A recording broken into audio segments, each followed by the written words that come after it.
Hello. Alright. This time, let's try it again, huh? Let's try this again for today. Alright? I gotta stay awake.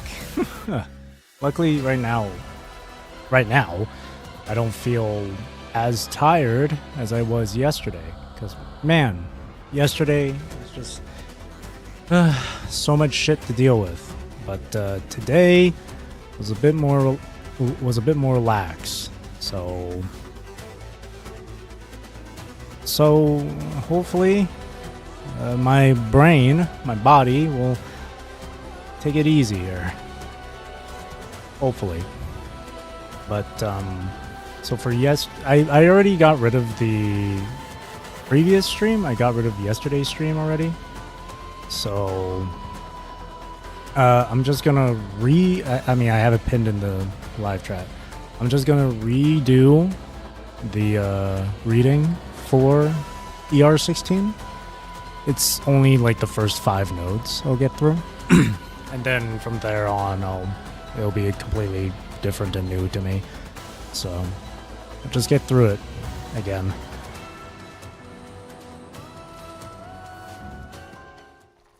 Okay, well, I said up to 5, but 6 I didn't actually finish. I like skipped in the middle of it because I was just so tired. I wanted to finish up immediately. So we'll try this again. Start from the beginning this time. Ooh.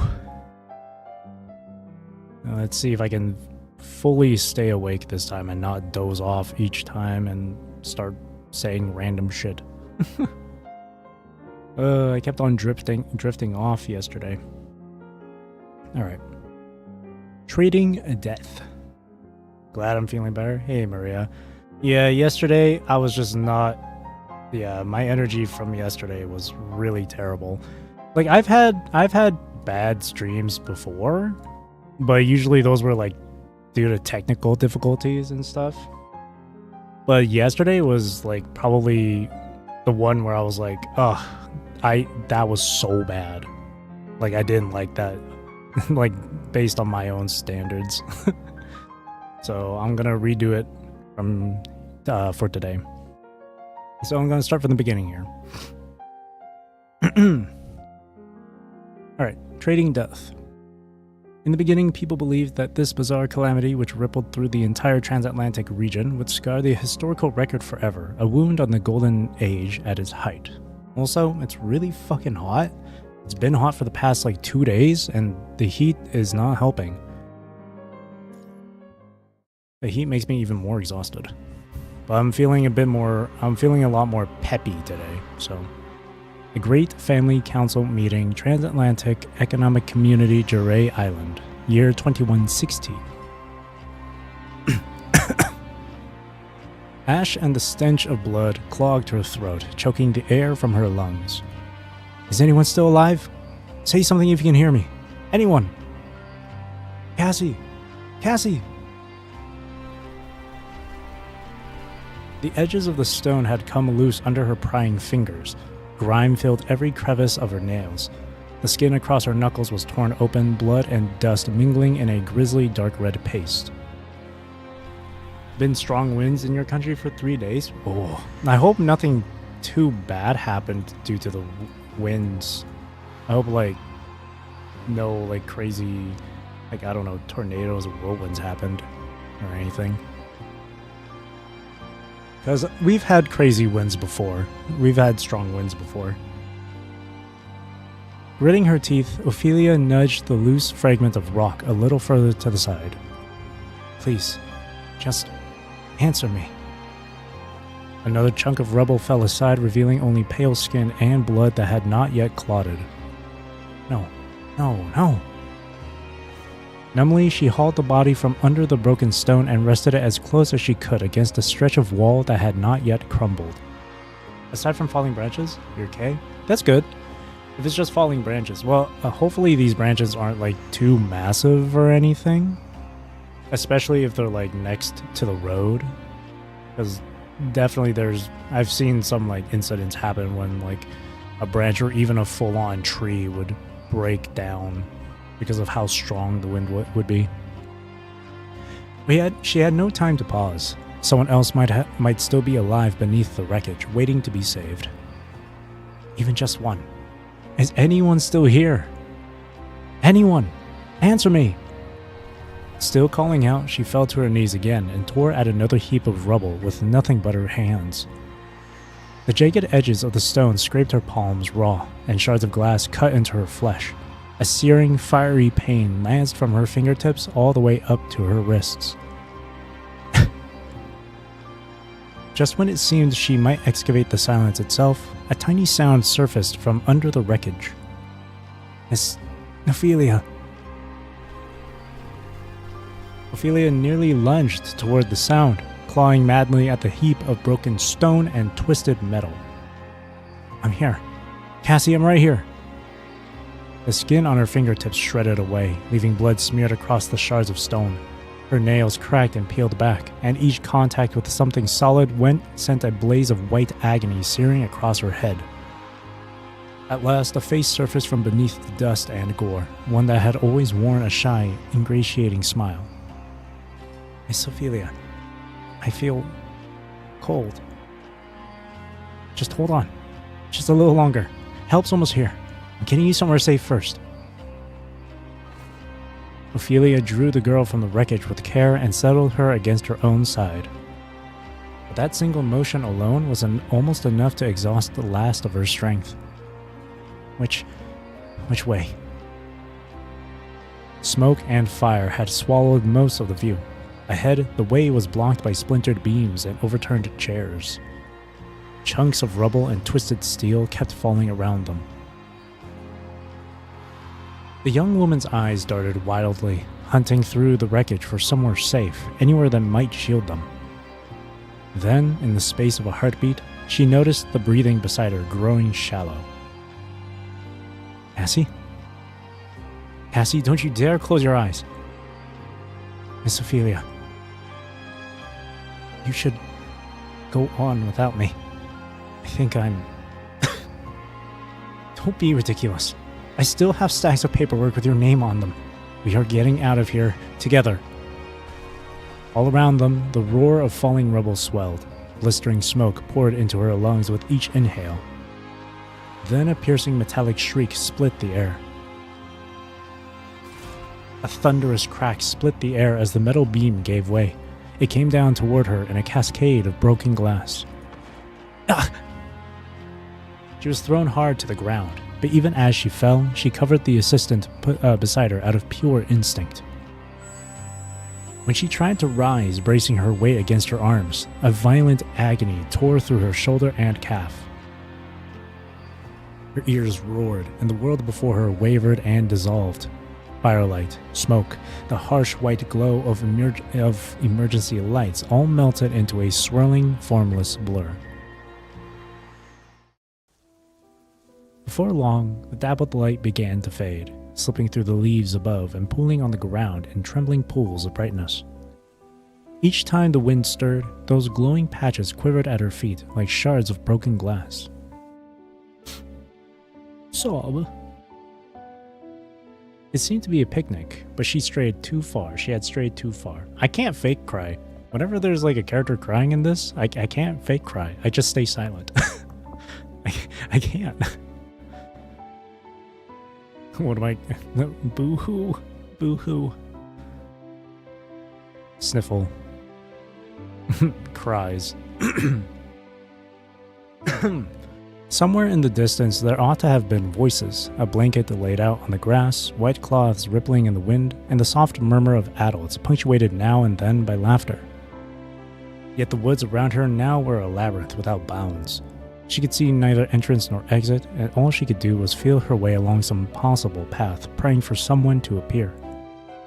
If she could only follow the way she had come, she would soon see that picnic blanket spread upon the grass. She would see her father and her sister. Where are they? She gathered her skirt and stepped cautiously over a tree root. One tree root, then another. Each tree resembled the last. Every gap between them promised a way back. She walked on for a long while until wet mud caked the toes of her shoes and low brambles caught at her hem. Still, the distant voices drew no nearer. Impatience and dread gnawed steadily through her composure.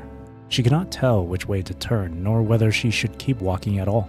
The more she fought for calm, the more insistently the tears rose to her eyes. Where is everyone? To a child, even a modest patch of woodland could turn into a nightmare from which there was no waking. At last, unable to walk another step, she sank down against the trunk of a tree and hid her face in her knees. Dad, Valentine. Just then, a soft rustle stirred among the leaves. Footsteps crunched over dry twigs. Crack, crack. Ophelia! Valentine? At the sight of her sister, something closed around her throat. She wanted to tell her how long she had searched, how scared she had been all by herself, but not a single word made it past her lips. Oh, thank goodness. You're not hurt. And can you still walk? Follow this path straight ahead and you'll come right out to the picnic spot. Can you see it? You're not coming with me? There are still a few people who got turned around. I have to find them too. You go on. Dad and the others are waiting. I'll be back soon once I find them. Valentine, do you really have to go? The girl turned her gaze to Ophelia and offered a soft, gentle smile. Of course I do. I made a promise, didn't I? I said I'd protect all of you. Valentine gave a wave and turned, walking deeper into the woods. Her steps fell upon the dead leaves, the sound crisp and brittle. Crunch, crunch. Each footfall was farther away than the one before until the shadowed forest absorbed them entirely. She did not hesitate. She did not look back. It was as if she always knew exactly where she was meant to be. Ophelia rose slowly, dusted the soil from her skirt, and walked on alone in the direction her sister had shown her. The sunlight fell warm and kind. The shadows under the trees were beautiful. The path did indeed lead back to the picnic blanket laid out on the grass. Only her sister never returned. When she turned once more, longing for one last glimpse of that familiar figure, Valentine, where are you?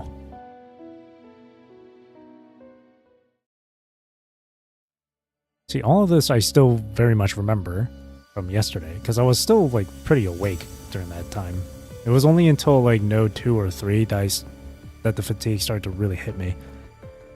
Char's Conference Hall, Juray Island, Transatlantic Economic Community. I'm assuming it's pronounced as Juray. Applause, loudspeakers, a podium. Ophelia was there as the representative of the Spellmean family. Beside her was the assistant she had recently taken on, a young woman named Cassie. What exactly is the phylatry of Ossia? For most of history, humankind believed that consciousness, the soul if you prefer, was something beyond explanation, something untouchable. Now, under the leadership of Dominic and Arius, we have learned to translate consciousness into comprehensible data. And if consciousness is data, then with the proper tools, humanity can copy it, edit it, or perform any operation imaginable upon what we once called the soul. Yes, human consciousness can be read, it can be understood, and it can be modified.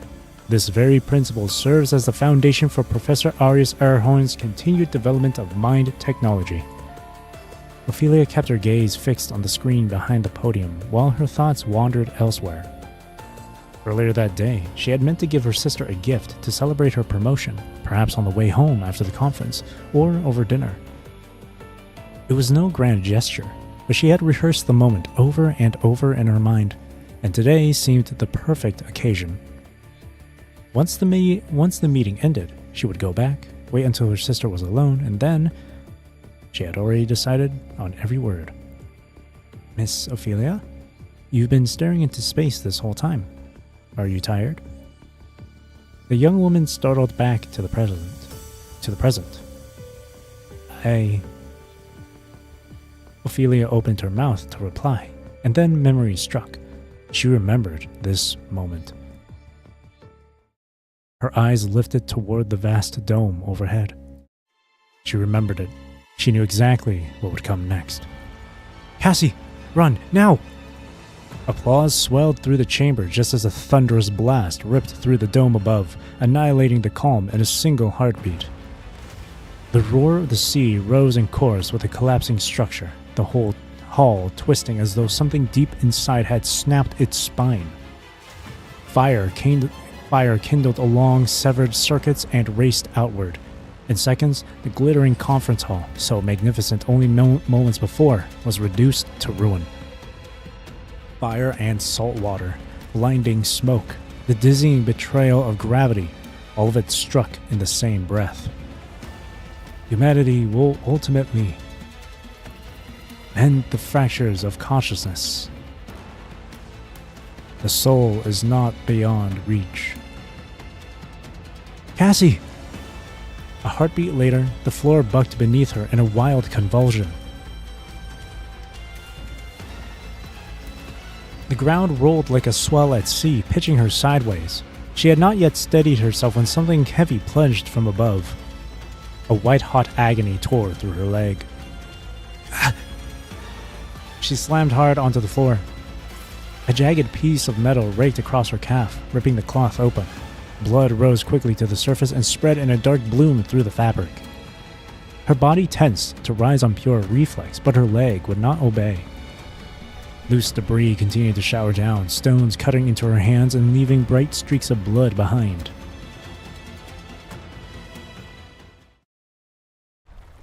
The world around her had dissolved into pure mayhem. Only the crash of falling debris and far-off screams remained. Pain splintered her awareness again.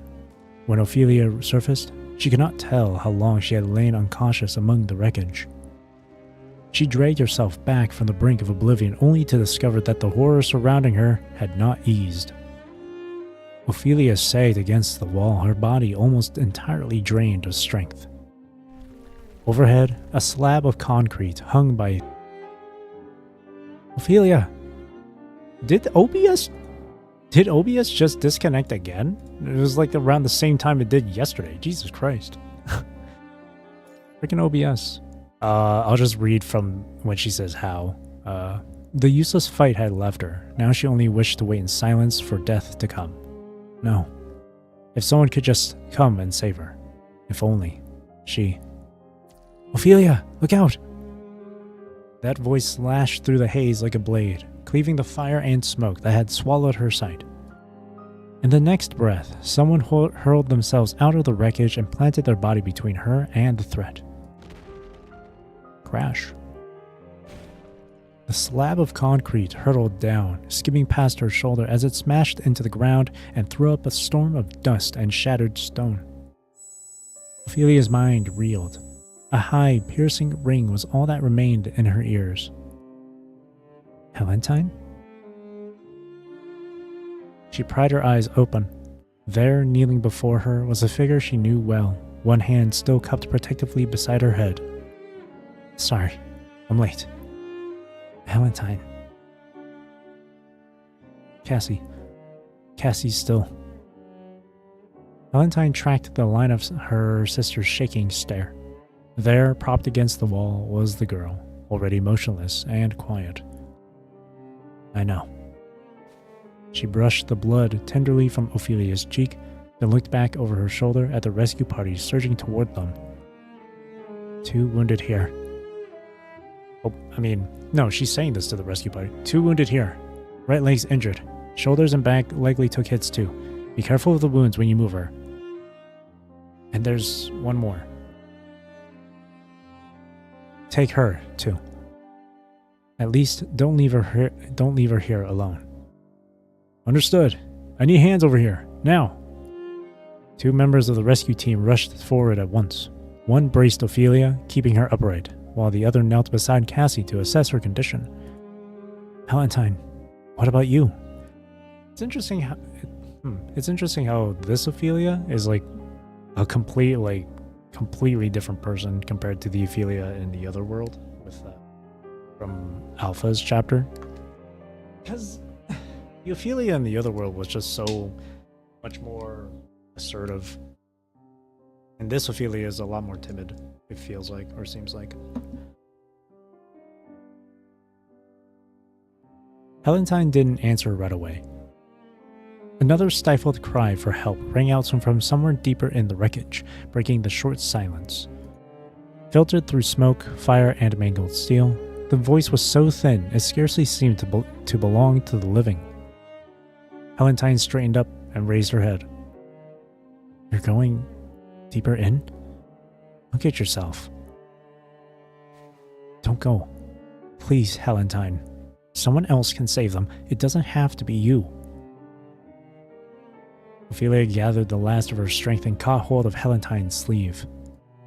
"World government reinforcements won't be here for a while yet, so I'm not going to abandon a single life." Ophelia had pictured so many ways this evening might unfold, but none of them had looked like this. She was meant to give her sister a gift. "Helentine, you..." Helentine rested a gentle hand on her shoulder. "I made a promise. I'm the elder daughter of the Spellmean family, and I will protect the people of the transatlantic economic community. Every last one of them." The old, shameful memories surged back over her like a tide. Her sister had always taken everything upon herself for as long as she could remember, as though she were convinced she must bear the weight of pain that did not belong to her.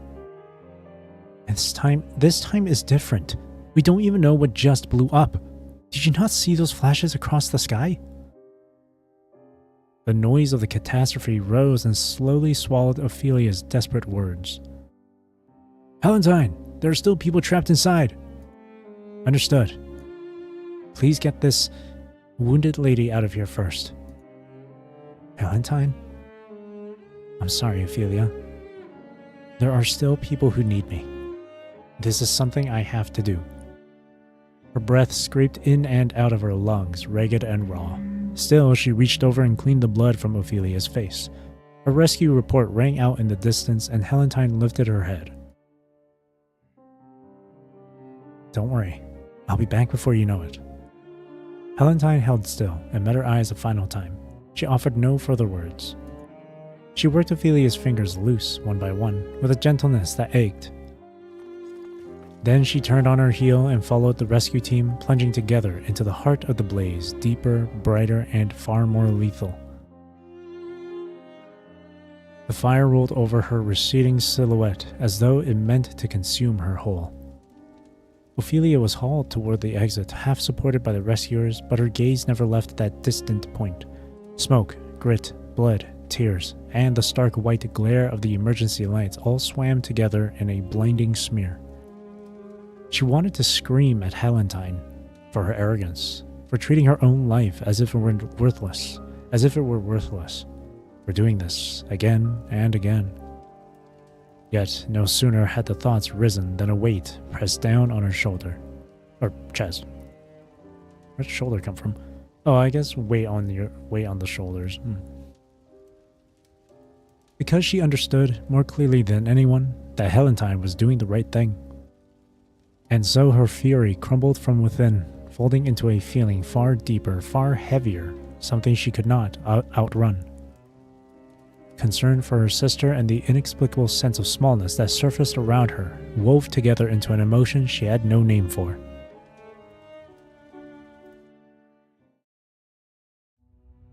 Far above the mid-Atlantic ridge, a thread of silver spanned the horizon for hundreds of kilometers, cutting the ancient and boundless ocean cleanly in two.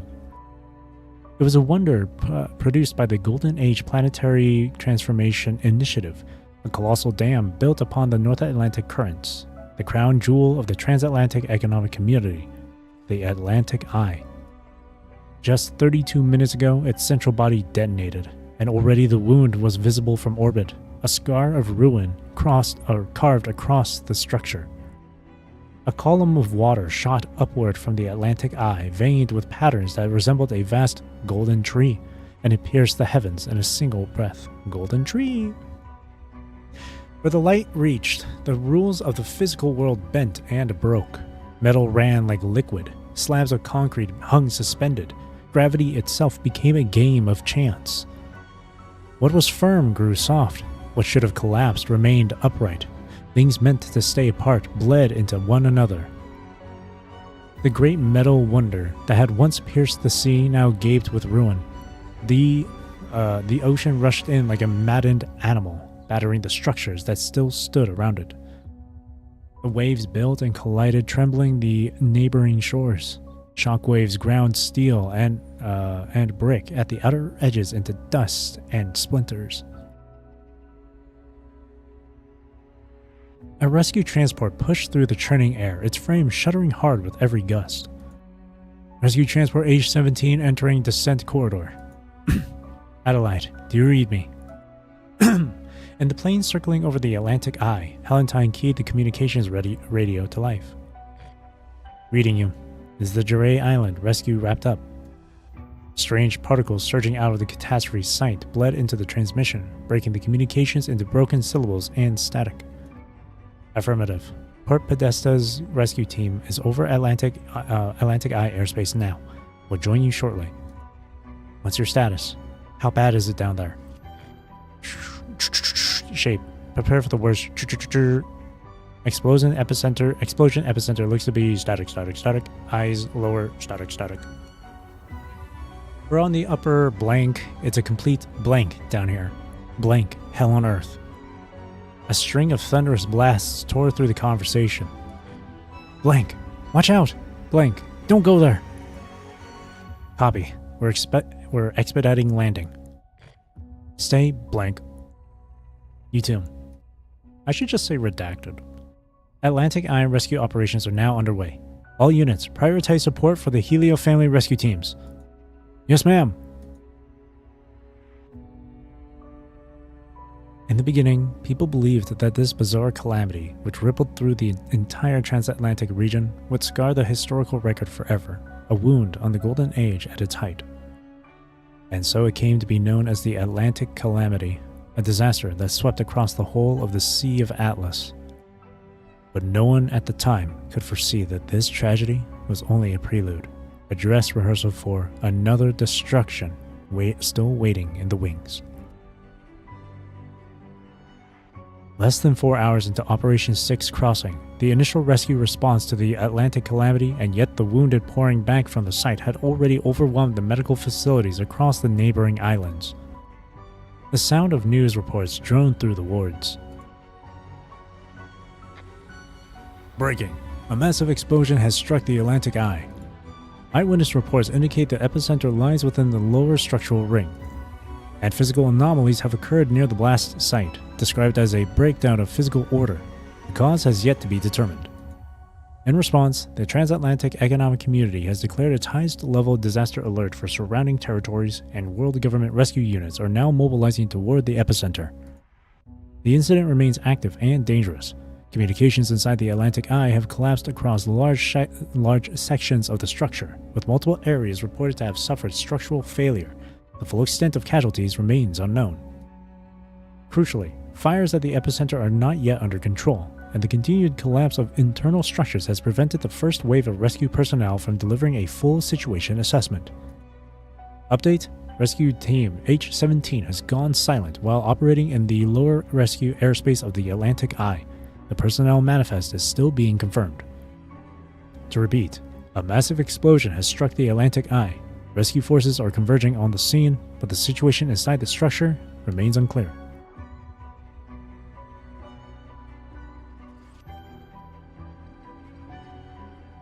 Ophelia gazed numbly at the newsfeed running across the screen inside the ward. She appeared to be reading, but the words refused to take shape in her mind. A moment later, the door swung open, and a doctor hurried in. Ophelia Spellman, you're Helentine Spellman's sister, is that right? Yes. Your sister has been pulled out, but her condition, it's not looking good. Where is she? ER. They've already started resuscitation. This is the family consent form. It's critical. Massive blood loss, multiple fractures, severe trauma to the brain. We're stabilizing her vitals, but conventional measures can only buy us so much time. Even if we manage to bring her back, she may never regain consciousness on her own. Where's my father? Tavis Spellmune. You must know him. He should be at Port Podesta today. Mr. Spellmune. He'll be here soon. But he also feels that, in this situation, the odds are not in our favor. We'll do everything we can. She gazed at the name inscribed on the page, Helentine Spellmune, and it struck her as unfamiliar, almost foreign. She held the paper tightly and looked at it for a long, long time. The pen did not move. The memory of her last sight of Helentine forced its way into her mind unbidden and unstoppable. Her blood-smeared face, disheveled clothes, and that voice she knew better than her own. This evening should have marked her promotion, a cause for celebration. What step had gone so terribly wrong to lead them here instead? Every memory she had of her sister came rushing back. The late-night conversations, the grievances traded over meals, the private talks with their father. They broke apart inside her like shards of glass and drove themselves deep in the hollow of her chest. Miss Spellmune? Yeah, I know. Ophelia's hand trembled as she tried to write her name. The characters on the consent form, the document that might decide her sister's fate, came out crooked and barely legible. She could not imagine the days that would follow without her sister in them. The thought alone made her head spin, a wave of dizziness washing over her. Would everything be far easier if she were the one lying in that emergency room? If there was truly a way for her sister to live, then what must she sacrifice in exchange? What would count as fair? Her tears dropped onto the fresh signature, spreading the ink into pale, ghostly stains. There we go. I'll reread those two. Atlantic Calamity Major Incident Report. At approximately 1652 on redacted 2160, an extremely severe laboratory accident occurred at the Atlantic Eye, located in E0A01 sector, Central Atlantic, triggering a massive chain explosion and devastating the area. Direct cause of the incident? Redacted. Analysis of contributing factors. 1. Developer failed to implement proper protocols for production quality and safety. 2. Regulatory departments failed to fulfill supervisory duties during the research process. 3. Security screening and personnel verification procedures in the core area were severely neglected. Redacted. Recommendations for disciplinary actions against responsible parties. Following the investigation, it is recommended that no further action be taken against the primary responsible parties, as they perished in the incident. Among the remaining personnel, 76 individuals have been held accountable, with several transferred to the World Government Control Court for further investigation. Incident timeline. Redacted. Redacted. The returning diplomatic mission. ER16-2. That is where every memory is kept. That is where all the hurt and all the feeling come from. It is the old web Helentine left behind in her past. Psychological Services, Babylonia, after FOS returned. And so present time. How have you been feeling this past month? Any better? Maybe. Perhaps a little. The room has been deliberately softened with beige walls, furniture with rounded edges, and a faint calming scent in the air. A psychologist sits behind a curved desk, stylus in hand, a case file open in front of her. Are you still volunteering at the cemetery? When I'm there, I feel at peace. That tracks. Your latest readings show your mind has been remarkably stable. Those brave souls deserve that much. I want to walk with them to the end. I can't help but think of female Rover every time I look at Helentine. I've seen like this one like 3D like screenshot or whatever, like Blender or whatever the fuck, of like Helentine like hugging Rover from behind, like Helentine was Rover's mom or something. You really are different from the others in your year. She shifts in her seat, folding her hands over the open file. Her expression settles into a look of practiced, measured empathy. Yeah, female rover in her goth era. Soon, I may need to return to Port Podesta. In all seriousness, though, Helentine looks gorgeous. She looks so pretty. And then her 3D model, when I did her, when I went into Celica's class for her, tutorial or whatever, her eyes, or really her, makeup, it's so pretty. She looks so pretty. A second. Alright. I've been briefed. I believe it may help you recover the memories of who you were. It's not a bad thing. Do you still wrestle with it? Whether you're really Helentine? A stretch of silence. Then the construct reaches for her leather-bound notebook resting on the table in front of her. Helentine, try not to lean on the notebook. I'd like you to answer from your own memory. She offers a gentle smile. The old Helentine was forever left behind at Port Podesta. But that's not what your actions tell me. The doctor rests her hand lightly over Helentine's. At the very least, your habit of keeping a diary says otherwise. And what that surgery did to your mind, you wouldn't be able to see it clearly yourself. Helentine's fingers tighten around the notebook. It's also a chance to visit your sister. In our past few sessions, you've brought her up 21 times. The psychologist's pages back through the earlier records. She's gone, yes, but a chance to face the ones connected to you who've passed to say a proper goodbye. That is never a bad thing. You've stood before death far more than I have.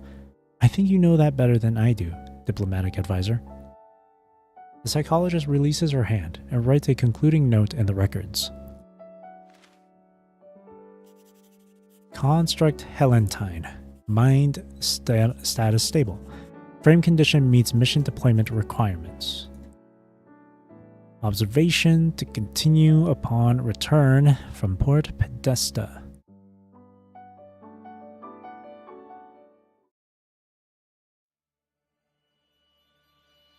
Military Diplomatic Court closed session. Babylonia. This is a punishing virus concentration report from the transatlantic region. Focus on the sections in red. The conference room plunges into shadow as the cold white lights die. All eyes turn to the single holographic screen still burning in the dark. The image zooms in on a small, unremarkable port city hugging the Atlantic coastline. Port Podesta. Over the past several months, joint surveillance from the military and the Science Council across the transatlantic region all points to this one little port. Has the military already coordinated with the Science Council on this? Commander, spare us the preamble. Why is the military inserting itself into diplomatic affairs between the transatlantic economic community and the diplomatic court, now of all times? If you want the bottom line, there is a high probability an agent is hiding somewhere near Port Podesta. At the mention of the word agent, the low murmur running through the room dies in an instant. A chill settles over the conference table like the air itself just turned cold. Please explain. Litz taps his fingertips lightly on the table, his brow tightening. Give him the data. With a small gesture from Nicola, additional data files flicker onto the screen, arranged in contrast to the report everyone just saw. Apologies. Mr. Asimov is unable to attend this meeting due to unforeseen circumstances. As his assistant, I'll be walking you through these data reports. From among the council seats, a timid young girl lifts her hand and gets to her feet. She makes her way to the front, where the holographic screen glows. Okay. These reports contain data samples collected by Grey Raven during multiple engagements with Agent Vonnegut. They're tied to punishing virus fluctuations within the Ascension network. Please direct your attention to these readings. Rosa marks the same figure in each of the reports.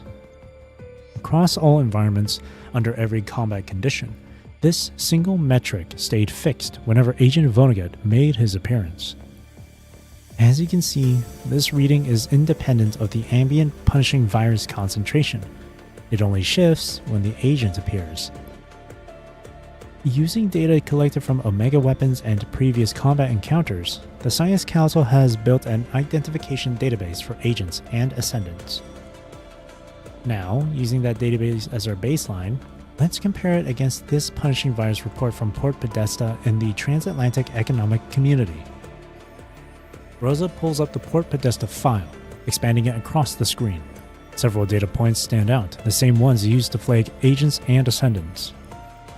It's clear. The readings are nearly identical. Agent Vonnegut is still active in Port Podesta. That doesn't align with the mission records Grey Raven submitted.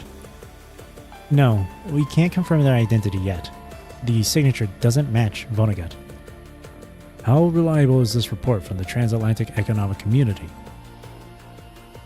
Everyone, no data that has been personally verified by Asimov would ever reach this table.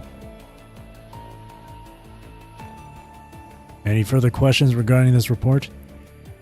The rustle of whispered exchanges spreads through the room, yet not a single hand goes up. Then you all understand why the military called this meeting. The holographic display shuts off as the cold white ceiling lights reignite in the... that really, a lot of that rhymed. As the cold white ceiling lights reignite in the dim chamber, Nicola's familiar grim expression reemerges before the assembly.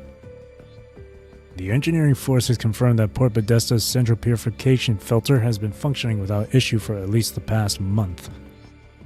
So why hasn't Port Podesta reported these punishing virus anomalies to Babylonia?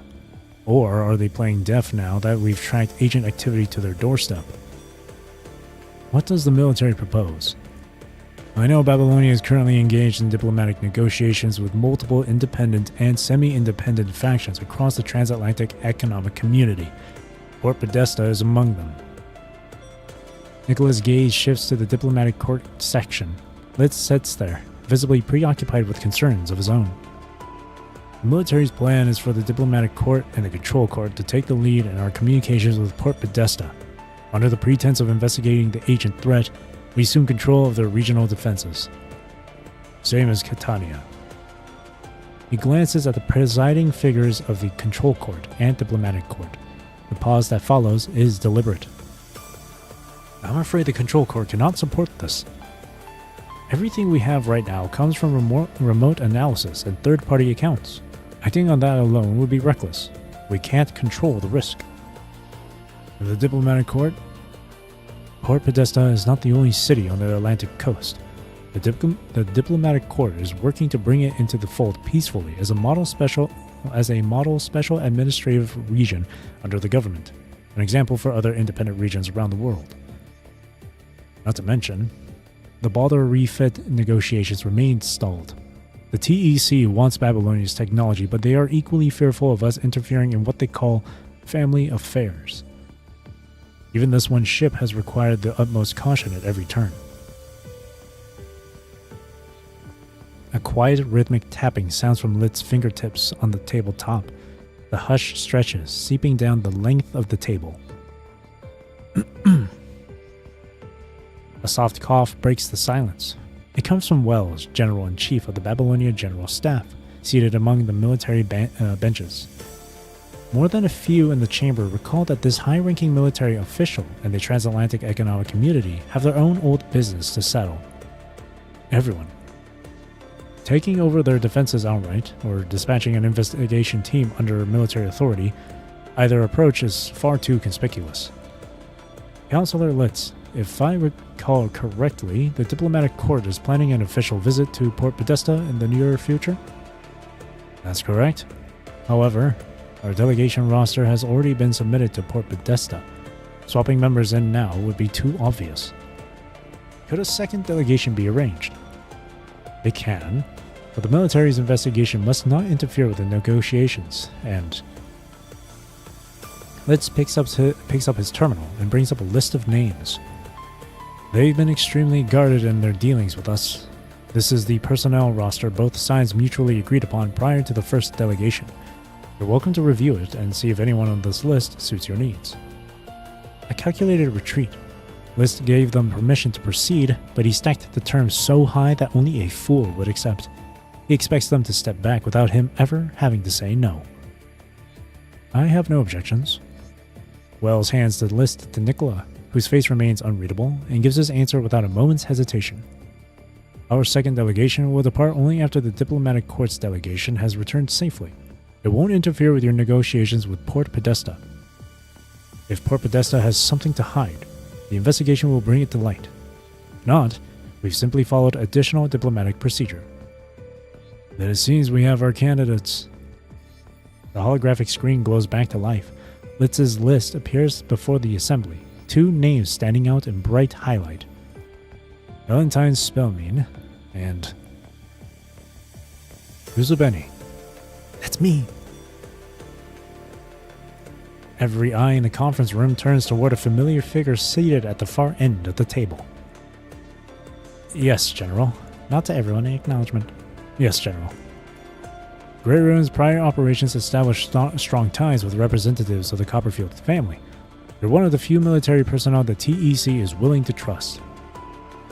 But that trust only extends to you. They remain wary of combat-grade military constructs. The construct Helentine Spellmean, however, while she serves in the military, her ties to Port Podesta's authorities run deep. She is a negotiator they can, at the very least, accept. Wells gestures toward the screen, where the portrait of a female construct floats in the air. Go meet with her before you depart. She'll be your partner for this mission.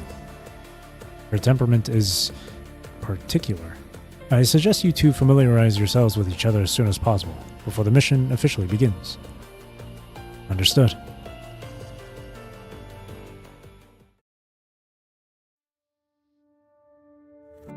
Cemetery of the Unreturned, Babylonia. Tiny grave markers stand in rigid, uniform rows like a silent army stretching endlessly toward the horizon. But this section near the cemetery entrance holds more than just headstones. Over a dozen simple biers are laid out in neat formation on the ground. White sheets drape the still forms beneath, many stained with vital fluid or blood. Beside the biers rests an open violin case and a modest bouquet of pale flowers. The person you are looking for kneels beside one of the biers, comb in hand. Her other hand moves with extreme gentleness, brushing stray strands of hair from the forehead of the deceased and tucking them behind her ear, tending to her appearance with care. Please give me one moment, Uzubeni. She doesn't turn. Her attention stays fixed on the bier, on the quiet shape of the female construct lying there, still and silent, all life long gone. Your hair is so long. It would look beautiful braided, I think. She combs her fingers through the lifeless synthetic locks, faded and partially scorched, dividing them into careful strands. Every motion is slow and sure. Once the braid is complete, she selects a single flower from the bouquet and tucks it into the braid's end. Then she stands and moves quietly to the next bier. She lifts the white sheet gently. Beneath it lies a male construct, half his body torn away. His one remaining hand, barely intact, still grips his weapon with a deathless hold. The battle is over. You've done well. You can let go of it now. Helentine gently works the weapon free from the deceased grip. Into his palm, permanently misshapen by years of holding a gun, she presses a single pale flower. She moves to the next, as though wishing good night to someone who has only just closed their eyes. Rest now. Goodbye. She moves slowly among the dead who will lie here in their long repose, pausing at each bier to offer a soothing look and a murmured farewell. Her quiet rounds complete, she comes to a stop once more before the rows of the departed. A short silence settles. She brings the violin to rest against her shoulder, closes her eyes, and lets the bow drift across the strings in long, slow strokes.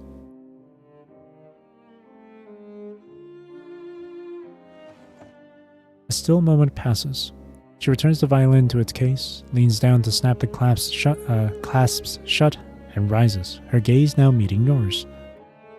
Sorry to keep you waiting, Isabeni. By the time you reach her side, the soft expression she wore earlier has faded. It is as though the Helentine who whispered gentle farewells to every fallen soldier was folded away the moment the case clasp clicked shut, stored back into some deep, private place within her. Helentine Spellman, Strategic Diplomatic Affairs Office of the Military. I'm from the Transatlantic Economic Community. Good to meet you. I'm Usabeni, Commandant of Grey Raven. Here's a routine briefing from the Strategic Diplomatic Affairs Office. After a mission is issued, the assigned advisor compiles the information and briefs their partner. So you've already been briefed on the mission? Yes. We'll be working together and entering Port Podesta as members of Babylonia's diplomatic delegation to conduct our field investigation. Is this the kind of work your office normally handles? That, along with assisting mission staff officers, compiling pre-operation intelligence, assessing frontline squad combat effectiveness, and... Given my background in the transatlantic economic community, I'm often brought in as an advisor on diplomatic affairs related to the region. And this as well. As she speaks, she walks to the nearest bier and kneels. She begins copying the designations of the fallen into a leather-bound notebook by hand. I help prepare these unclaimed fallen for their rest, tend to their appearance, ready for them for burial. After that, they rest here together. She raises her gaze to the graveyard stretching before her, a field of markers without any visible end. Is that also part of your office's responsibilities? Her hand never pauses, the pen still moving as she copies down the name from the next bier. Normally, this work is handled by other military personnel in coordination with Star of Life, but I chose to take part in it myself, of my own accord. Your own accord? I want to record their names. Hunched over her work, she copies down every designation, every name, and the record of their deeds. For some, the account runs long. For others, it is over in a few sparse words.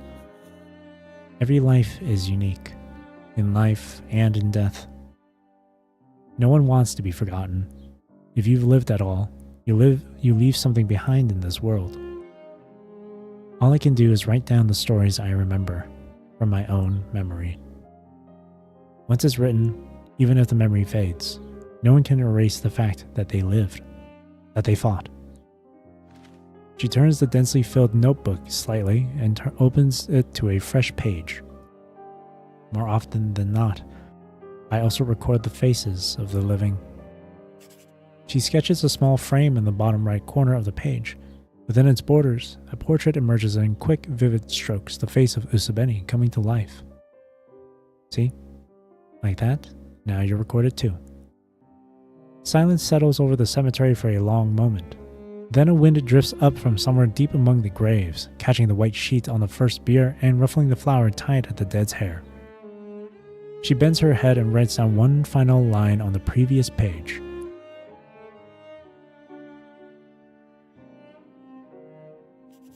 Today's rites for the fallen are complete. Sleep well. May you never be forgotten. Her pen hovers over the page. A small dot of ink bleeds where the tip lingers, and then she adds one more line. May I remember you all. It's done. She picks up the violin case and gestures for you to follow. The two of you walk side by side toward the cemetery exit. After only a few steps, her terminal chimes. She glances down at the screen and stops. I'm sorry, Svenny. I forgot. What's wrong? I forgot that there's one more I need to say goodbye to. You look back at her. Her face is caught between light and shadow at the cemetery entrance, her expression unreadable. The case is set back down with a quiet knock against the ground. After that, the silence stretches on. Port Podesta. That is where every memory is kept. That is where all the hurt and all the feeling come from. It is the old web Helentine left behind in her past. Here, cause and consequence, recollection and impression, weaved together into an inextricable net. Helentine stands among the dead. On her terminal screen, a male icon blinks silently. Sender, Ophelia. Is it really you? She stares at the name on the screen, suspended between hope and doubt. The violin sings once more before the day is done.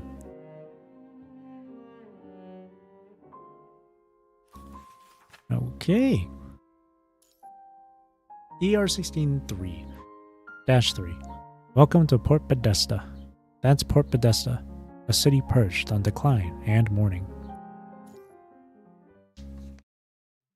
Grey Raven Lounge, Babylonia, before departure. Commandant, I've been looking into Port Podesta and turned up some useful intel. Port Podesta's current chief administrator is a man named Tavis. I pulled his records and found he's the head of the Spellmean family. Spellmean.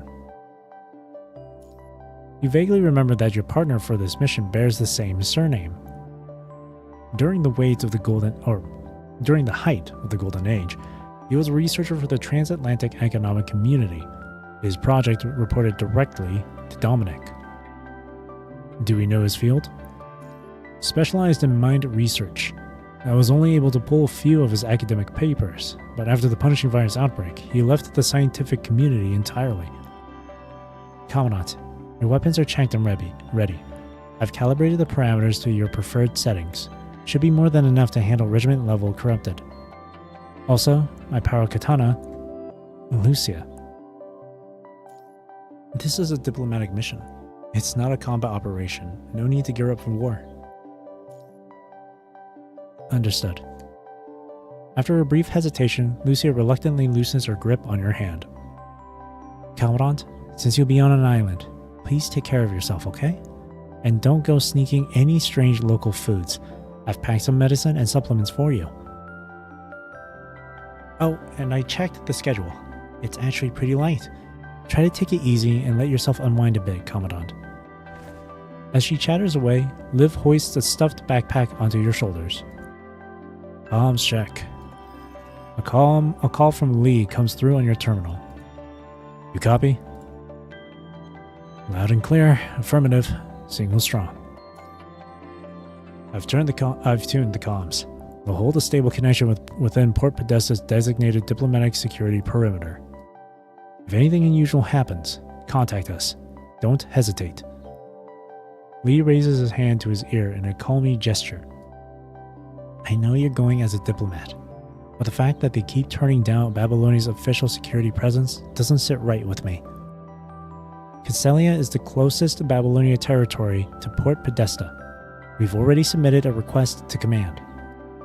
Once you reach Port Podesta, we'll be on standby at Castelia. If anything happens, Grey Raven can deploy at a moment's notice. Please be careful, Commandant. We'll be waiting for you. Liv's tone stays quiet, but when she says waiting for you, those few words carry everything. I will. I promise.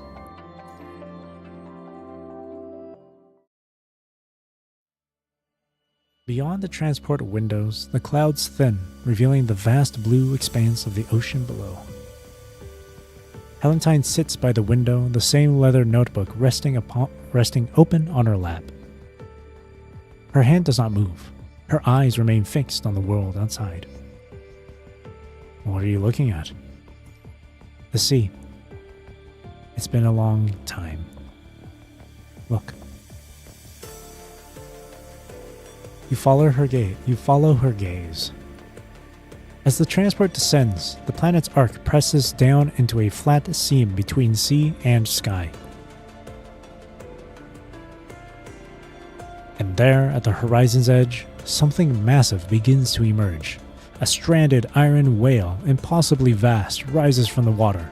Perched along its metal spine, a broken city flickers like a ghost. So that's a city on a mechanical whale. Port Podesta. General Wells said you know the place well. Yes, it's where I'm from. What's it like? Helentine pauses at the question, as if searching for an answer. Then she looks down and begins flipping through her notebook. Isn't it your hometown? During the Golden Age, Port Podesta was one of the most prosperous port cities in the transatlantic economic community. Her tone stays as even as always, like the voiceover in a documentary. It was the shipping hub of the North Atlantic. Back then, merchant vessels and cargo ships from both sides of the ocean passed through here, and Port Podesta thrived on that traffic. She pauses briefly, then turns to the next page. Commerce, advanced technology. As Golden Age innovation accelerated, Port Podesta adapted to meet the changing demands. They turned the entire city into a massive bionic machine.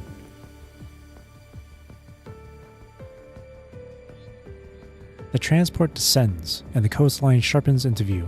From above, it almost looks like something out of a strange dream. An enormous biomechanical skeleton rises from the foundations, the remains of some colossal creature long dead. It still holds up the fading outline of what the city used to be. Then came the Atlantic Calamity, the punishing virus outbreak, disasters that severed the world's connections. The maritime trade that kept Port Podesta alive collapsed along with everything else. The transport sends out its landing request and sweeps past the city's outer edge like a great bird crossing above ancient bones. Beneath those skeletal bridges, low buildings pressed together in gray clusters, spreading like moss over the body of a fallen giant. What are those? The Old Port District, some rusted ornaments. When they first rebuilt Port Podesta, people dreamed of a mobile harbor, sailing the North Atlantic forever. Back then, Port Podesta handled over 8 million tons of cargo a day. Massive freighters lined up beyond the harbor, waiting for the pilot boats to guide them in. The cranes and floodlights never went dark. Could you imagine that though? Like constantly mobile, like port, going from place to place like that. That's kind of cool, actually. Trade would go insane. The transport drops lower. I don't know. Why did I start off saying colossal like that? The colossal cranes of Port Podesta hang their heads over the rusted and empty port district, silent as a herd of giraffes deep in thought, utterly indifferent. And now, this great whale lies stranded, waiting for the passage of time and the weight of oblivion to finish it off. That's Port Podesta, a city perched on decline and mourning. She closes her notebook and looks at you, expressionless. You mentioned the Atlantic Calamity earlier. Was Port Podesta affected? It wasn't among the hardest hit in the immediate aftermath, but the flooding and economic collapse that followed, those reached everyone equally. You have long known of the great catastrophe that occurred just before the punishing virus outbreak, but the finer details have always remained beyond your reach. I remember the Atlantic Eye was supposed to be a marvel of Golden Age engineering. How did a disaster like that even happen there? The publicly accepted account is that a major research accident occurred at the Atlantic Eye, triggering a chain of explosions across a devastating radius. The explosion itself was catastrophic, but what made it truly fatal was the timing. It happened right before the punishing virus outbreak. The transatlantic economic community was already shattered by the disaster, and it had nothing left to face what came after. I see. It really was a calamity for the whole region. She closes her notebook. Helentine's fingers move slowly across the notebook cover. Her eyes rest on the view outside, where the gray coastline inches closer. The port district grows sharper by the second.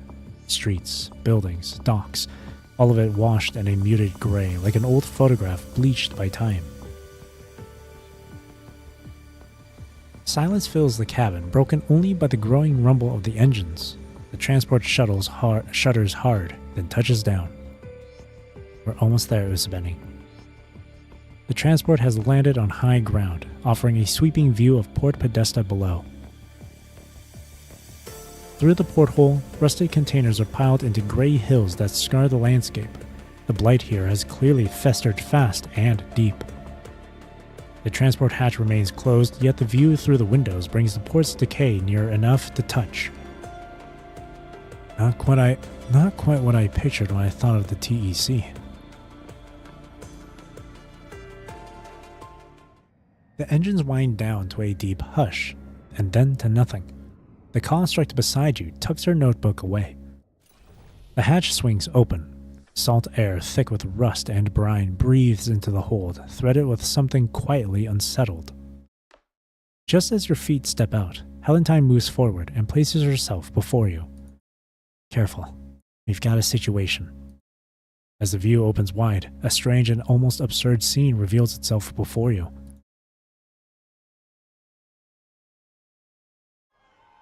The docks are in an uproar.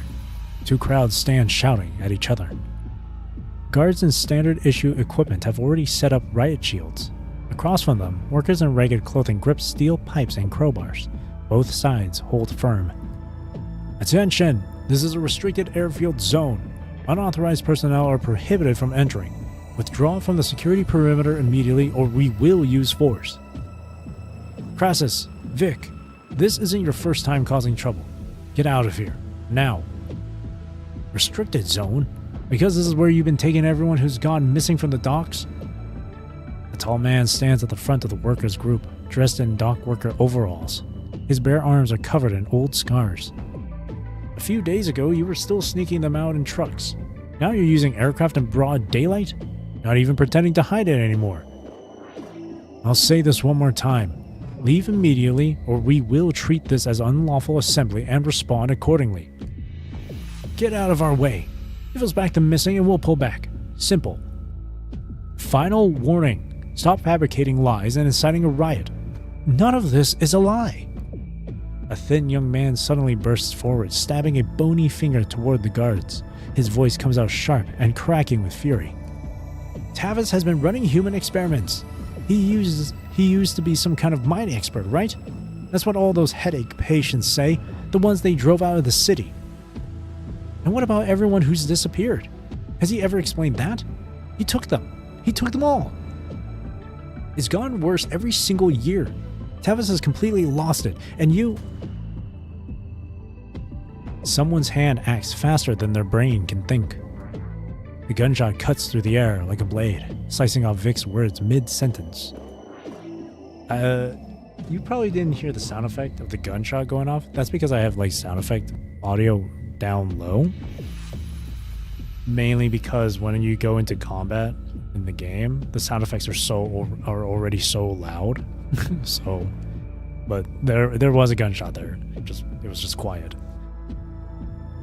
Well, at least for my video readings of the game story, I put up the sound effect audio during dialogue moments here, during the visual novel moments. And it cuts the final taut thread of sanity, holding the crowd in check. They're shooting! With me! Crassus charges like an angered bull, roaring as he hurls himself toward the guards. His rusted steel pipe comes crashing down on a riot shield with a thick, heavy thud. All units, hold the line! The riot shields swing out in unison and slam into the ground. Guards drop their weight behind them, shoulders braced. Rusted pipes and crowbars hammer down against the shields in a steady drum of heavy, blunt blows. In the next moment, the two sides collide. The impact seems to shudder through the very ground beneath the port district. The standoff turned to chaos in seconds. A quick sweep of the scene tells you there are over 30 workers and 12 guards.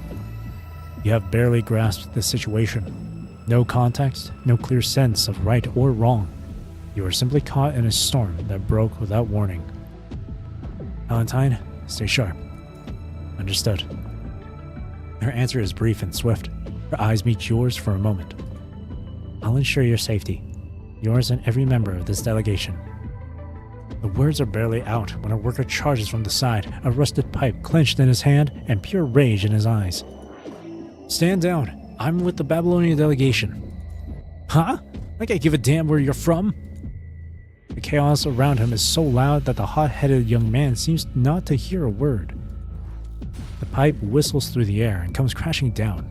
Already prepared for this, you sidestep easily. The pipe slams into the ground. The recoil sends him stumbling. Before he can steady himself, a nearly invisible thread snatches the pipe from his grip. What the? Another silver thread lashes out, whipping the baton from a guard's hand. What? My weapons! Countless threads burst through the air like a spider's web. In one fluid motion, dozens of weapons are ripped skyward. Pipes, wrenches, crowbars, batons, riot shields. All of them fly at once. You will not lay a hand on the Grey Raven Commandant.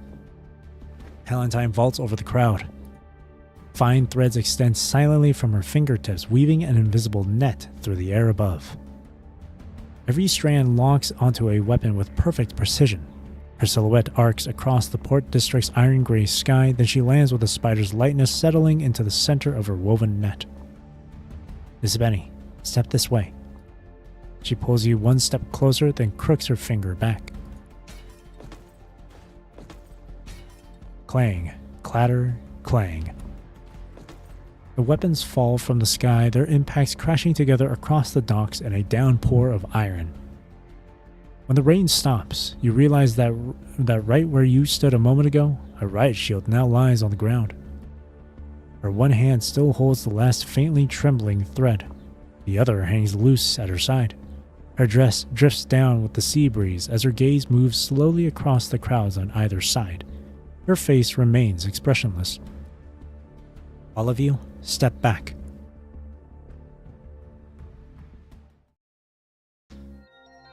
On a rise across the way, a girl in silver blue leans idly against her motorcycle, binoculars trained on the distant port.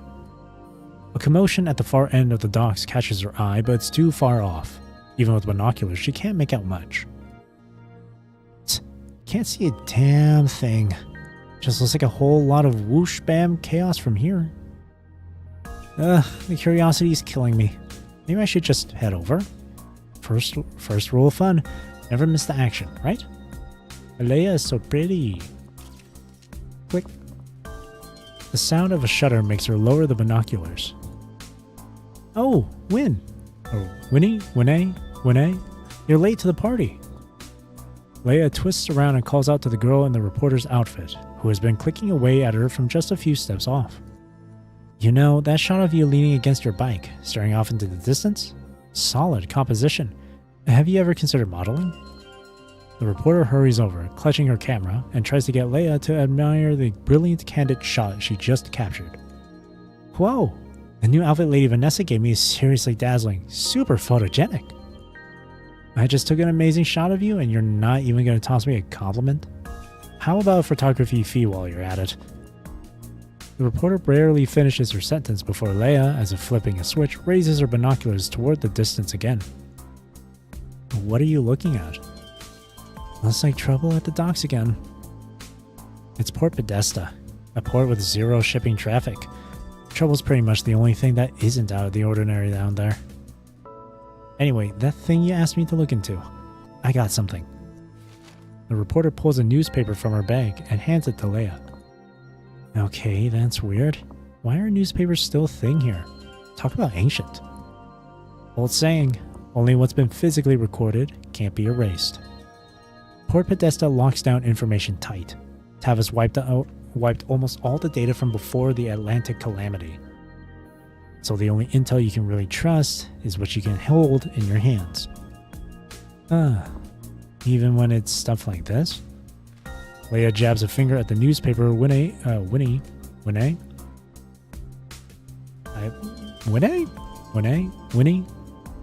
Just handed her. It's the latest issue of the Transatlantic Herald, and the front page headline reads, Arrowhorn Family Cemetery burglarized. What has been taken from the graves? The family locks down the site for a private investigation, refusing all assistance from TEC authorities. Totally. This is the Transatlantic Herald, the most authoritative paper in the whole transatlantic economic community. Who knows, maybe your Babylonian bosses read it too. Leia's gaze rests on the name Erhorn for a moment, an uncommon seriousness crossing her face. Beside her, Winnie is too preoccupied with answering, to notice the change. Leia looks away, slipping back into her usual self. Leia's color scheme is so pretty. Blue, white, kind of looks like it's like maybe indigo or something. Like bluish purple, purplish blue. It's so pretty. You've got to be kidding me. It's the 22nd century and people still read newspapers? Still, this article is kind of strange. Not their usual quality. A family that powerful and someone digs up their graveyard? I mean, it's the 22nd century. Who even buries valuables anymore? Hopefully Leia becomes playable. She is going to be playable. They showed her off a long time ago on a live stream. She is going to be playable. Just don't know when. In order, it's going to be Helentine, either Adelaide or Karenina, and then Leia. Well, actually, right now it's Helentine. Then the next three characters, I don't know in what order, is going to be like Adelaide, Karenina, and Leia. Leia's going to be playable. Just don't know when. Unless the dead are crawling out on their own? But no, that doesn't track. Their cemetery isn't even in Port Podesta. Wait, hold up. Question. What does the cemetery not being in Port Podesta have to do with anything? You've been sneaking around Port Podesta for a while now. You still haven't heard? Tales of the dead returning and missing persons. Those are Port Podesta's two biggest claims to fame. Winnie points to a side article tucked into the corner of another page in the Transatlantic Herald. Midnight returns? A string of paranormal events in Port Podesta. 3 cases of the dead returning home were reported in the Port District. Experts refuse to rule out mass hysteria. Again, 22nd century. Maybe we try a scientific explanation first? Why don't you see for yourself? It's not the first time anyway. The same thing happened 30 years ago. The reporter digs through her bag for a long moment, then carefully pulls out a yellowed, fragile newspaper and hands it to Leia. Here, be careful with this one. It's not something you come across every day. 30 years ago? Wait, that would be the Golden Age? You've got something that old? Don't make a big deal out of it. Just read. Transatlantic Herald, issue 312, printed the day after the Atlantic calamity. Unlike every other edition, the front page that day ran no headline at all. Just a long list of victim names. Leia runs her eyes down the long list of names. It does not take long for 2 to stand out. Arius Erhorn, a close friend and colleague of Dominic, a pioneer in construct and mind technology, and the head of the Erhorn family. And then another name among the dead. Helentine Spellmean.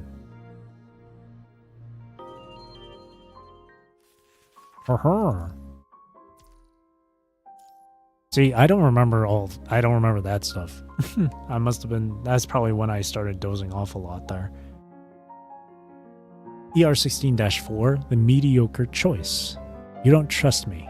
You're just putting your faith in mediocrity. Hospital, Port Podesta, year 2160, after the Atlantic calamity. The white lights in the corridor gleamed with an almost cruel coldness, as if all warmth had been drained from the world. The endless surgeries through the night had wrung every last drop of strength from the staff. In hastily changed clothes, Ophelia stood by herself outside the intensive care unit, her weight pressed against the gold pane of the observation window. Beyond the glass, Helentine lay still amid a web of tubing as an oxygen mask covered her face. Patches and straps crisscrossed her wrists, her chest, the delicate skin of her neck.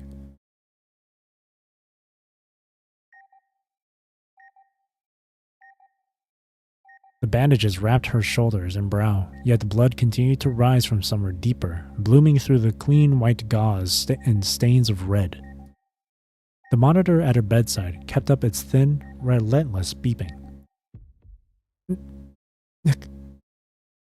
It started as nothing more than a faint twitch of her fingers. Then the trembling crept outward, little by little. Ugh. A violent shudder racked her shoulders. With every ragged breath, blood bubbled up through the ventilator tube. Her chest rose in lurches, only to cave inward again, as though pressed down by something unseen. A nurse hurried to her side and held her body firmly against the bed. Within a few heartbeats, the clean sheets were drenched in red. A second nurse moved in to secure the straps, then bent over the monitor to study the shifting numbers. Beyond the cold glass barrier, the screaming went on and on.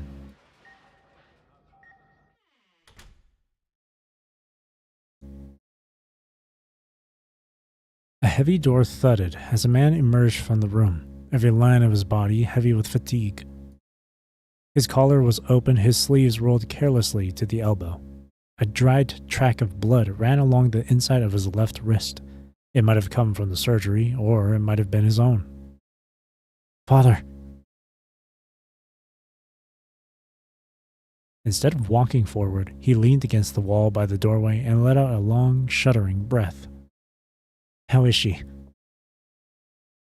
"She's not well." "Not well? What does that mean? Please, I need more than that, Father." "We saved her life, but that's all we managed."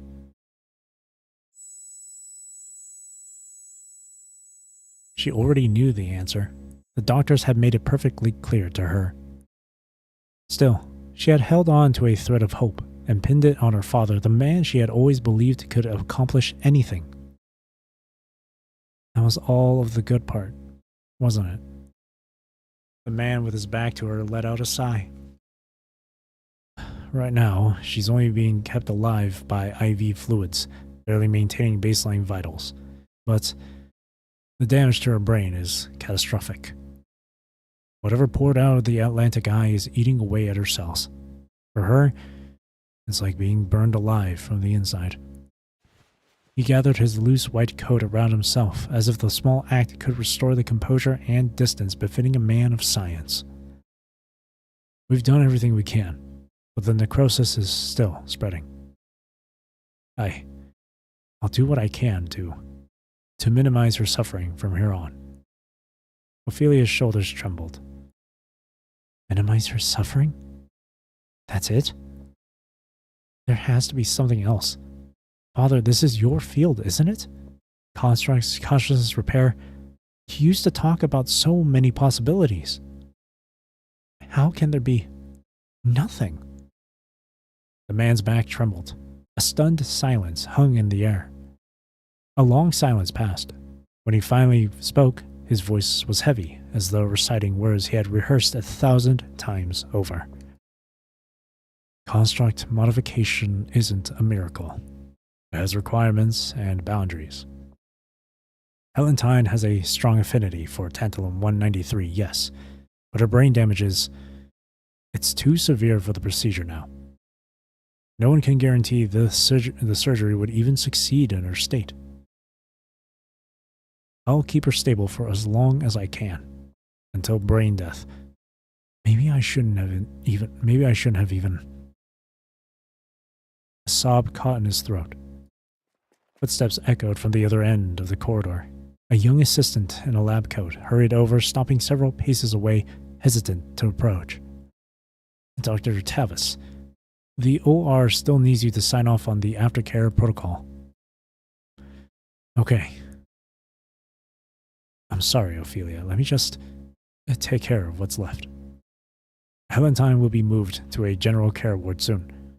Spend as much time with her as you can. The father let out a quiet sigh and walked away, each step weighted with sorrow. Ophelia kept her hand pressed to the cold glass, gazing in at Helentine's body, still stained with blood on the bed. She could not recall ever seeing her sister so broken. Childhood memories surfaced.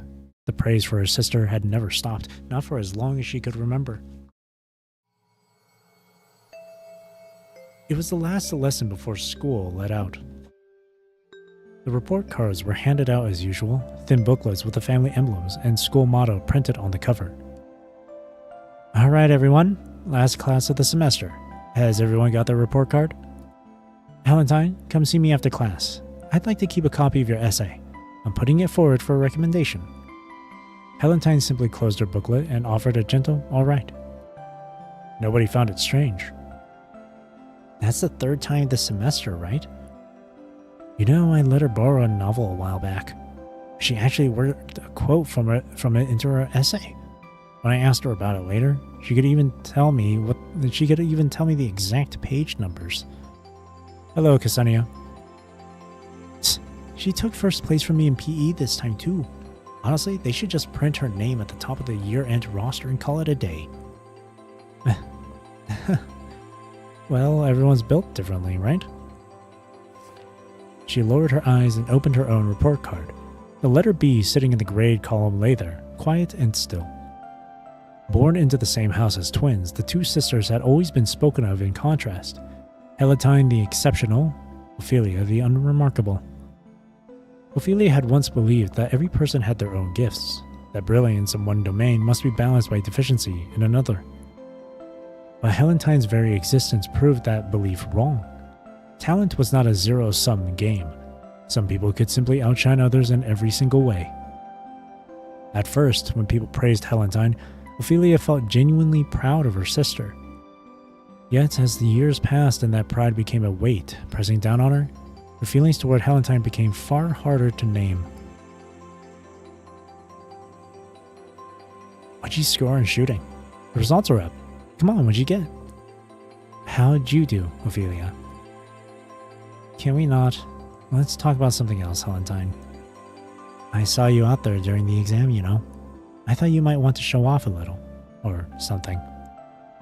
Didn't we say we'd watch a movie tonight? What are we thinking? I'm voting horror.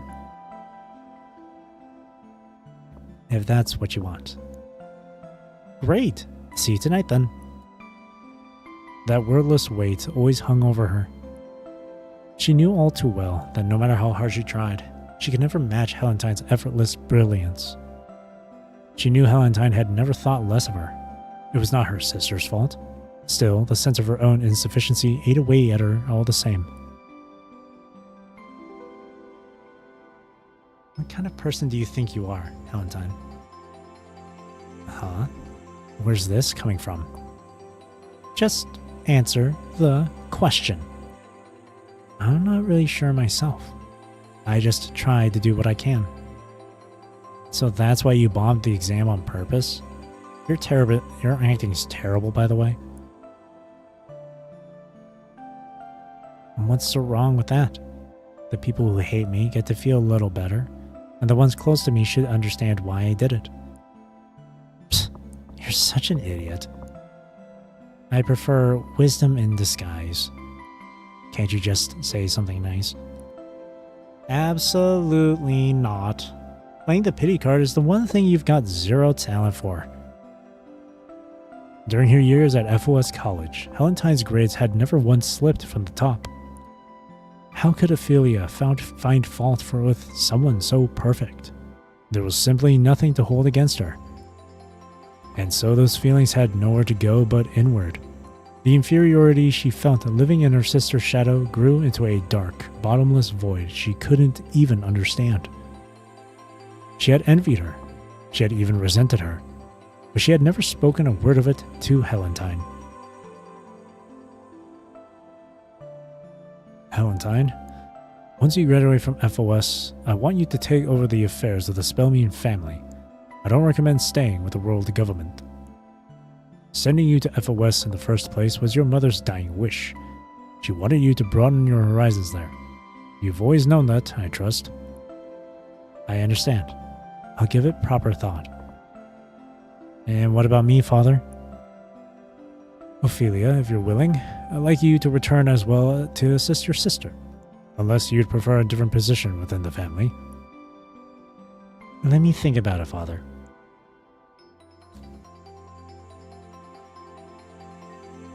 She knew others saw her as worth far less than her sister.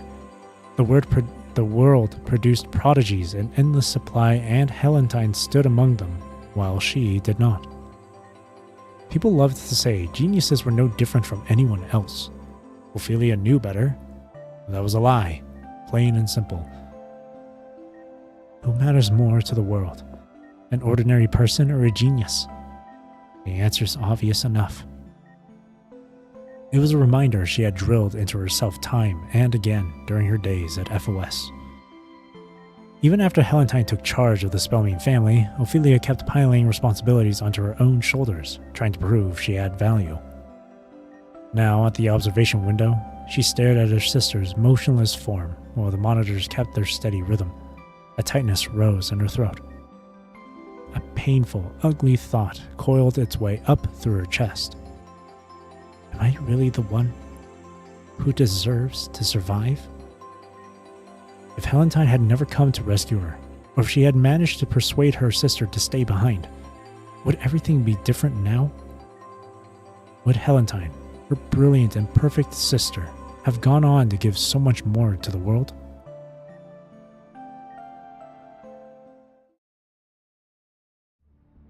Inside the office, the lighting was softer than the hallway's glare, yet somehow more oppressive for it. Through the window, alarms and traffic from the hospital's direction echoed faintly. It was as if the catastrophe had not truly ended, only held back by thick walls.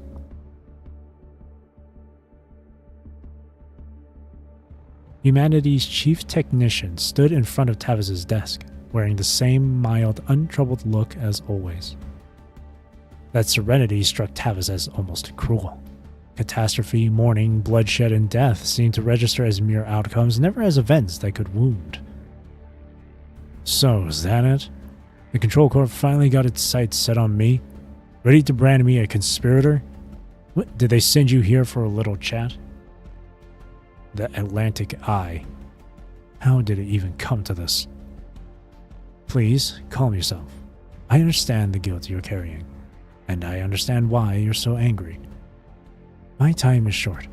The tower and them have their eyes on me.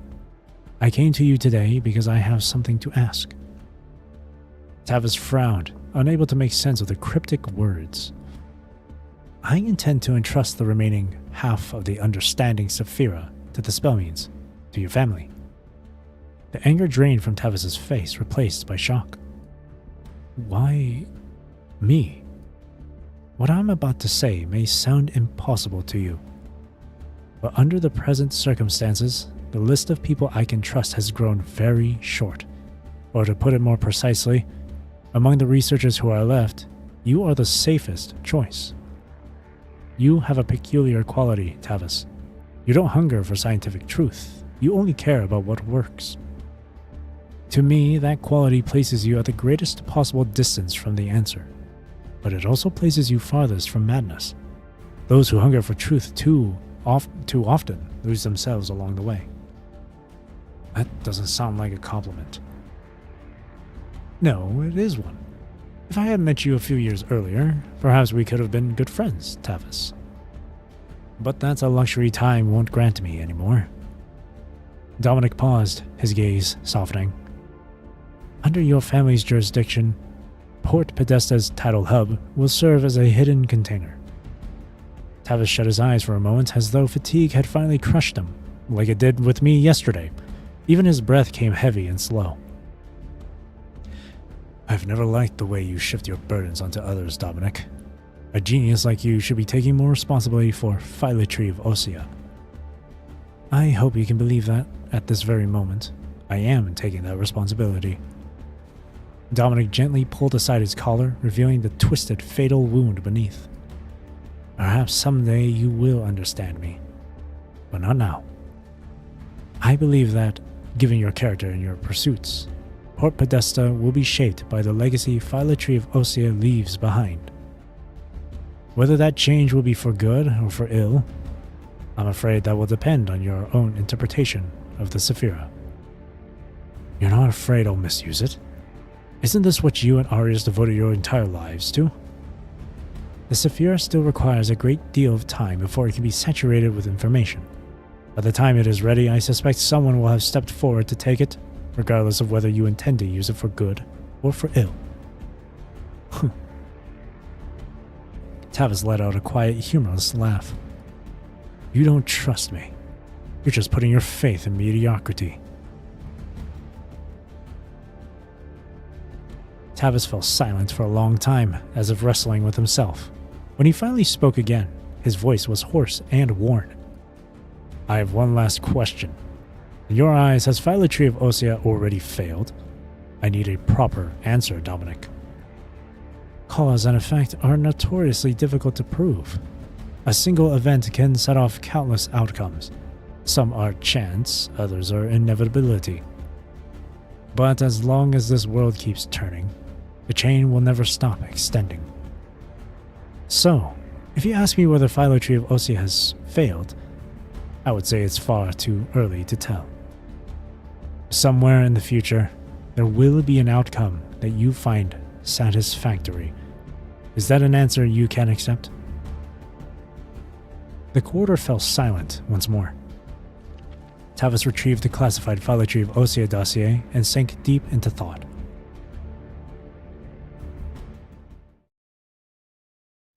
By the time night fully claimed the sky, only a scattered few remained in the hospital's family lounge. Ophelia sat at the table, the food on her plate barely touched. Tavis lowered himself into the seat across from her. The table between them was small, but the silence filling the space felt as solid as a wall. No appetite? Tavis blinked back to the present and stared at his untouched food. You should eat something, Father. You can't think clearly on an empty stomach. Halentine's condition is stable for the moment. If she makes it through the critical window, she won't deteriorate any further. Not in the short term, at least. That does sound like a good thing. Tavis speared a few perfunctory bites, chewing for a long moment before he could bring himself to swallow. Ophelia. What if, and I mean purely hypothetical, what if there was still a way to keep Halentine alive, but it required a certain sacrifice from you? Would you be willing to try? Yes. He had prepared so much for this. He planned out every word to steer the conversation toward the hardest thing he would ever have to say. But Ophelia answered before he could begin, and all those delicate words fell useless. Or felt. I'm assuming it's supposed to be felt useless? But fell useless kind of works too. Like those delicate words, they fell because they became useless or something. I don't know. English is weird. Interpretation can be odd. Tavis paused for a brief moment before pressing on. Human consciousness is not sustained by biology alone. It also requires a foundational substrate. Halentine's problem right now isn't just physical. The real issue is her consciousness substrate. A significant portion of her consciousness has been lost. Which means... It means even if we use construct technology to give her a new body, we would first need to restore that foundational substrate. You are twins. More than that, you share a lifetime of history. Your upbringing, your shared experiences, the imprints you've left on each other's consciousness. They are practically intertwined. A part of Halentine is still alive inside your mind. Ophelia's fork stopped in the air. I know my research has never interested you, but there is a technology I'm aware of: mind reconstruction. In recent years, institutions across the globe have been studying the mind. I got a set of technical data from Arius' partner, a guy called Corona. His team has been researching mind fusion. The technology is still in its earliest stages, but after cross-referencing it with my own work, it became mind reconstruction I mentioned just now. The procedure requires a set of highly compatible consciousnesses. We preserve the primary consciousness. They use the other compatible ones, those with shared memories, to fill in the gaps in the substrate. Put simply, it's a kind of fusion. I can preserve the primary consciousness's personality, with mind as the vessel. In theory, reconstructing Helentine's consciousness and completing the construct conversion is entirely feasible. I don't understand any of this. So what is it you're asking from me? Your consciousness, Ophelia. This is the only way I can see to save Helentine. Still holding the knife, Ophelia's hand locked as if turned to stone. What will happen to me? I will ensure your safety. I'm confident that even after contributing your consciousness, I can keep you living as a normal person. You would simply need to use that thing Dominic entrusted to me to handle the processing. A human consciousness can also... Watching him lose himself in his long-winded technical explanation, Ophelia lets out a small, quiet laugh. And yet you still came to ask if I'm willing to save her, Father. You already have the answer. This isn't a discussion. It's a formality, isn't it? Father, to you, am I anything more than a spare copy of my sister? The Spellmean family needs to ensure a worthy future. The fork in Ophelia's hand trembled. Father, if you really wanted to discuss this with me, you should have started by asking if I was afraid. I hate you, Father. Ophelia quietly pulled back her chair. Without another glance at Tavis, she walked toward the door. Don't trouble yourself with guilt. This is my choice. Because the Spellmean family needs to ensure a worthy future. The door clicked shut behind her and silence reclaimed the lounge once more. The food on the table had long gone cold. Not even a trace of warmth remained. What am I doing? The man's head sank into his hands, fingers raking roughly through his hair.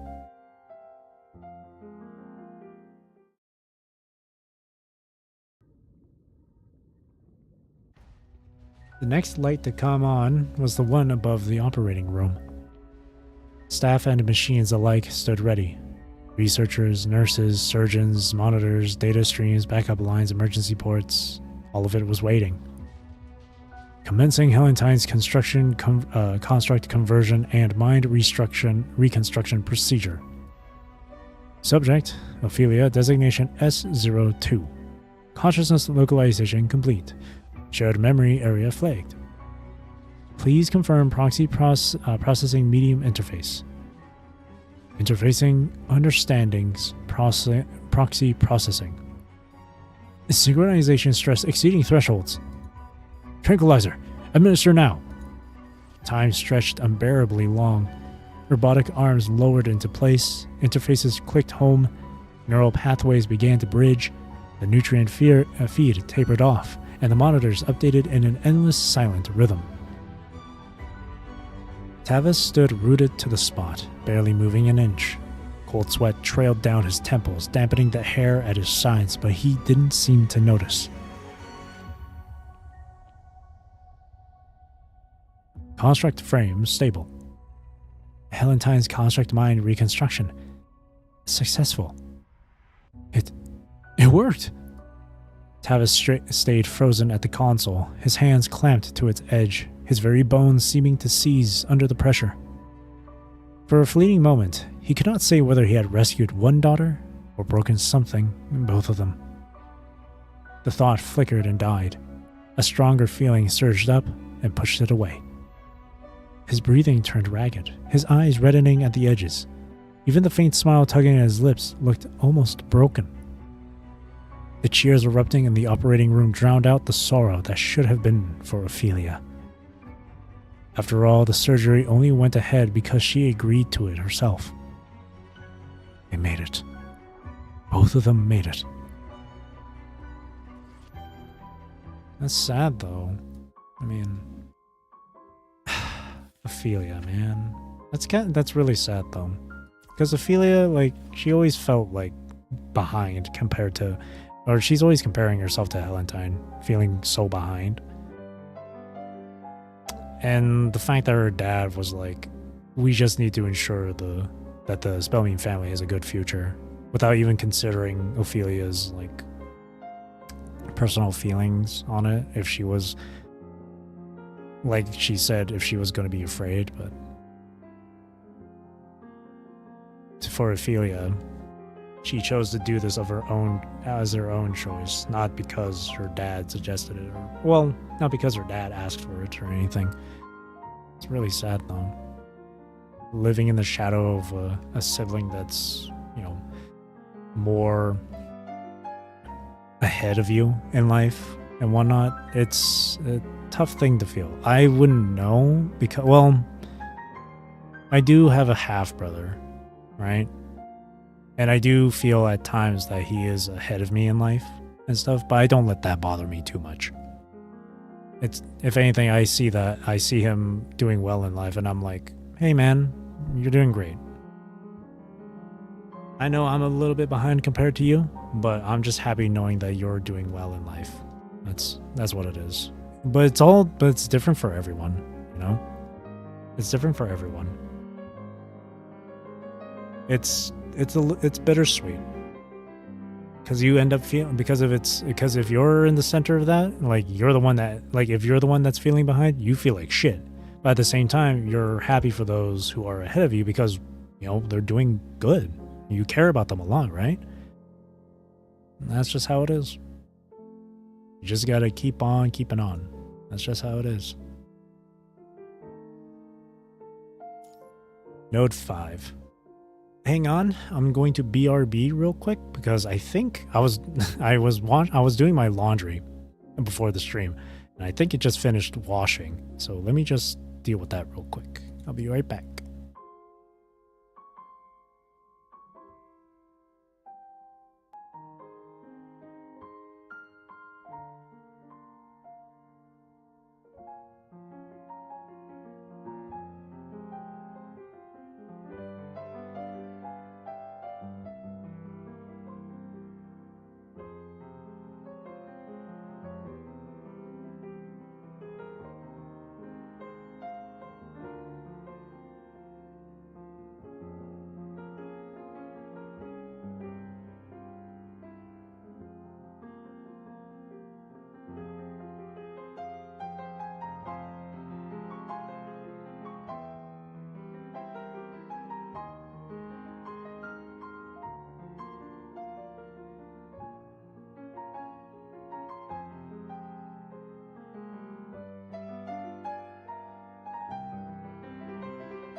Alrighty, I'm back.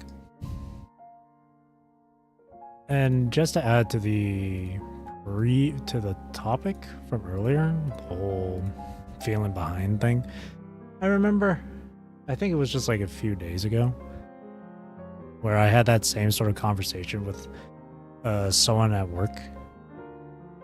This woman. And by her words, she said, like, don't compare yourself to others and stuff. And this is something I want to just like pass on to anyone else listening. Don't compare yourself to others. You may feel like you're behind, but you got all the time in the world to get whatever you need to get done. You know? Like, say, for example, going or attending university at a much later age. Like in your late, like, 20s or something. You know?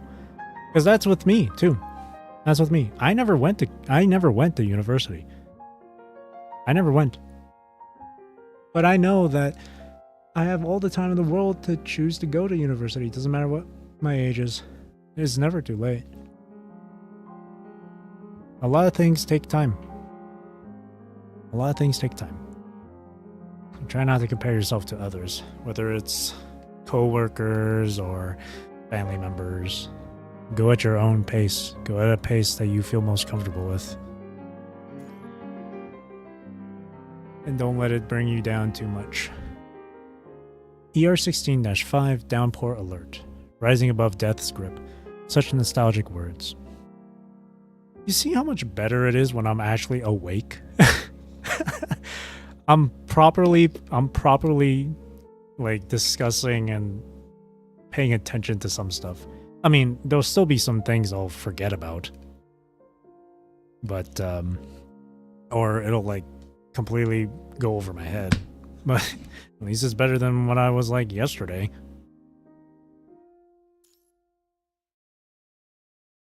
Port Podesta, Old Port District, present time.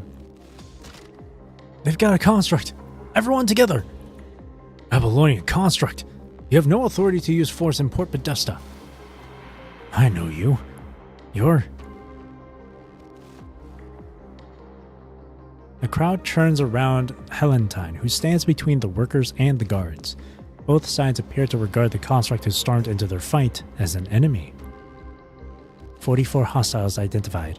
Shall I neutralize their combat capability, Usabeni? No, we're not escalating this. Everyone listen. We're a delegation from Babylonia. We were invited here to Port Podesta to advance cooperation between our two parties. Your words seem to have landed. The noise from the crowd slowly subsides. Then the lead guard touches a communicator, as if receiving an order, and glances around at the others.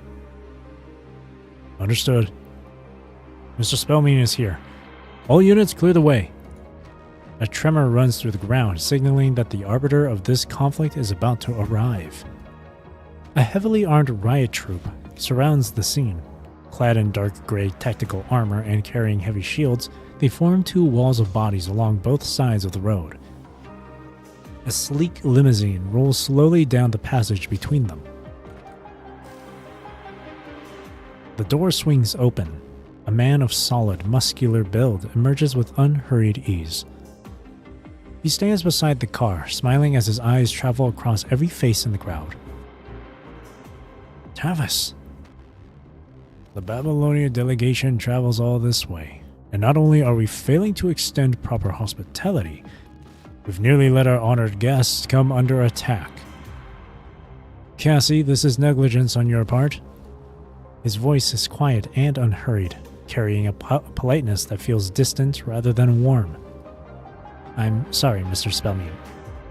A woman standing at his side gives a slight shiver at the reprimand, her shoulders tensing.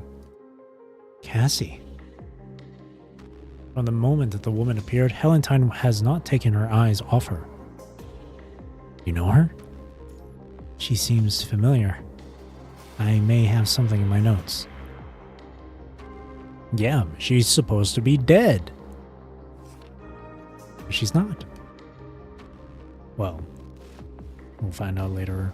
But they talked about, like, earlier with Port Podesta, missing persons, the dead coming back to life, and then the whole stuff with mind reconstruction, blah, blah, blah. Eeh. Necromancy, but science. She flips open the notebook, her eyes darting across the entries. She glances up, then back down, checking the details against the living face before her. The woman notices her too, but a polished professional smile covers her pale face like a mask, hiding everything underneath. When we're done here, report to the hub. Yes, Mr. Spelman. My apologies, Uzbeki. You came all the way from Babylonia, but Port Podesta has been a poor host. I hope you'll overlook this unsightly display. That side is not where you should be staying. It's unsafe. Tavis, you've got some nerve showing your face in the docks. Tavis lifts his arm, the gesture unhurried. The riot troop does not hesitate. They rush the defenseless workers in a single wave. Panic rips through the crowd. Civilians stumble backward. The front line of workers is slammed to the ground by riot shields. Stop!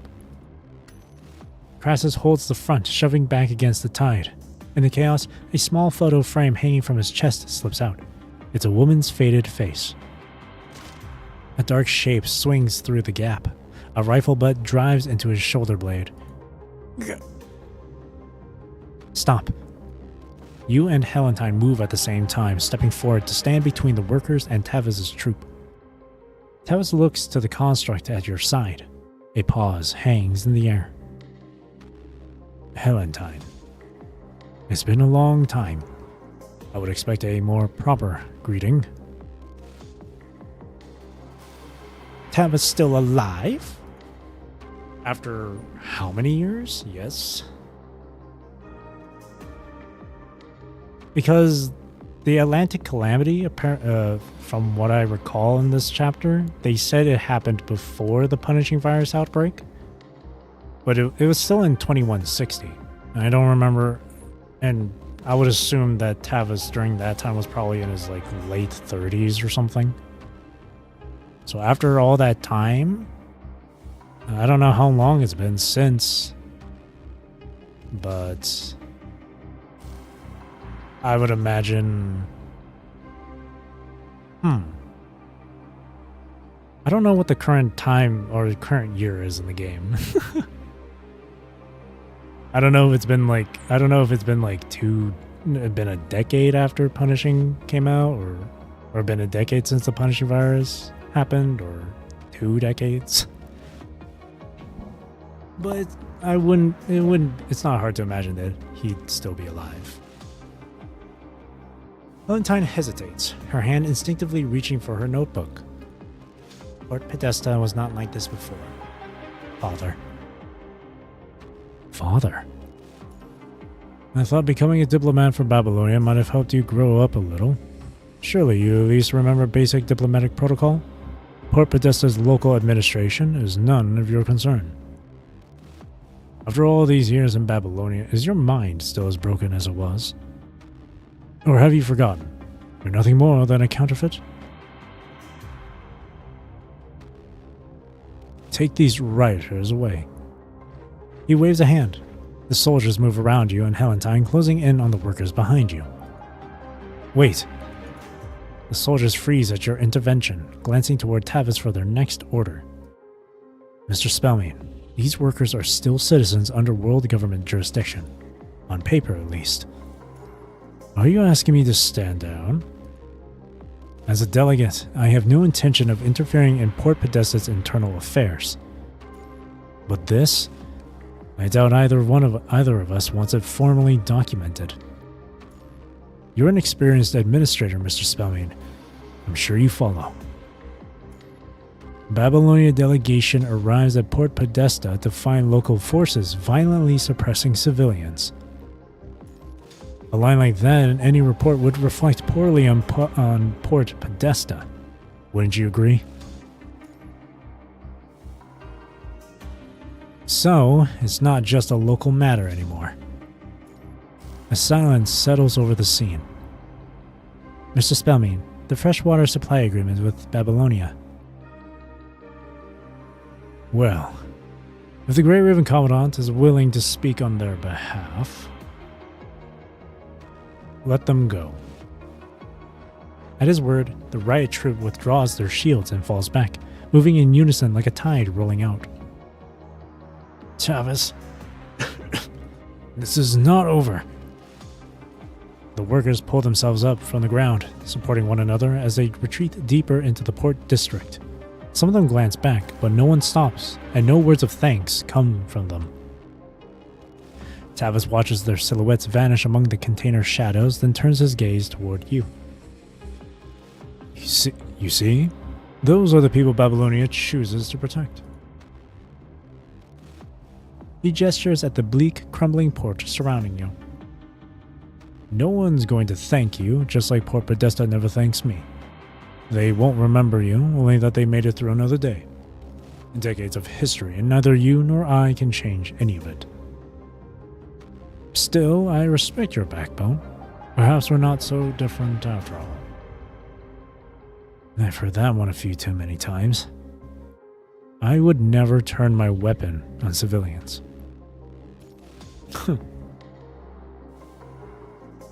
He forces out a faint chuckle.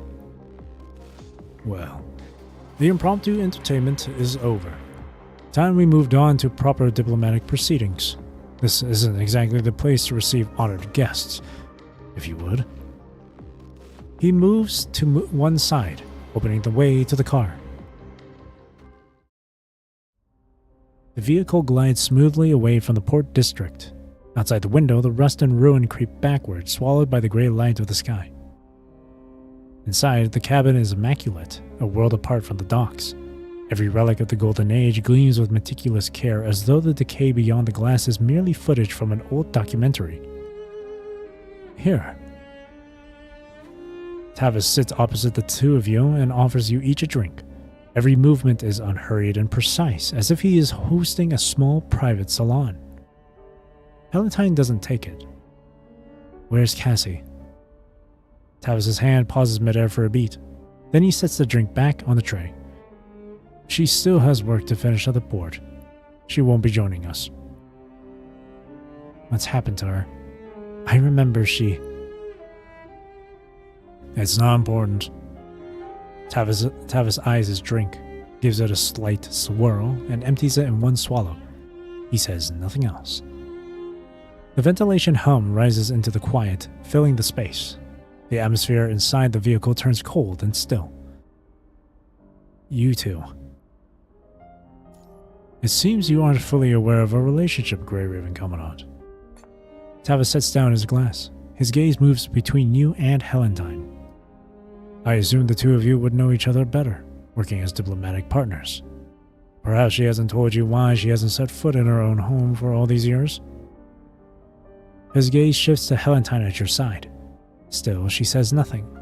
Outside, the port's dilapidated streetlights flicker to life one by one, their glow filtering through the window and casting shifting patterns across her face. When the punishing virus hit and Port Podesta lay in ruins, she abandoned the city, left tens of thousands of displaced survivors behind while they were still waiting for help, and went to Babylonia on her own. Port Podesta's rainy seasons are long. I've been waiting for someone who left without a word to come home through more than 30 of them now. That's not how it happened. Helentine's hand tightens around her notebook.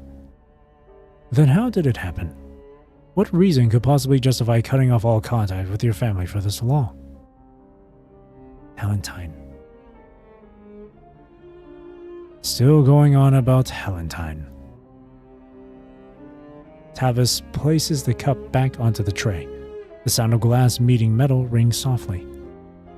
Why hasn't she contacted home in all these years? Because she thinks I don't know who she is anymore. As for her...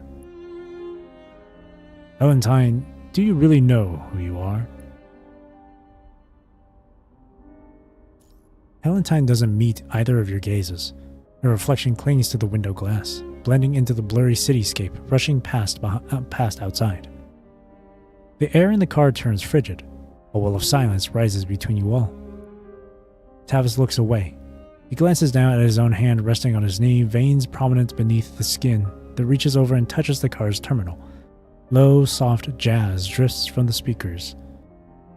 The saxophone drags out its final notes as if sighing on someone's behalf. My apologies. It's just some tiresome family matters. I hope you'll overlook it. Officially speaking, you are both diplomats of Babylonia, after all. When he lifts his head again, the smile has already found its way back to its proper, polite place. Is this your first time in the Transatlantic Economic Community, Grey Raven Commandant? In this capacity, it is a first. I've been here a few times to perform missions. It is a first. How much do you know about this place, then? Not much, honestly. Just the broad strokes. I see. He taps the terminal a few times. A pale blue holographic display lights up in the center of the cabin, showing 4 family emblems rotating slowly around the Transatlantic Economic Community emblem. Then allow me to play the gracious host. I had Cassie prepare an introductory briefing for guests visiting the TEC. Please, take a look. TEC. Family emblem. Another family emblem. Another family emblem. And another family emblem. He gestures toward the 5 emblems rotating slowly within the holographic display.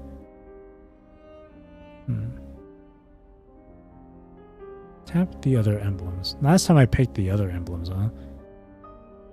Ah, man. I wish you can choose, like, all the emblems to get information, but from what I remember from last night, you can only pick the one, huh? Let's go, yeah. Before we get to the families, you'll need to understand how the Transatlantic Economic Community is structured.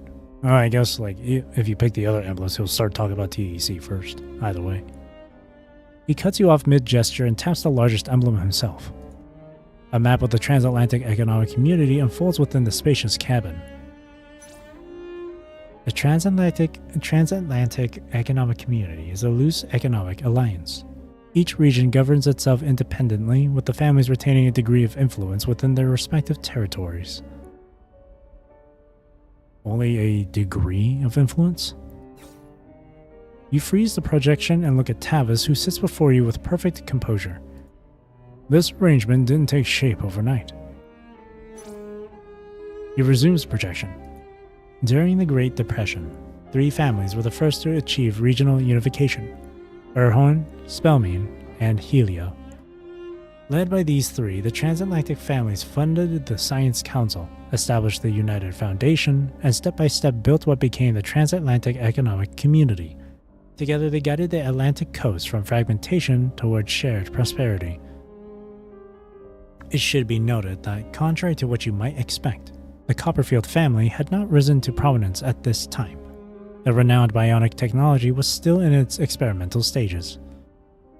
During the Golden Age, the Transatlantic Economic Community was deeply involved in initiatives across the board, such as Gestalt development, orbital satellite construction, planetary transformation projects, contributing talent, materials, or financial assets at every turn.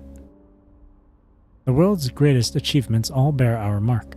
In that sense, the Transatlantic Economic Community was one of the cornerstones of the Golden Age. This is new to me. I had never heard much about TEC's history during the Great Depression. Not surprising. The TEC has been in decline for far too long. No matter how brilliant the past, it's a little more than dying embers after the punishing virus outbreak. Now then, you may begin with whichever family interests you. Griffin, Antelope, and Unfamiliar. Last time I picked the Unfamiliar one. I'll probably just pick it again because I don't remember the details.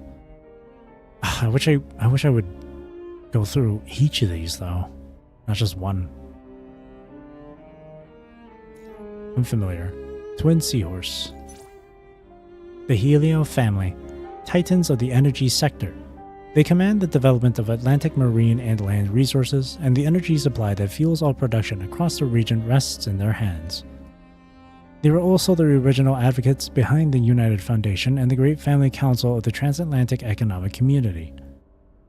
To this day, every independent regional power within the Transatlantic Economic Community depends on their energy supply to survive.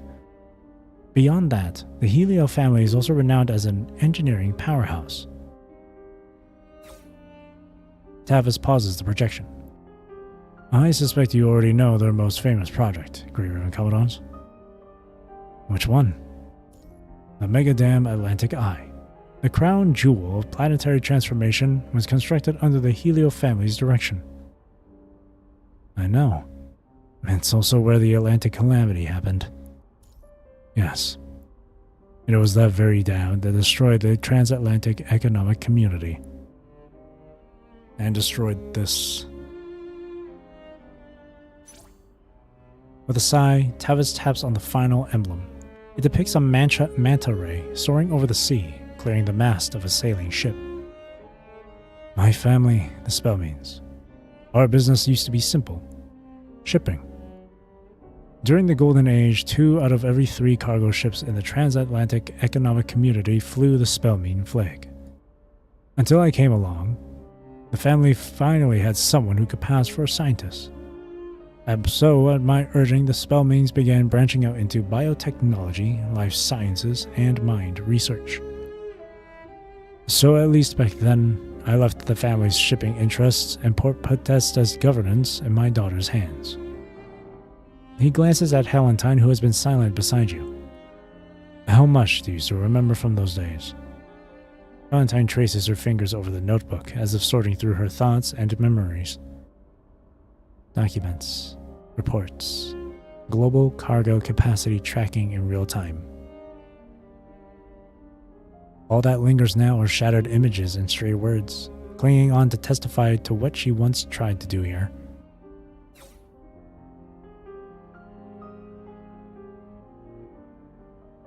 Timeline around Punisher Virus appearing is confusing, maybe for the writers to timeline plot holes and fill in different events. Well, a lot of the backstory, some of the backstory stuff that we get normally is like what happened was like stuff that happened before the punishing or on the day of punishing. Plus, the punishing virus, it like these backstories as well, it kind of just depends on location. Like, say if the virus happened in like North America or something, or first came from North America, it would take some time for it to expand to like other continents, right? So if one story happened supposedly after the outbreak, but the virus hadn't hit them yet, they probably just were in a different continent or country or whatever. So it took time to get there. That's my only thing I could think of. Liv's human age should be around her 40s. Really?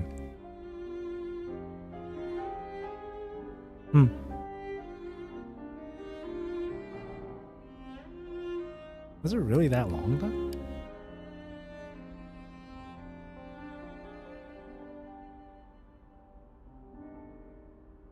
though? Maybe Liv, when she was a kid during her interlude, was probably like around 10 years old or something. If she's supposed to be in her 40s though, then I guess the punishing virus happened like 30 years ago, but I don't know. It is the year 2160, eh? Hang on a second. Let me see something really quick then. Let me see. I think one of these chapters mentions like the specific year that they're in. No, never mind. I thought for a second like Cradle Parade tells you what the year it was, but no, they only tell you the day and month, which is April 1st. Or, but wait.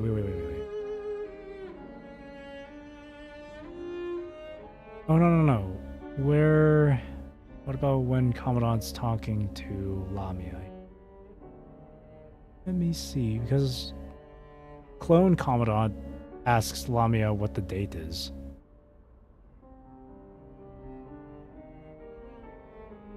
Let me see.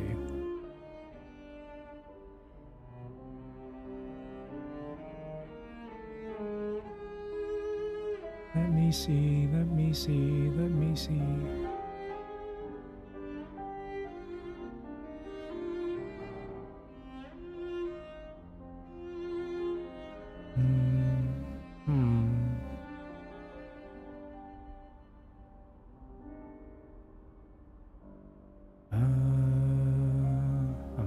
Trying to find it.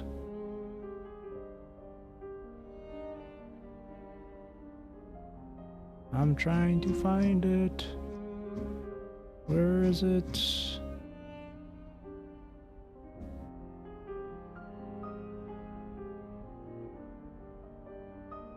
No, again, they only say the month and day, not the year.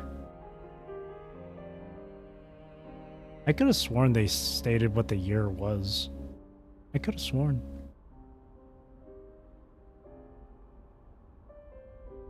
We just know that punishing first came. The outbreak happened in like 2160, 2161 or something. Oh well, anyway. With a sigh, the blue projection dissolves, emblems and all, and the cabin sinks back into shadow. Outside the window, the rusted containers, squat shacks, and gray laundry lines blur past. The port district's stale dampness is exhaustion and poverty. All of it falls away as the vehicle races forward. A sharp boundary divides the port from the city proper. High walls, wire fences, armed sentries. Here the docks come to an end. Tavis's vehicle glides across that thin line on the map, and the world switches frames. The buildings straighten. The streets turn clean. The smell of rust is replaced by a fragrant scent. Port Podesta wasn't divided like this when I left. Valentine stares straight at Tavis, her look carrying the weight of an accusation. Why are those people kept out? This is why the port workers are rising up against you, isn't it? Remember what I told you earlier? Port Podesta never thanks me. Before the disaster, Port Podesta had a registered population of 260,000. Today, roughly 20,000 remain. This location is a natural harbor, but it's no good for growing food. Factor in the 90% collapse in global maritime capacity after the disaster, Port Podesta's local energy output, the hydroponic farm's production cycle, the upper limits of our medical supply rationing. We can sustain basic survival for fewer than 3,000. We all have to accept the truth. Modern civilization long ago created a population that far exceeds the Earth's natural carrying capacity, propped up entirely by scientific progress. To keep everyone alive, I've had to strip away comfort and dignity. In this age, survival alone is a luxury. That doesn't justify segregating and mistreating part of your own people. You could request additional aid from Babylonia. The Atlantic calamity, the punishing virus outbreak, after the initial chaos, the whole world was waiting for the government to step up. And what did the government do? World government do? Launch that farce they called the Great Evacuation. And even then, the world government made a big show of tossing us scraps. Token relief supplies, some patchwork rescue crew that barely skimmed past Port Podesta before they pulled out. Don't tell me that was about rebuilding. That was just a little theater for the masses to prove the bureaucrats did something. Whether it made any difference, that was never the point. I poured every last resource I had into saving Port Podesta. Where was the world government then? They abandoned Port Podesta once during the Great Evacuation. I don't trust them, and I will never hand my city over to them. Port Podesta has weathered the punishing virus on its own. Our internal affairs are none of anyone else's concern. I can't accept that reasoning. I suspect you're perfectly content to keep Port Podesta's people scraping by. That way, the power is always in your hands. Isn't that right? Think what you like, Usabeni. I've told you honestly where Port Podesta stands. Babylonia has its way of governing, and Port Podesta has ours. He shows no anger. Instead, a slight smile crosses his face. You don't need to trouble yourselves with this. In fact, you'd best not trouble yourselves with it at all. We're here. The car stops in front of a building built in the Golden Age style. The portico glows with warm, understated light. Attendants are already waiting on the steps. Helentine, care to see home again? I've had the housekeeping staff maintain your rooms. Everything's just as it was. Just before stepping out, Tevis calls Helentine's name. She pauses, then looks at his face, familiar and yet not. No, thank you. I'm here as a Babylonia delegate. It wouldn't be proper. Huh. Very well. I hope you both find the Atlantic nights agreeable. Oh, and one more thing. Tomorrow evening in the banquet hall on Hillston Street, I'm hosting a welcoming dinner for our honored Babylonian guests. I do hope you'll both be there. After a farewell that could have been sincere or merely polite, the car pulls away and vanishes into Port Podesta's hazy night. You walk a few paces, then realize the young woman behind you is still standing there, utterly still. Helentine? Usabeni, I have a request. Would you come somewhere with me? Right now? The sun's almost down. Yes, if I go alone, I might not know what to say. Then let's go together. That place is very important to me. All right? The two of you leave your luggage with the hotel concierge and walk away from the bright streets, heading in the opposite direction.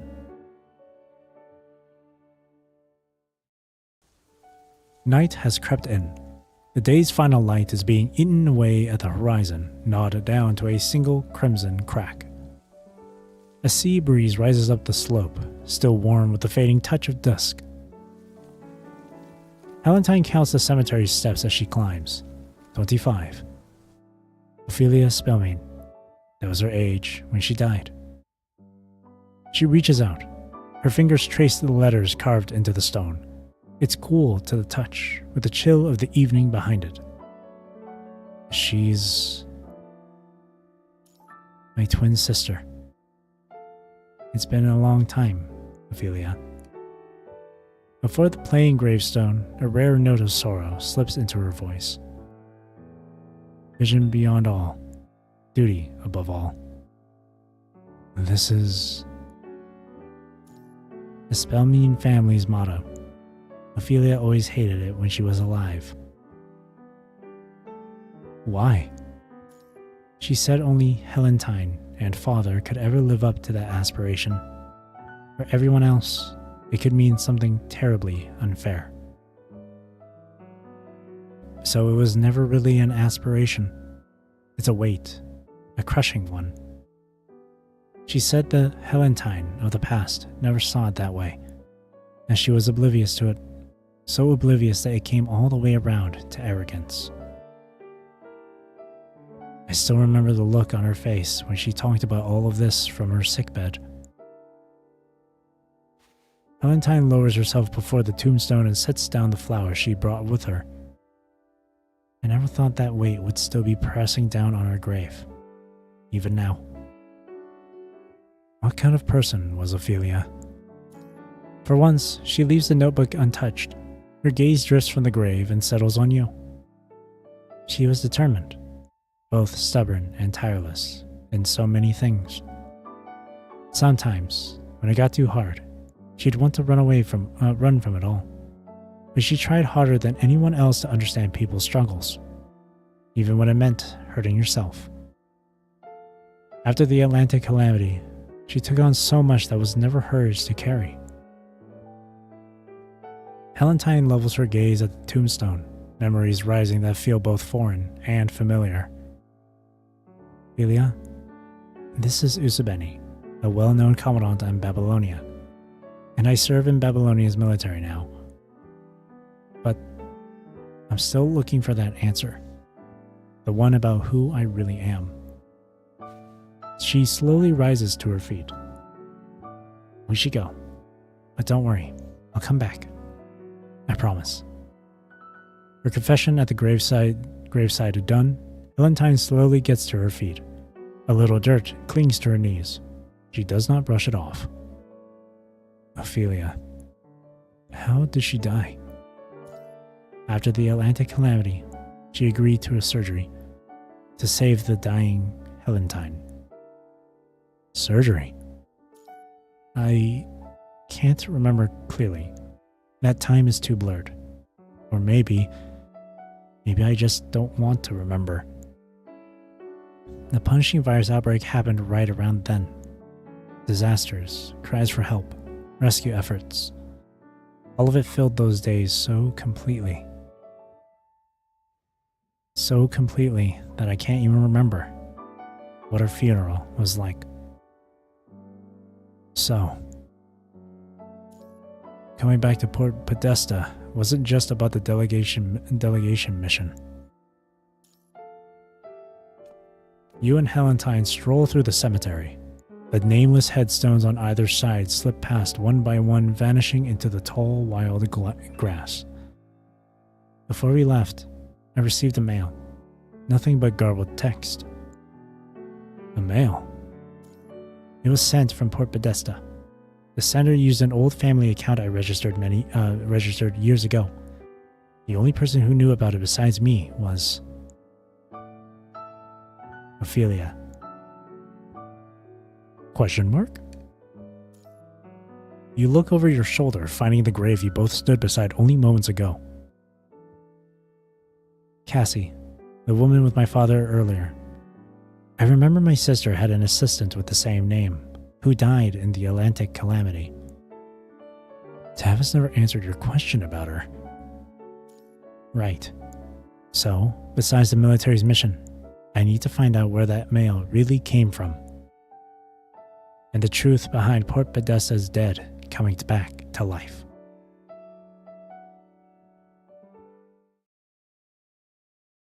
"3 kilometers north of the port, a line of towering blockhouses rise from the reed beds. This is the boundary between the port and the city, where Port Podesta's past and its present stand on opposite sides. A rustle passes through the reeds.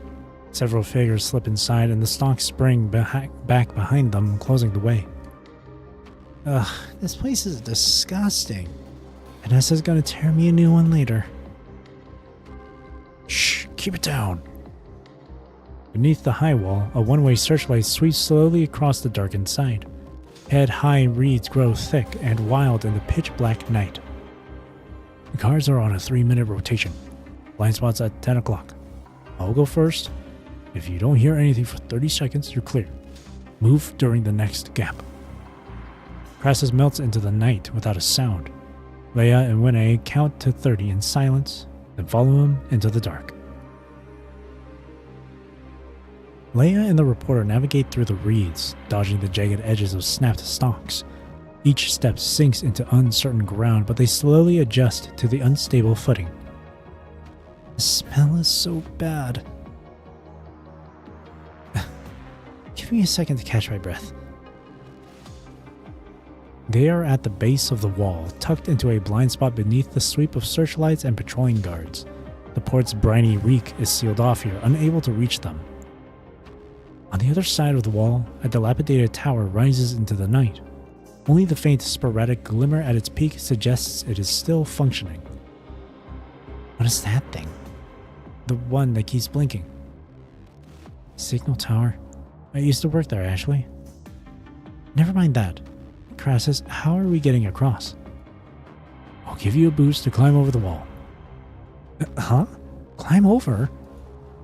You're a war correspondent. Shouldn't it be like basic training? I'm a war correspondent, not an acrobat. It's almost 4. Shift change gives us about 30 minutes. Don't waste it. I'll go first.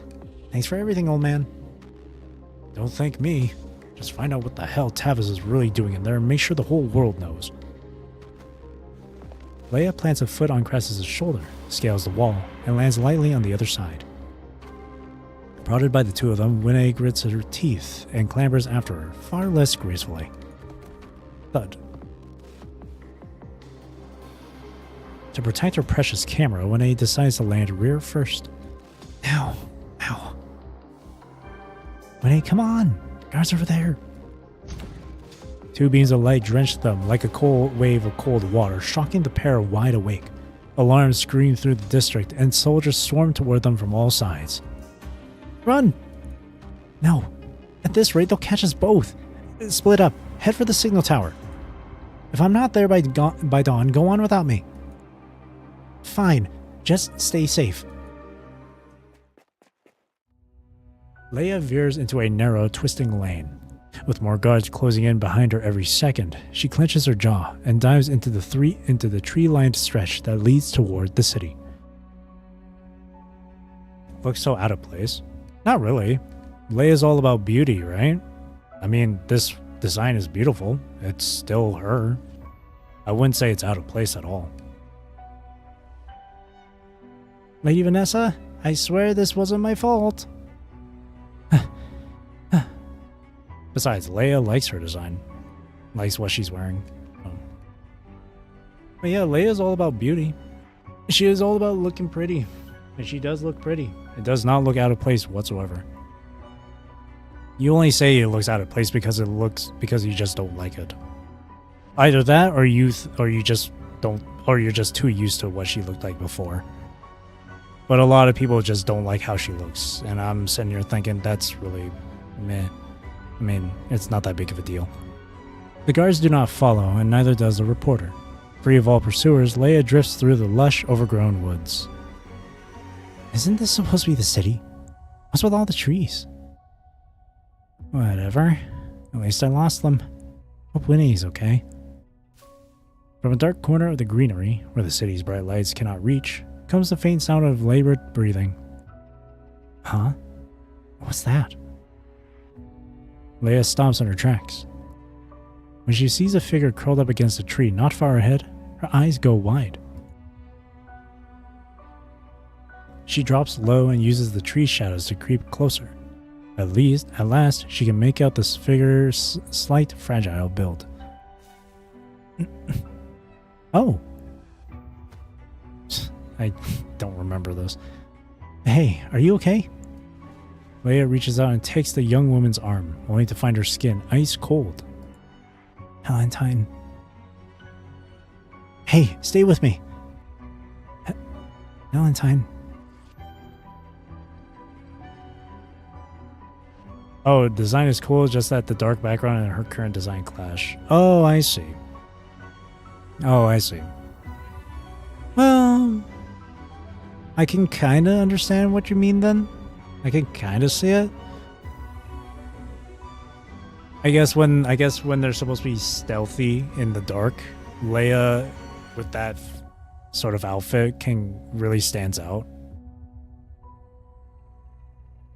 Well, I would at least imagine her outfit isn't like super glowy or anything like that. Help. The young woman raises her head. Her tangled long hair slips aside, uncovering a pale face.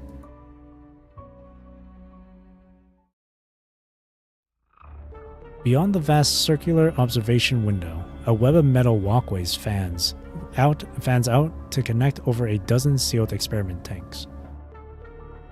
Inside one of them, a young woman floats in suspension. Her vacant eyes are fixed open, and every now and then, a faint trickle of bubbles slips from her nose and lips. It's none other than Cassie. On the other side of the glass, a punishment chair glides silently into place before the observation window. Lithos jump scare.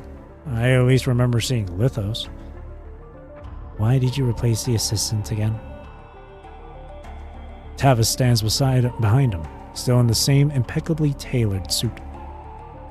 Still not lifelike enough for you? No. She's sufficient. She doesn't even remember her own death. Oh? Which also means she holds no fundamental regard for the fact that she's alive at all. That's an insightful perspective.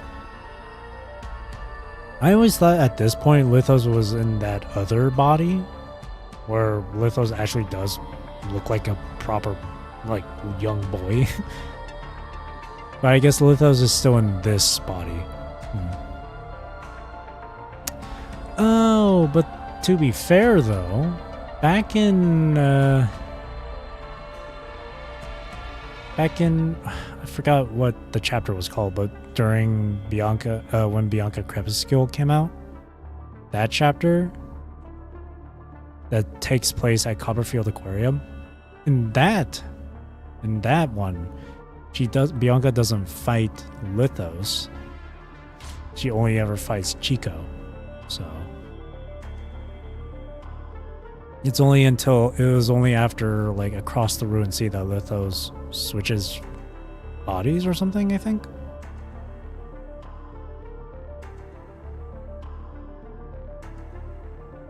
Because Bianca heavily damaged that current body of Lithos, if I remember correctly. Guiding the paper crane, Lithos shifts over to the control console. It puts me in mind of an old cloning experiment. You've heard of it, I imagine, Dr. Tavis. A scientist once tried to achieve immortality through cloning.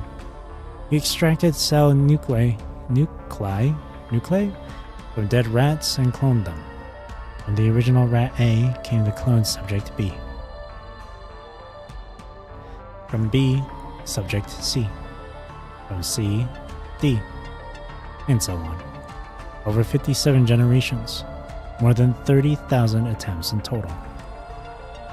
When the 58th generation was finally cloned, every subject died shortly after birth. The Yamanashi experiment. It ended humanity's pursuit of longevity through self-cloning.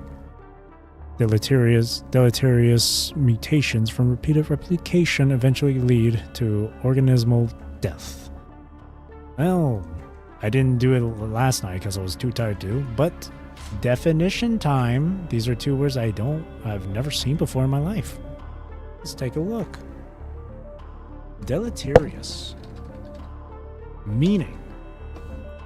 Deleterious meaning. Harmful, often in a subtle or unexpected way. Okay, there you go. That's deleterious. And then alongside that, organismal meaning. Definitely something to do with your organs. Oh wait, what? Organismal. Organismal?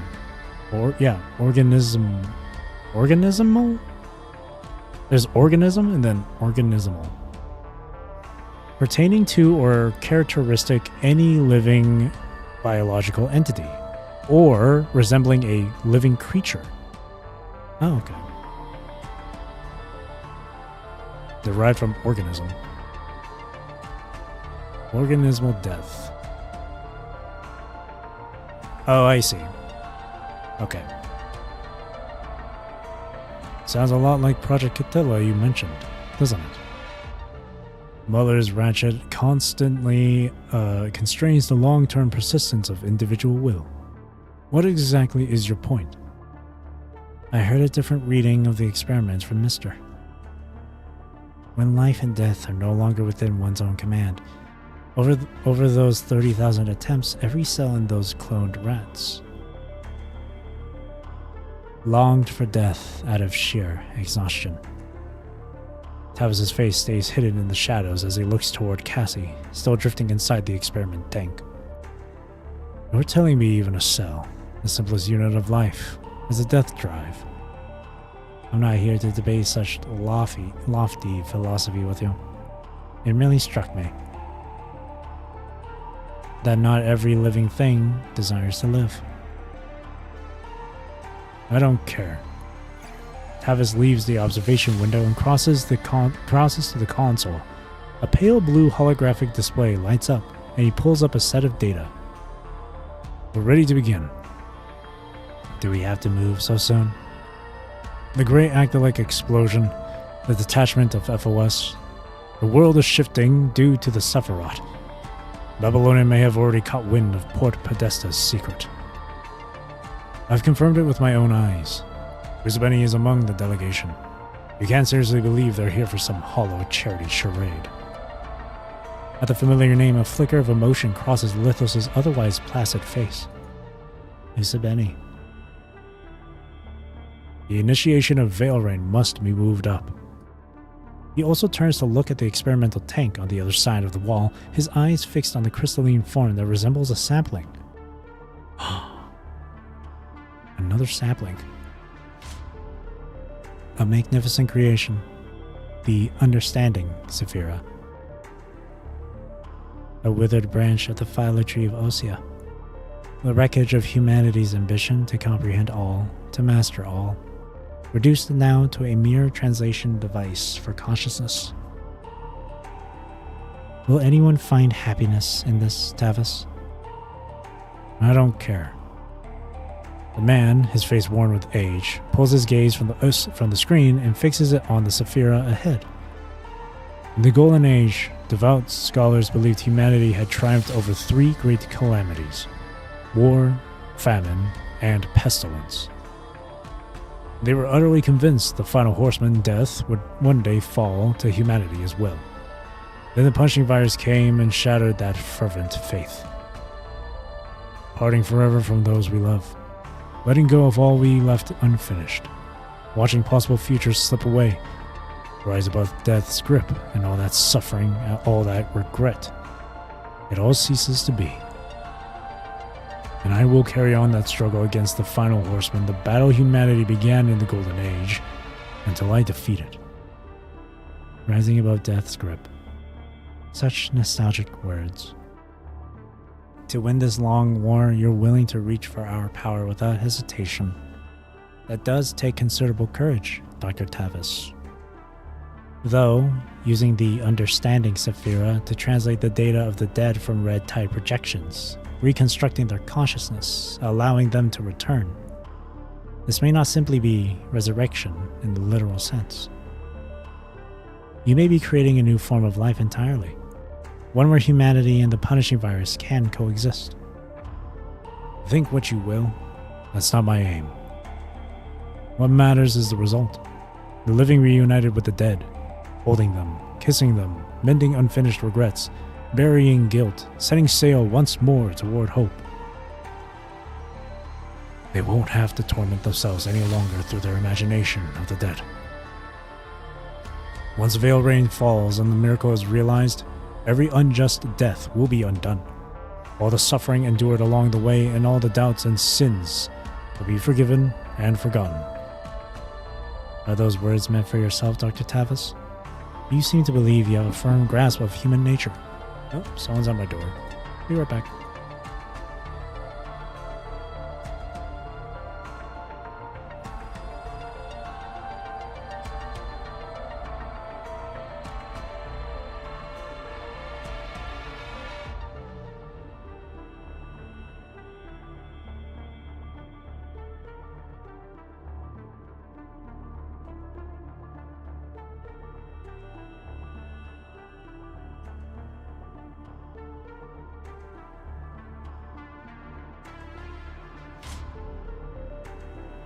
Alright, I'm back. Sorry about that. Tavis, who has been checking data at the console the whole time, pauses for a moment. I just have a firm grasp of pain. Is that so? The battle suit you asked for is ready. Go have a look when you find the time. Lithos lets out a soft chuckle and steers the paper crane out of the room, leaving its heavy shadows behind. In the vast darkness of the tidal hub, a dark green silhouette slowly takes shape. I'm curious, what tempted you to meddle in poor Podesta's affairs? Young Jen, what do you imagine tempted me? The Understanding Sephira. You're not wrong. I have little interest in Tavis's veil rain, but his technology is genuinely intriguing. It might be worth trying on Margaret. His technology still can't function without the Understanding Sephira. Without it, it's no different from the red tide.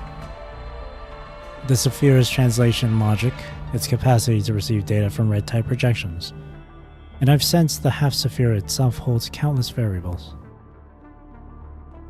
No matter, best to let things take their course, much like the people here in Port Podesta. Speaking of variables, Uxabeni of Babylonia has arrived.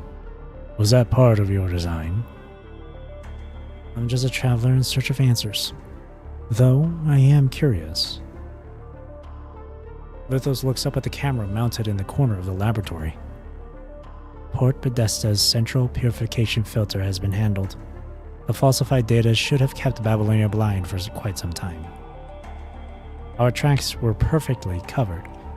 So those leaked punishing virus readings, who let them slip, I wonder?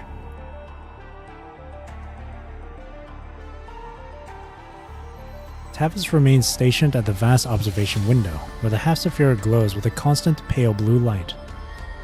He shuts down the last holographic screen and opens a channel to Lithos. Preparations for Veil Rain are in place. My thanks for your support, newly appointed Ancient. I sincerely hope your wish is granted. I look forward to witnessing the moment the miracle comes to pass. Thank you. He ends the call and sinks wearily into a nearby chair, his gaze drifting to the date shown on the desktop terminal. Port Podesta's rainy season is almost here.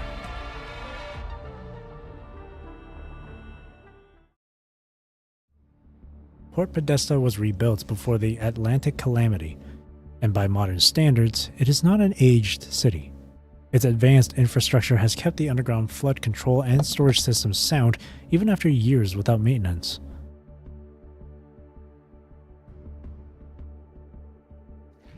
Deep beneath the city's foundation, past the metal decking, through the concrete substrata,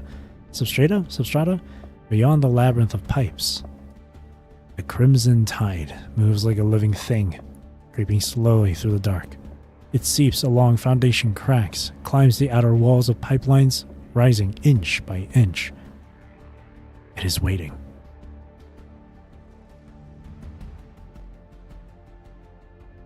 Waiting for the Veil Rain to... Whoops. No! I clicked on it and it disappeared. Waiting for the Veil Rain to something. Shit. Hang on, what did it say? Let me check.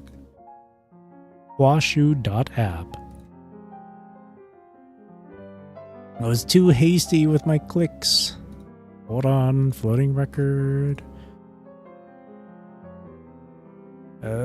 Scroll down. Waiting for the Veil Rain to fall. That's what it was. Okay. There was one other thing I forgot too. I need to look at the story mission achievements here. Get that open on the side. Okay, so there's like 3 of them.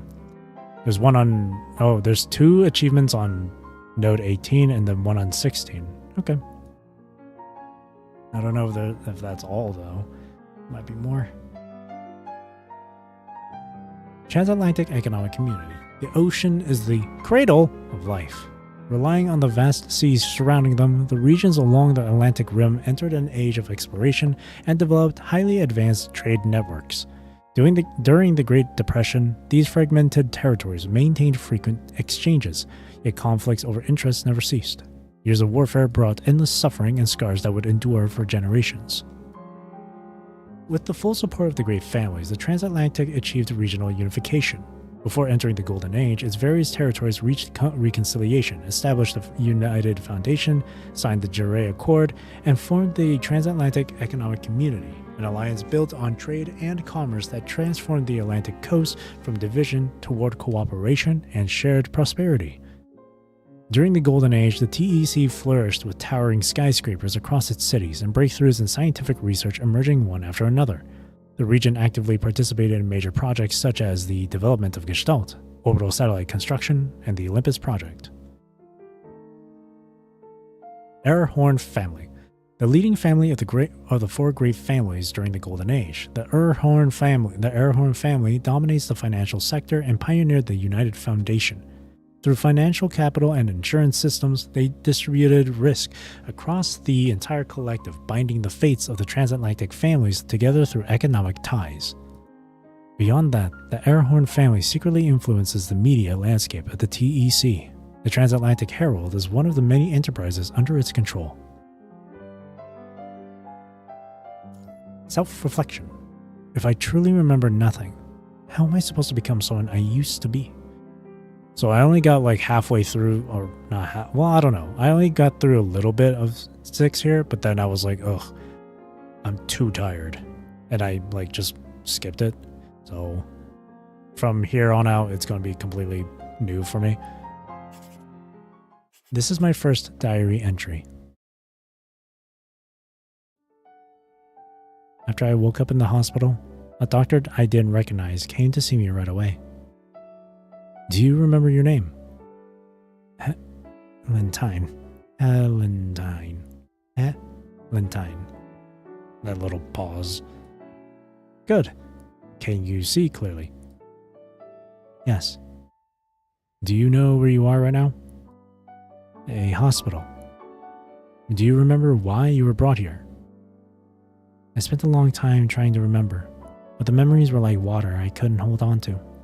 The harder I gripped, the more slipped through my fingers. I don't. The doctor didn't look surprised. He just looked down and wrote something on his clipboard. He told me memory loss is one of the most common after effects, and that I shouldn't push myself to remember. For the time being, the priority is observation. After that, he began asking about my past. He asked if I remembered my grades from FOS college. Any grade at all. But when I tried to think back to that time, all that came to mind were images shrouded in fog. They seemed to exist, but behind a distant pane of glass that I couldn't reach. So the only answer I could give was, I'm sorry, I can't remember. Then the doctor asked if I remembered what I did while working at Spellman. That question was even harder than the last. The images I could see didn't even belong to me. I'm not sure. Still, the doctor showed no surprise, as if he'd known my answers all along. Then he told me to look at the person standing beside him and asked if I recognized her. The face beside him felt very familiar. She was quiet the whole time. Her face was pale, with faint dark circles under her eyes that she couldn't quite hide.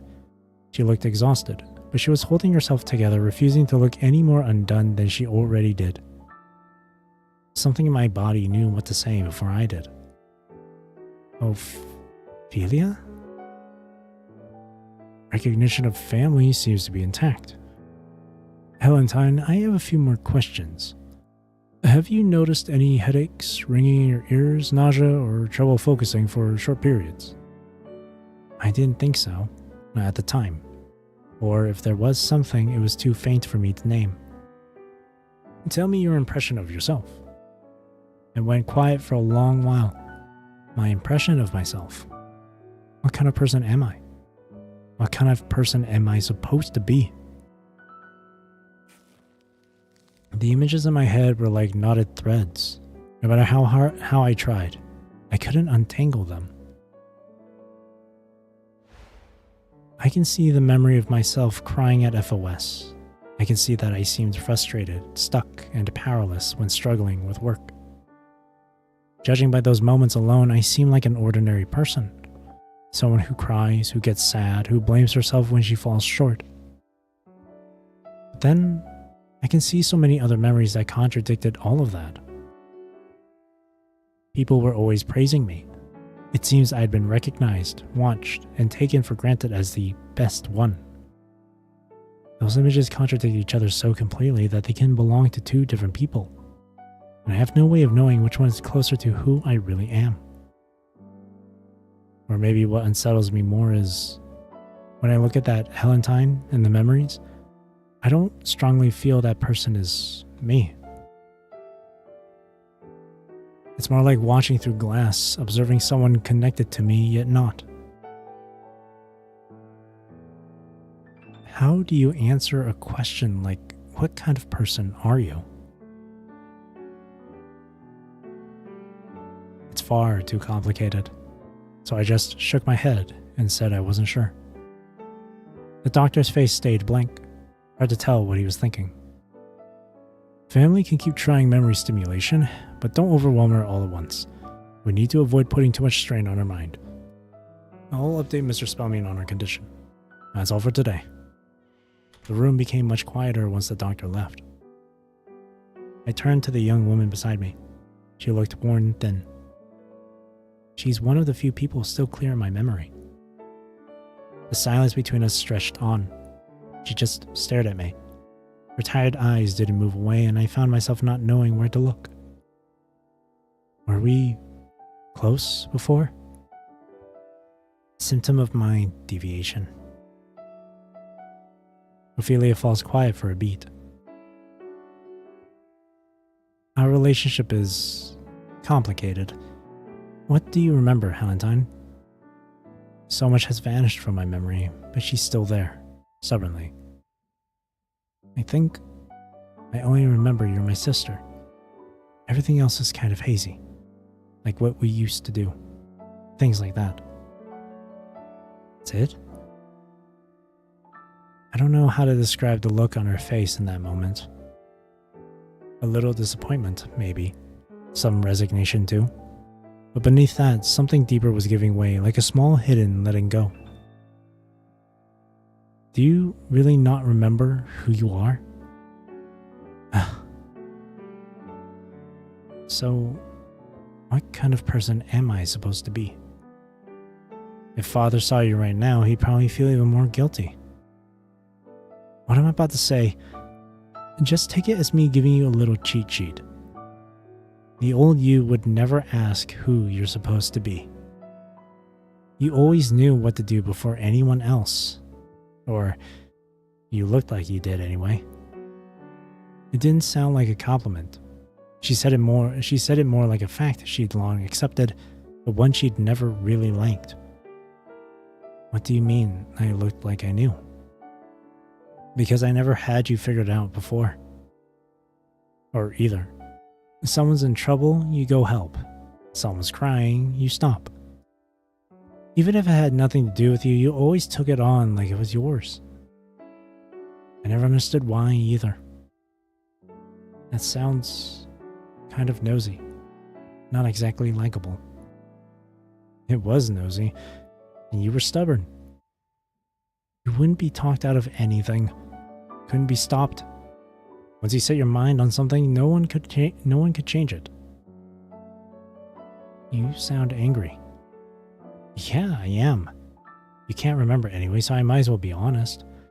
Helps you figure out who you are, doesn't it? So, does it feel easier looking at me now? Who knows? Everyone wants the old you back, you know? Everyone? Father, people in our family, a lot of them. Everyone went through so much just to bring you back. Do you remember how you ended up like this? I shook my head. She watched me, like she was waiting for me to piece together something from the scraps. You had to run straight into the middle of that explosion for the rescue. I tried everything to talk you out of it, but you wouldn't listen. You came out of it covered in wounds. That's just who you are, Valentine. But you sound like a good person. Sure. So good it gets annoying sometimes. That's what you think? Then go on playing the good person. Father wants the old you back, after all. What about you? What I want doesn't matter. That answer didn't fit what I remember. If Father asks, you should tell him you're starting to remember things. He's tired enough as it is. Don't add to it. I understand. Let's leave it here then. Get some rest. I'll see you again. She left, and I still couldn't sleep. I'm confused. According to Ophelia, it seems everyone wants me to go back to being the person I was before. But what was that person like? What am I supposed to become for everyone to be happy?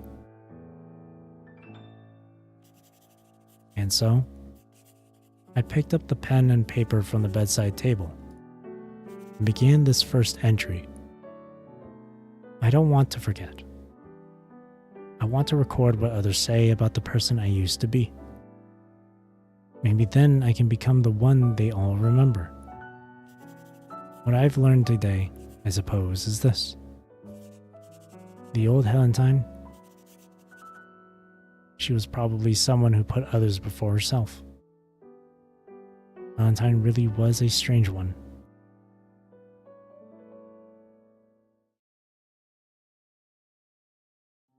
The office lights were dim. Tavis held the hospital report in his hands, silent for a long while. I spoke with your sister. The situation could be worse. Valentine has retained most of her basic self-awareness. I see. That's good to hear. But she's still recovering. I need you to take over some of her responsibilities for now. Tavis lifted his weary eyes and looked at his daughter standing before him. Me? Mainly disaster relief coordination, external communications, and research documents that don't require her direct oversight. All of this will be transferred to you in the short term. Haven't you always wanted to be involved in these matters? You do keep track of things, Father. Tavis paused for a moment. I'll have Helentine assist you, and I'm hoping the work will help her recover her memories as well. My theory is she borrowed too much from another consciousness. It weakened her own mind. Based on clinical experience, frequent memory stimulation from someone close may accelerate the recovery of the primary personality. So I want you to help her while you work together. Consider it a form of rehabilitation. And once she's recovered, you'll both continue serving Port Podesta and become the pride of the Spellmean family. Ophelia's hand tightened around her sleeve. She wanted to say something, but the words never came. In any case, Helentine will be discharged soon. The coming days may be demanding for you, but once we get through this, everything will fall into place. I understand. Wait. Ophelia stopped, though she did not look back. How have you been feeling lately? Ophelia froze for a moment. I'm managing fine. Any headaches, ringing in your ears, or mood swings? Nothing. Tavis remained under the light, his face drawn more taut than when they had spoken of family affairs only moments before. The consciousness surgery you went through is unprecedented. I'm still a bit concerned. Come see me every day for a checkup from now on. You seem to be recovering well, but I can't help worrying. Okay. Thank you, Ophelia. I'll take care of everything, Father. With that, she walked out. The door whispered shut at her back. Silence returned to the office. Tavis remained where he was, alone, his gaze fixed on the unfinished paperwork that covered his desk. He did not move for a long time.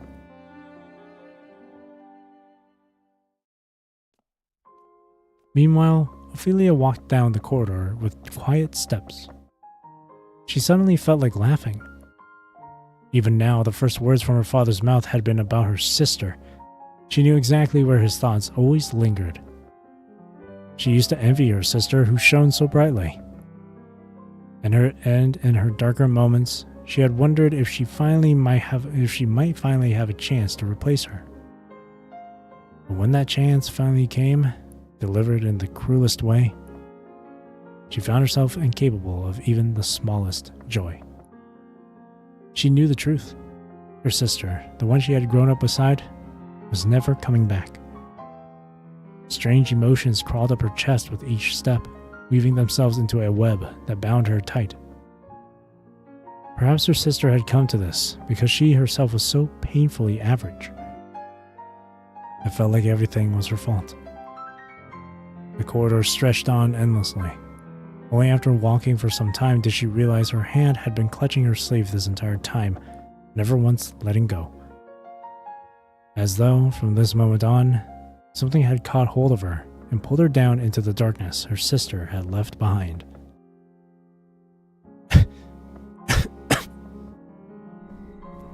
Suddenly, a faint dizziness crept up from the back of her skull, as if something deep within her mind had quietly torn open. Ophelia stopped and braced herself against the wall.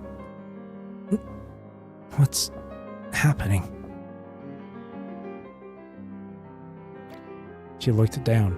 A dark red droplet landed on the pale tile, spreading slowly. For a moment she stood still, and lifted a hand to her nose.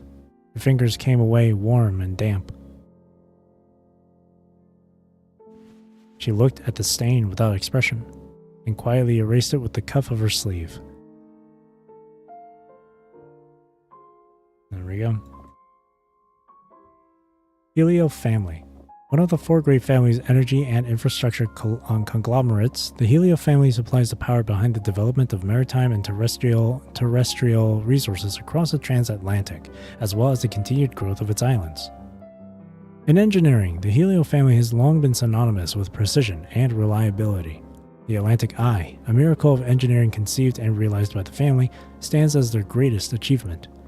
After its completion, they worked closely with the Airhorn family to construct lighthouses, undersea tunnels, and optical cable networks throughout the TEC.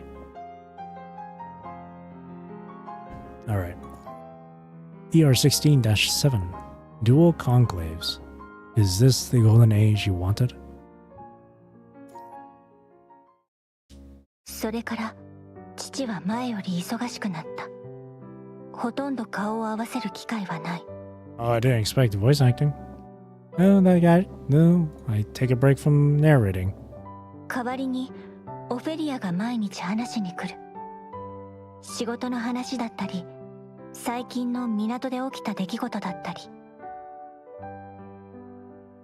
オフェリアは少し変わってる。仕事の愚痴をこぼしながら仕事を大事にしてる。一度話し始めると何時間も止まらない。内容はよくわからないから何を言えばいいのかもわからない。ただ話の間にうなずいたり、そうなんだ、大変だねと相槌を打つだけ。彼女はマカロンを持ってきてくれる。初めてベッドのサイドテーブルに置いた時、何気なく言っていた。前は苦いものが嫌いだったから。それから彼女はベッドに座って眉を潜めながら書類をめくり、仕事の愚痴をこぼしていた。その間、私はゆっくりとマカロンを口にした。今の体で味を感じられるのは味覚センサーだけ。それでもこの甘さは好き。甘みは考えるまでもなくまっすぐに届く。単純だけどそれが確かな慰めになる。話が途切れると彼女は気まずそうにこっちを見る。でも何を言えばいいかわからなかった。視線をさまよわせてついサイドテーブルに置いていたこの日記を見つめてしまった。そのせいで日記のことはすぐに知られた。オフェリアは興味を持ったみたいだった。私の書いた取り留めのない文章を1ページずつ読み進めていく。子供の頃、作文コンクールがあったらしい。一緒に参加して、彼女は入賞して、私は賞にも入らなかった。そのことを彼女はずっと覚えていると言っていた。姉に勝てた数少ない出来事だから。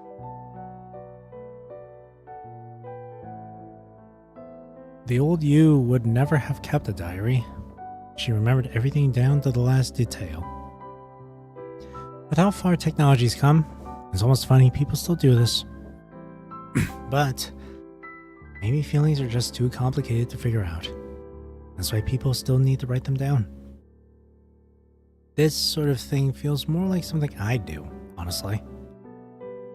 彼女は小さく笑って、急に思いついたようにベッドサイドのペンを取った。そしてページの端に書き足す。ヘレンティン上皇。そしていくつも並べられていった。ヘレンティンは早起き。ヘレンティンは苦いものを避ける。特にコーヒーとケール。ヘレンティンはあまり泣かない。私の記憶とは少し違う。ヘレンティンはお人よしすぎる。直すべきと言っていた。過去の自分になるのはやっぱり難しい。帰り際、次もマカロンを持ってきてくれるか彼女に聞いた。黄色いやつが本当に美味しかったから。彼女は少しだけ驚いて、それから微笑んで言った。Before, it was always you buying them for me. I don't actually like sweets that much, you know. But if you want them, you'll be out soon, right? I'll have some ready at home. See you.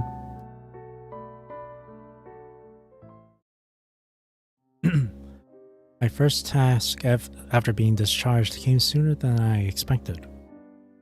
Ophelia stood at the door, already dressed, a bouquet of white flowers in her hand. Her expression was more distant than usual. Come with me. Where are we going? She offered no explanation, and I didn't ask for one. I followed her into the car. The streets outside the window grew more crowded. White flowers began appearing along the roadside and more people dressed in black.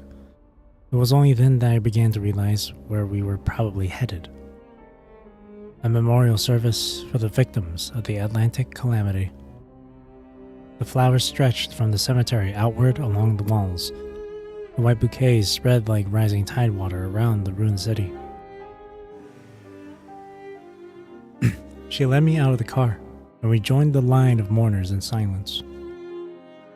I'm really sorry about your daughter. He held a bouquet of white flowers in his hands. You watched her grow up. If things had gone right, she would have started college this year. Her tone was calm, like she was talking about someone else entirely. But now, there's nothing left. I couldn't even get her ashes back. The woman lowered her eyes, her tone quiet and flat. I'm sorry. Bringing her flowers is the last thing I can do for her as her mother. What about you? I came to bring flowers for my brother. He was on the rescue team. We weren't exactly close, but... The woman glanced back and scanned the crowd. Her gaze stopped when it found us. Are they spellmates? Tev's 2 daughters. They both survived. If it weren't for the world government and those big families, the Atlantic Eye would have never existed. Would never have existed. None of this would have happened. And in the end, we're the ones paying for it? What about my daughter? Perhaps it's because Construct's hearing is too sharp. I could hear every whisper from the crowd with perfect clarity. Elliot just held my hand a little tighter. Their hushed anger drifted over with each gust of wind. The smell of damp earth mixed with flowers, and somehow they only made it harder to bear. We walked slowly forward. The stone steps of the cemetery were cold underfoot, still slick with dew left by the morning mist. Each step made an unpleasant, wet sound. The largest monument in the cemetery was covered in names.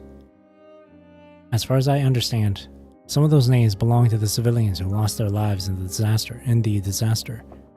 Others belong to those who gave their lives during the Styx Crossing rescue operation. The rescue was organized by the transatlantic families, together with ordinary citizens from the surrounding areas. People called it the Styx Crossing. The name alone tells you enough about how brutal it must have been. The operation did save many lives, but some never came back.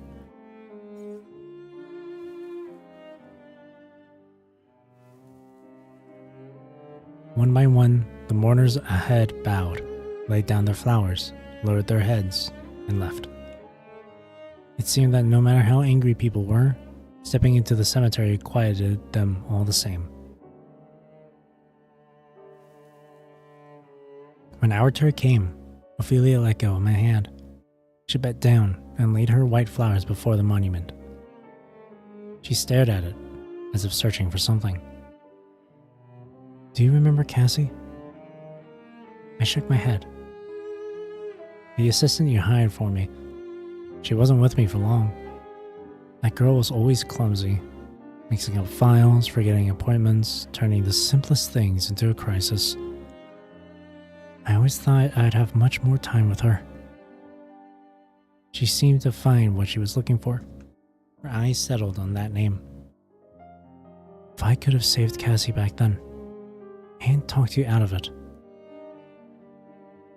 would things be different now?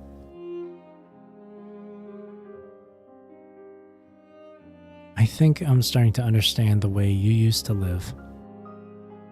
If I could give everything I have to do something, leave something behind.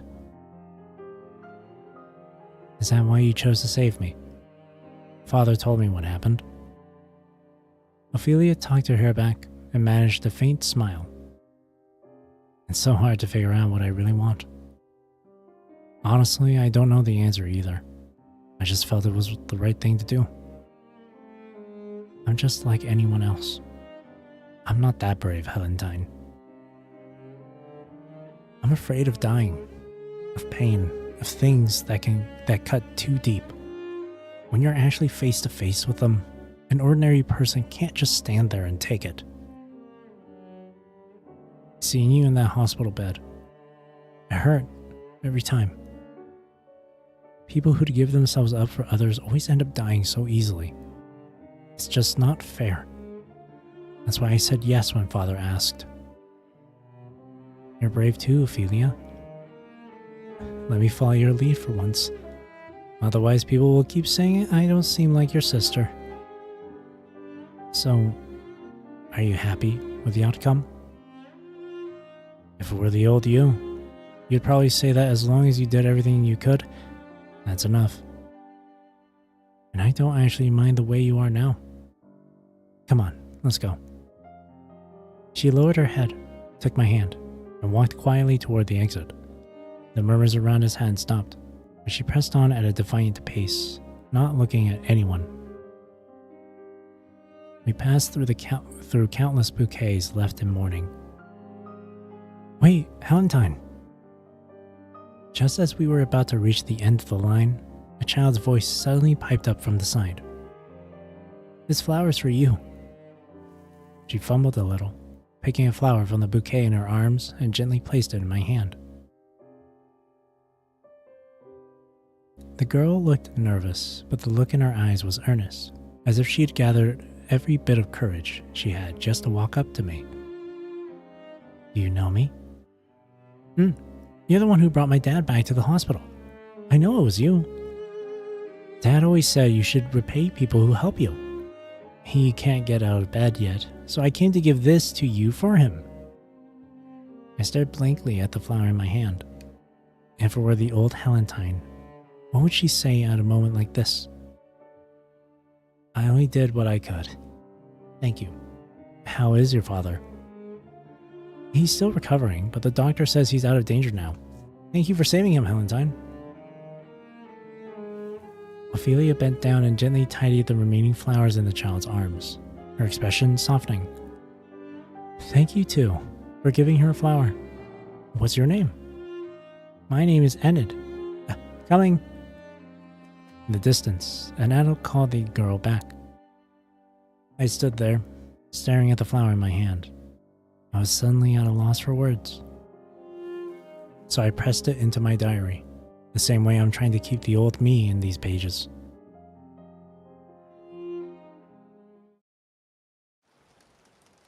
heavy rain came after the memorial. After we parted, Ophelia told me I didn't need to represent the family in anything today. I should just rest. Though she looked more like the one who needed it. The rain grew heavier through the afternoon, forming a lead-gray curtain beyond the window. As I stared blankly outside, there was a knock at the door. Oh! Ophelia came in, followed by a woman who looked strangely familiar. She wore a dark, sharply tailored military uniform. Her stride was brisk and steady, but there was a faint stiffness in her movements that most people wouldn't notice. She came bearing her injuries, just like me. Just like before. Before? But before what? But what before? While I reached for the memory, she was already at my bedside, pulling up a chair and sitting down. Valentine, she said it softly, like calling to someone who wasn't really here. I reached instinctively for the notebook on my bedside table, but her hand stopped me before I could. Don't. Her fingers were cold. Fresh scabs covered a few of her knuckles. I'm not in there. I'm here. Something in her eyes went out the moment I reached for the notebook. It only made me more desperate to find something to hold on to. Anything. I didn't want to see that look in her eyes. Miss Helio, she's still recovering. And so are you. Ah, so she's part of the Helio family, huh? Yeah. I mean, this entire time we've only known Adelaide by her first name. We never knew, or did we know her last name? I don't remember from chapter 41. I just remember Adelaide. It's not the last name, if it was ever mentioned. She'll have all the time during her recovery. Another day would work just as well. Ophelia's voice sounded tired, and it carried a hint of urgency. Ophelia, give us a moment? Just a cup of coffee. Valentine. Miss Ophelia, the delegation from Jure has arrived. The words made Ophelia's already sliced shoulders sink a little further. She shot me a worried look, and turned her gaze to the woman across from me. Miss Helio, you have my word. She didn't say what she was promising exactly, but the words seemed to lift something from Ophelia's shoulders. After she left, it was just the two of us in the room. Miss Helio. I tried to greet her, using the same form of address Ophelia had. Miss Helio. She lingered on the words for a moment, as if they called up something from the past. A past I know nothing about. I see. So Arachna, and you as well. Both of you. Arachna? A friend. Our friend. If she were here, the two of you could trade those weird little jokes again. I don't know if I can follow them the way the old Valentine did. It's alright. Even now, she'd still get a laugh out of you. She was the talkative one, much better at lightening the mood than I am. She'd clap you on the shoulder and say something careless, like, worst comes to worst, just treat it like a brand new life. The corners of her mouth lifted, almost on their own. I saw a little warmth there, and something bitter, too. She was? She gave her life protecting students during the Atlantic calamity relief, fought to the very end. The woman before me closed her eyes in silence. I lowered my head, thinking to myself, she knows my memories have slipped through my fingers like sand. Yet still she offers these precious pieces of the past to me. Can you tell me what happened back then? When the disaster broke out, I was closest to ground zero. You and Arachna were the first to answer my distress call. She paused longer between sentences than Ophelia did. Each silence felt deliberate, like she was carefully choosing what I could handle hearing at this moment. A few words could never capture the horror of it. People who refused to resign themselves to fate charged into hell itself. They pushed upstream against the river Styx, ferrying their people back to the world of the living. Your signals went dark, one by one, but I couldn't stop. I just kept pushing toward the epicenter. When I made it back to the surface, I heard you were dying. 2 days later, you'd undergone construct conversion. Whatever it took, you're still here. That's enough. After she said that, the room went quiet. If it were Helentine, she would know you, and everything you've told me, and our friend. I'm sorry. Don't be. Her tone was gentle, but it left no room for argument. My name is Adelaide. Adelaide Helio. When she mentioned her family name, something complicated flickered through her eyes. It was there and gone in an instant. You used to call me Ad, or Ade. Adela? Addie? Ad. But you don't have to now. Don't force it. Then, Adelaide. Yeah, this is fine. We talked about other things for a while after that. She mentioned she might go to FOS. She didn't seem to want to discuss matters between her and her family, and I didn't feel it was my place to ask. She asked what I'd been doing lately. I listed off the work Ophelia had assigned me. Budget approvals, project execution, security deployments. If this were Ophelia, she would have lit up by now and said something like, "That's just how you used to be." So I expected Adelaide to nod too, but she only listened in silence. Father, Ophelia, the rest of the family. They all want me to become who I used to be. So I should be trying to become her. She got up from her chair and walked over to the window, standing with her back to me for a moment. You're trying to become the old Helentine because others expect it of you. Or because you want to? I couldn't answer. I'd never asked myself that question. Adelaide turned around. The look in her eyes, it was no longer searching for the person who should have been here. She was looking at someone new. I remember the Helentine you were, but I didn't come here to turn you back into her. What matters is what you think, right here, right now. She took a card from her pocket and placed it on my bedside table. This is my number. Whether you figured things out or you're still lost, you can tell me. Anytime. I'll pick up every time. She didn't stay any longer. She turned and headed for the door. Helentine. She paused for a moment. Take care of yourself. Keep moving forward. Keep moving forward. The words rung out like a brief, sharp echo. As I watched her leave, a familiar sense of deja vu stirred inside my mind. Fragments of who Helentine used to be rose to the surface. Perhaps, in some past I can't remember, she too had walked toward the future, with that same resolve.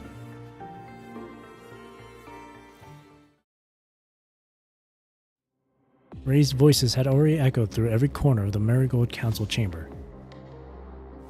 That's how he always is.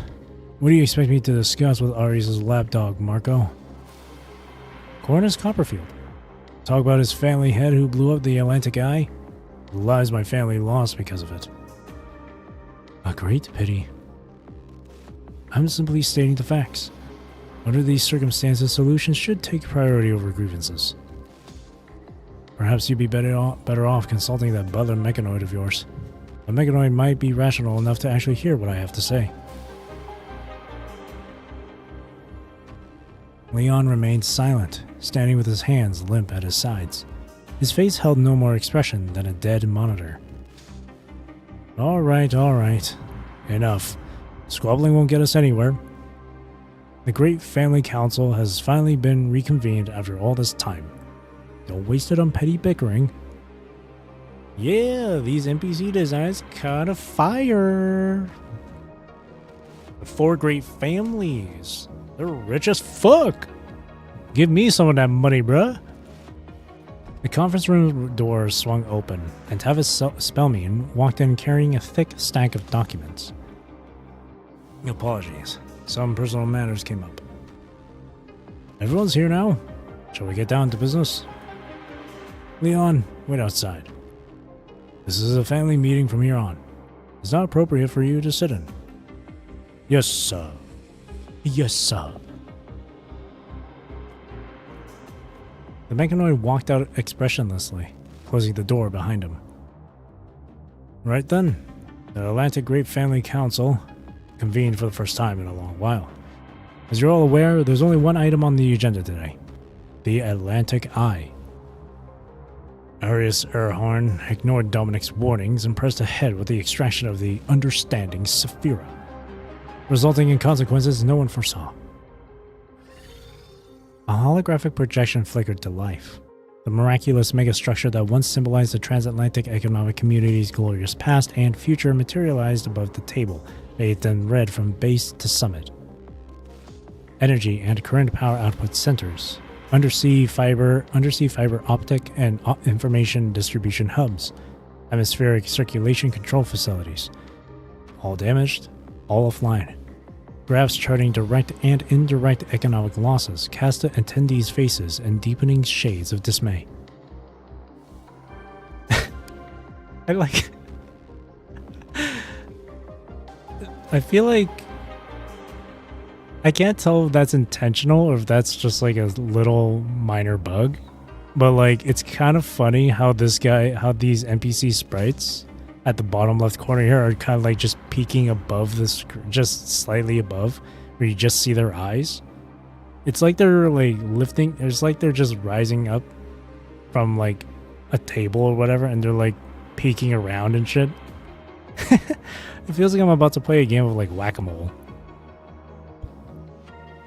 According to the few survivors, when the explosion occurred, the Atlantic Eye's central AI automatically activated a hidden system called Ananki. Or Ananka. Ananka, that's the proper word.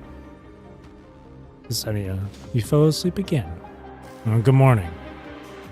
It contained the disaster and prevented further damage, but it also sealed off the entire facility completely. Whether this was Arius' doing or Dominic's, it no longer matters. What matters is that the Atlantic Eye is now a total loss. At last, he folded his hands together and rested them on the table.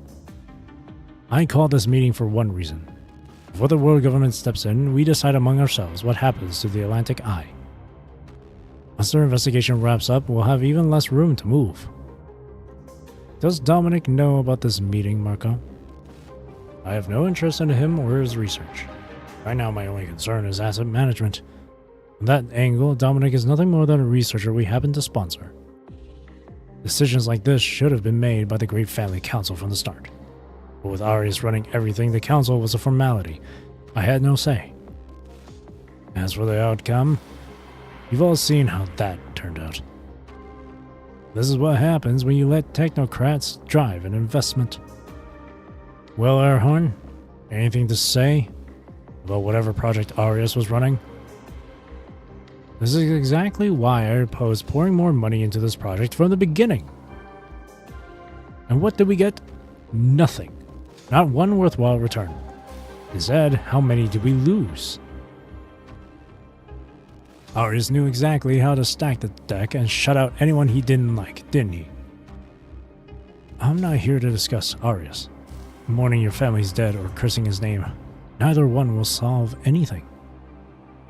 The acting head of the Erhorn family delivered the facts without a flicker of expression. The control core has already cleared me of any involvement in Arius' actions.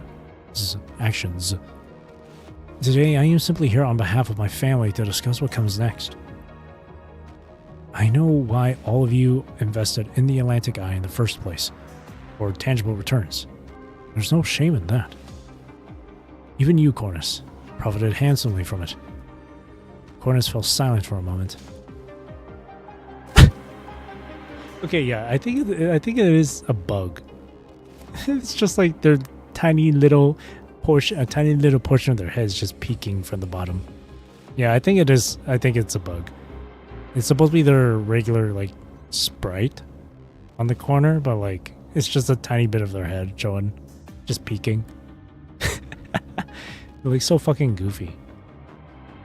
But the Atlantic Eye has collapsed. After reviewing the situation, the only path left for everyone to recoup their losses from this project is another certain project that Dominic and Arius were working on together. Projection displayed partial findings from the mind research.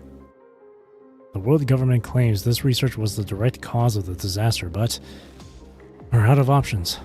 It's the only thing of value left from our investment.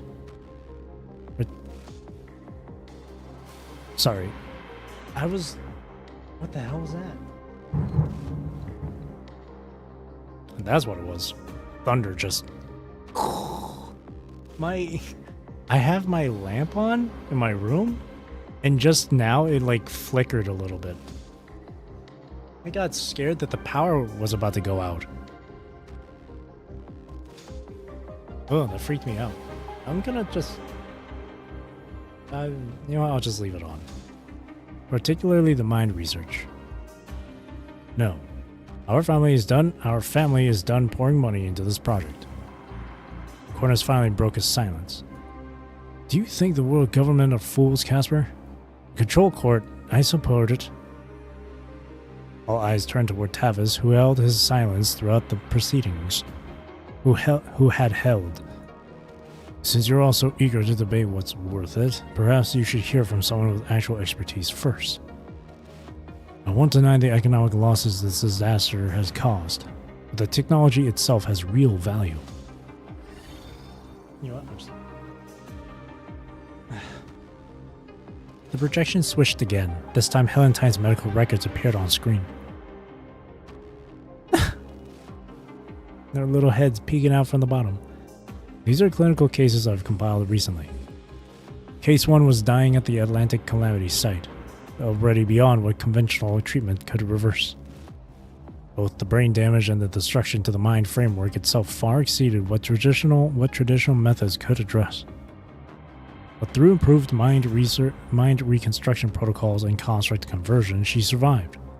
The technology itself is a direct extension of Dominic and Arius' research. Tavis paused for a moment. His voice finally took on a suppressed, almost stubborn edge. But Dominic and Arius' true ambitions were never as economically valuable as they made them out to be. Using improved mind technology to provide the world government with more advanced construct designs, driving medical breakthroughs, supplying experimental data for neuroscience. If those two geniuses had truly been pursuing only those goals, today's disaster would never have happened. It could never have happened. Tavis let out a sigh. What were they really after? Does anyone at this table truly understand? To be honest, I don't fully understand it myself. What I know has always been limited to the technical side. Click. Someone sparked a lighter. The small flame flared and threw a brief glow across the set of fingers resting near the edge of the table. Humanity always overreaches when it chases miracles. That's the real problem. As you all know, my work has always been about pushing research toward practical applications and applied science. From Dominic and Arius' theories, if we can extract... Let me stop you there, Tavis. You've misunderstood me. Tavis' hand stilled in the air. A brief look of puzzled uncertainty passed over his features. What I'm proposing is this. We seal away these research findings and negotiate with Arius' assistant, that acerbic little man, Kurono. He may be willing to cooperate. Kurono-san has far closer ties to the world government than we do, and they're interested in the same technologies you mentioned. I know none of you have ever thought much of him, but he was far closer to Arius than I ever was. Right now, this is the best solution I can offer that serves everyone.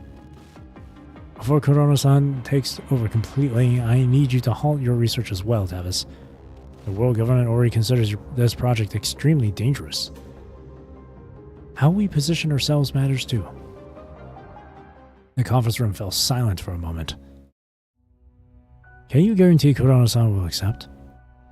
He's already reached out to the Airhorn family several times since the disaster. Cornus leaned back in his chair, letting out a short exhale that sounded somewhere between a laugh and a sigh. Huh.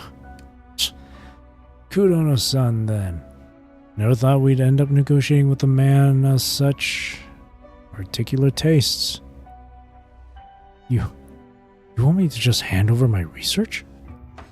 Tavis brought his fists down on the table, his nostrils flaring with barely contained fury. None of you can even follow the research briefings.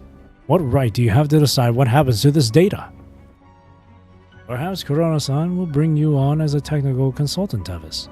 With his backing, you might find yourself with better opportunities. I don't think the situation we're in can be resolved by debating technicalities anymore. We're out of options. The world government is watching us closely over this. It's time we made our position clear, Tavis. I have no objections otherwise. I will be personally involved in the negotiations with Kurono-san. Since we've all more or less stated our positions, let's follow the Great Family Council's tradition. All in favor of reaching out to Kurono-san, raise your hand. You. The heads of the three families lifted their hands in unison. Then it's decided. All ongoing research is to cease immediately. Formal negotiations with Kurono will begin tomorrow. The room fell quiet for a moment. The holographic display still shone, but Casper and Cornus had left, and only Tavis and Marco remained. On the wall, Helentine's medical file still hung in the air, marked with the recovery curves Tavis had traced and retraced countless times.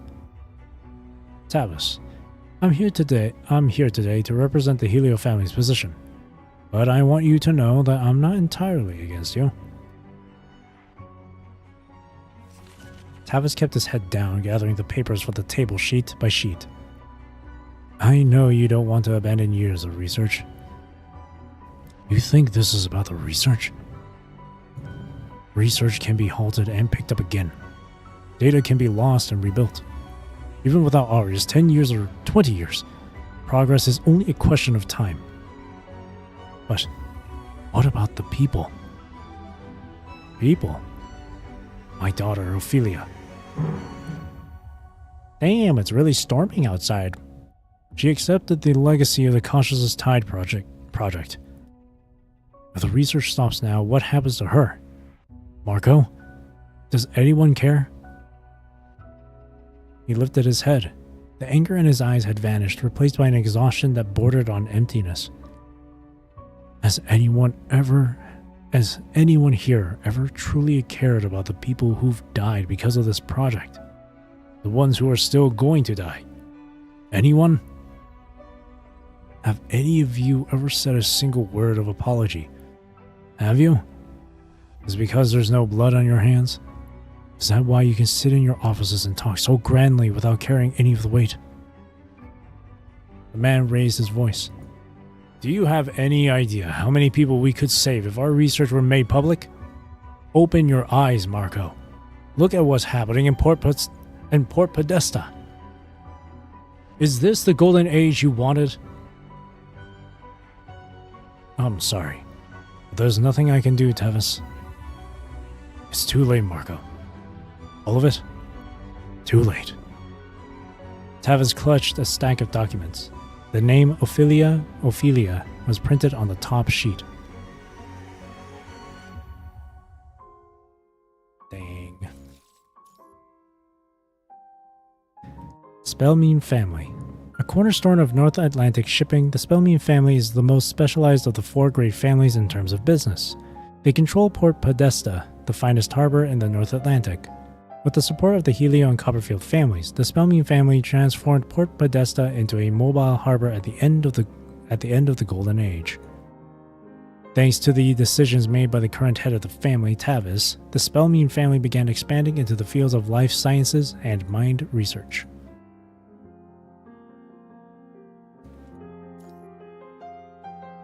ER16-8, Feast of Falsehood. Let me give you the most direct, no nonsense answer I can. Port Podesta, present time. Tavis's welcome banquet proceeds as planned. Valentine stands with you, helping with the final preparations.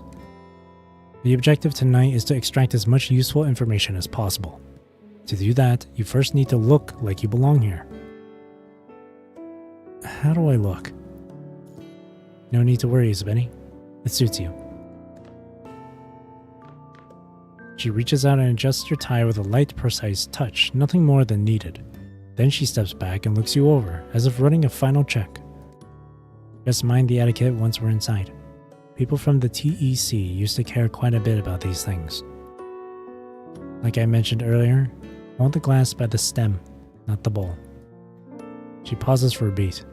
Her voice stays flat. You seem pretty at ease with all this.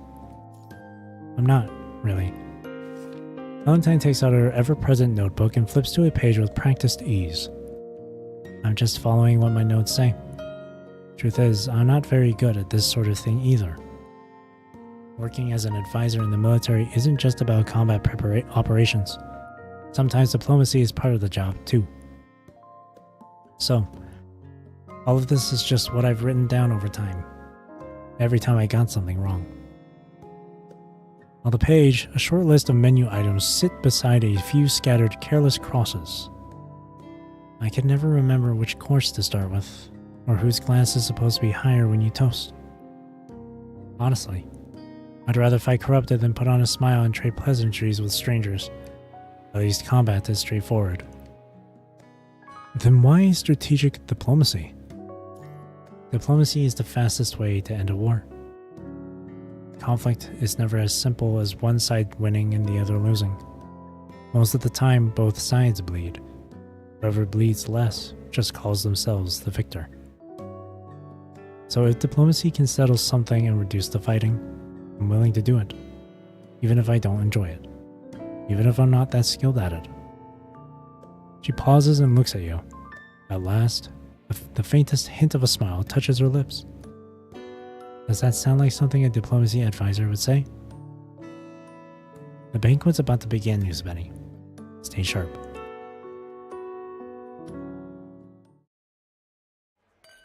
Inside the banquet hall, guests in suits and gowns murmur in low voices beneath the crystal chandeliers. The soft light shifts across their faces, making everyone look polite and perfectly in place. But when scraps of those hushed conversations drift to your ears, something about them feels subtly wrong. Let me give you the most direct, no-nonsense answer I can. I believe aligning with Babylonia is a sound decision. Now that at least sounded genuine. I'm not flattering you, by the way. I'm offering my honest opinion. What Port Podesta needs is reform. But I can't pretend this isn't a complex issue. Port Podesta's problems run deep. You've hit on exactly the right point. Straight to the heart of it. Port Podesta's resource situation is critical. Shall I elaborate? Each reply lands like an answer, but somehow answers nothing. Father hasn't made an appearance yet. Aside from us, the guests here are almost all from the TEC. Anyone you know? A few familiar faces. Not many. And the way they're talking is strange. I feel it too. Something's not right. Is it a cultural thing? The Port Podesta I remember wasn't like this. Should we start with the familiar faces? Oh, how much you want to bet they're actually all dead? But he just like brought them back. Familiar faces. With practiced caution, Helentine threads a path through the guests and brings you to a stop in front of an old man. Casper? It's been a while, Mr. Casper Earhorn. I didn't expect you to see you here. You look well. Do you have a moment? Helentine. It has been a while. The last time we met must have been around the outbreak, I think. Casper Earhorn lifts his glass in greeting, his eyes quietly appraising you as he does. And who's this? Isabeni, the Grey Raven Commandant. I've heard a great deal about you. Mr. Earhorn, I'll cut to the chase. Babylonia has detected unusual punishing virus activity in the vicinity of Port Podesta. You've been here longer than I have. Have you noticed anything off? Unusual? Define unusual. At a function like this, anyone who can't hold a straight conversation for more than 2 sentences counts as off, if you ask me, which is just about everyone here. The family is already a disaster, and there's hardly a soul worth talking to in this room. Otherwise, you wouldn't find me over here drinking alone. Casper lifts his glass and takes a small sip. It sounds like you've found yourself with more free time these days. Free time? Who has free time anymore? Either the punishing virus has killed you, or it's well on its way.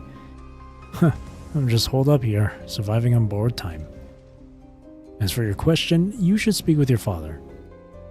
He's the one running Port Podesta after all. From what I hear, he's apparently resumed some kind of research lately. That's why he called me here. Said he plans to unveil some new findings. Can't say it interests me much personally, but Babylonia tends to take notice of these things, don't they? At that moment, a stranger cuts into the conversation without warning. Mr. Airhorn, you're needed over there. Casper offers an awkward smile. My apologies. I'm afraid I'll have to take my leave. Wait. Valentine's words are barely out when another server abruptly steps in and cuts her off. As if it were all deliberately orchestrated. Is everything alright, ma'am? If you need anything at all, please don't hesitate to ask. We're fine. We'd like a moment to ourselves. Throughout the banquet hall, the servers' glasses keep drifting your way, each look held a beat too long. Ever since we started talking to Casper, someone over there has been watching us. Valentine moves through the banquet with practiced ease, her voice dropping to a low murmur. They work for your father. He's probably had eyes on us since the moment we stepped off the plane. Her voice carries no inflection. She might as well be stating a fact she has always known. He's monitoring our movements. Maybe he's connected to the anomalies in Port Podesta? We don't know that for sure yet.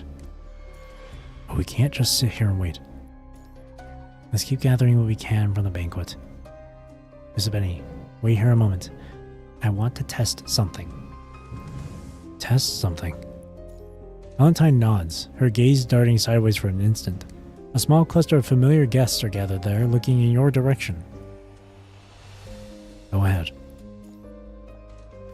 With a brief nod, Valentine walks toward a different group of guests chatting nearby. Good evening. May I join you?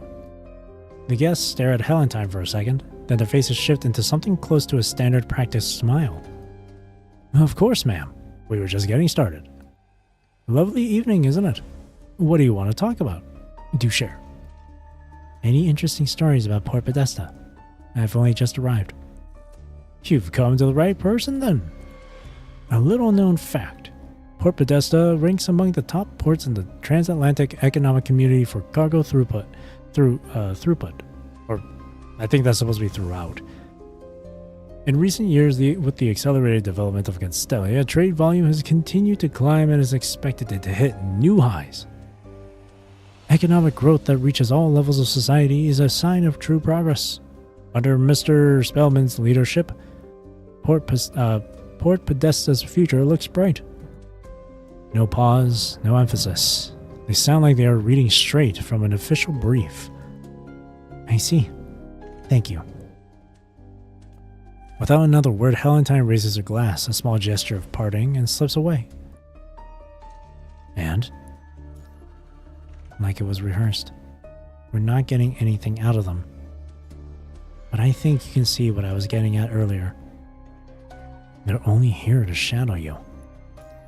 The building isn't very tall. The restroom window leads straight outside. A tiny mechanical spider crawls onto Valentine's fingertip. She shoots you a meaningful glance. Got it. Just to be safe, I'll create a distraction. Nod. If anything goes wrong, I'll see you outside. Valentine puts down... The thunder outside, holy. Valentine puts down her glass and heads for the exit by herself. Miss Spellman, a moment. This banquet was arranged for Babylonia's delegation. You're leaving so soon. Wouldn't that seem somewhat inappropriate? We've received a transmission from Babylonia. I need to step out briefly to handle some official business. I see. In that case, perhaps I could send a few people along with you. It is part of my responsibility, after all. Makes things easier to account for on our side. Miss Spellman needs to step out. Can I get a few people over here? The server speaks quietly into the communicator. Oh, quietly. My bad. Valentine gives a slight wave toward the ceiling dome while you slip between the tables and guests, working your way toward the restroom. Please wait here just a moment. Just then, the lights along the west hall of the banquet hall give a sudden flicker. Every server's eyes snap toward them at once. The lights are acting up now too. Someone needs to check this, please. The guests are right there. Can anyone just go take a look? In the next breath, the entire western side is swallowed by darkness. Footsteps and shouts ripple across the banquet hall all at once.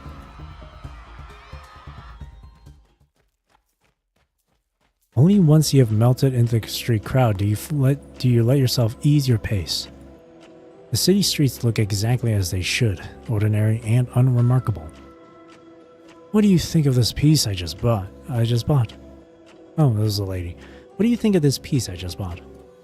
Honestly, it's lovelier than anything I've ever seen. But the conversations drifting through the streets still carry something unnatural. Excuse me. The vendor offers nothing but a textbook smile. Happy to be of service. What can I help you with? Mind if I ask a few questions about how things have been in Port Podesta lately? Port Podesta is a city built upon a mechanical organism. During the Golden Age, Port Podesta was the most prosperous port city in the transatlantic economic community. Wow, talk about an AI answer, bro. Oh no, Port Podesta has been taken over by ChatGPT. Oh, what a disaster. It boasts an advanced current regulation system, a well-developed shipping network, and a trustworthy municipal management framework. Gotta hop off. Alright, thanks for hanging out, Maria. Have a good rest of your day or night. Does that answer your question? He delivers it all in a single breath, his tone so flat it barely registers his speech. It's similar to what you saw back at the banquet. And Mr. Spellman, his administration of Port Podesta. Mr. Spellman is the current head of the Spellman family. Since the Golden Age, he has devoted himself to research and development in the field of mind. He has been recognized with honors including top 10 outstanding scientific contributors of the transatlantic economic community and the Airhorn Medical Advancement Award, among others. During his tenure, Mr. Spellman has achieved major clinical breakthroughs in multiple areas of mind research. In recent years, Mr. Spellman is the current chief administrator of Port Podesta. Does that satisfy you? No, they literally are. They literally have been taken over by ChatGPT. That's such an that's such AI behavior. That's the kind of shit you would see from like Google AI overview. Please come again. Enjoy your evening in Port Podesta. Left with no choice, you walk away. A few steps later, you glance back to spite yourself. The vendor has already lowered his head, fussing over the trinkets in front of him. Nearby, a handful of customers talk about their purchases, their faces wearing the same pleasant, empty expressions. The people in the city, something isn't right about them. Your gaze moves across face after uniformed face, hunting for any sign of discord, someone like Casper who still seemed capable of real feeling. Then, a woman's silhouette cuts through the sameness. Oh, it's the reporter, that's Winnie. She stands among the street crowd, her eyes watchful and uneasy. She does not belong. She feels your eyes on her and tenses up, her whole body going stiff. What? Have his people here too? Stay back. She nearly yells the words and then turns and runs on the spot. Oh, wait! Her pace is completely out of step with the languid rhythm of everyone else on the street. You chase after her without thinking. She glances back and, seeing that you are truly following, only runs faster. She clearly knows this area inside out. A few sharp turns carry her off the brightly lit main road and into the dark mouth of a side alley. How are you still on me? Why can't I shake you? Wait, just a moment. Fine, guess we're doing this the hard way. Leia, just one. Go! Out of the alley bursts a dark silhouette, a whip of glowing energy hissing and spitting in their grip. Ooh, she uses a whip. Got you. Not that we're here, you can't. Leia? Come to think of it, not long after the mission to support Sika and Constellia, Vanessa filed for Leia's new frame development. For some reason, the Science Council had their hands full with it for quite a while. The new frame took far longer to develop than usual. You had seen Leia in this form before, back on Babylonia. Huh? The two of you share an awkward glance for a moment. Who's Benny? The other woman stumbles to a stop that's still panting. She catches the exchange and freezes in place. Renee, relax. This is the famous Grey Ribbon Commandant. You two know each other? So you're not with Tavis. Oh, thank God. You nearly scared me to death. Okay. So what are you even doing here, Isabeni? I'm on a diplomatic mission. I was trying to ask her a few questions. Next thing I know, she takes one look at me and runs. But I could ask you the same thing, Leia. What are you doing here? Personal stuff. I got leave approved by Lady Vanessa, okay? Anyway, crisis averted. You Babylonians really are in shape. What's going on exactly? Are you two hiding from Tavis? More or less. Winne and I have been looking into Port Podesta and Tavis lately. For reasons. Behind them, a young woman leans against the wall, her head lowered and her face slick with sweat. And who's this? We found her on the way out of the port district, smuggling ourselves through. She's in bad shape. Helen. Her brows tightly knit and her limbs twitch faintly as she murmurs in pain. Helentine.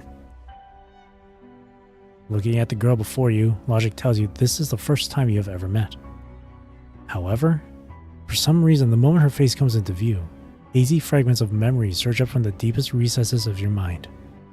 From chapter 41, right? Yep.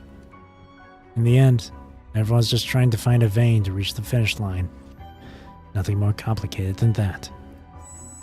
A wave of dizziness washes over you, and your lips move before thought can catch up. Ophelia?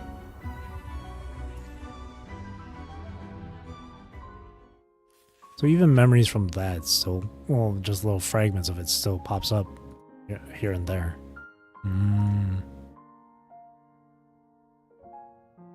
Copperfield family. As the only new power to enter the ranks of the four great families during the Golden Age, the Copperfield family has accumulated extensive expertise in bionic machinery and cultural entertainment. In the early Golden Age, the Copperfield family gained recognition across the TEC through its distinctive Copperfield Aquarium. Later, riding the wave of advances in bionic machinery technology, the family rapidly rose to become one of the four great families. However, as a newly risen power, the Copperfield family faced years of hostility from the established families.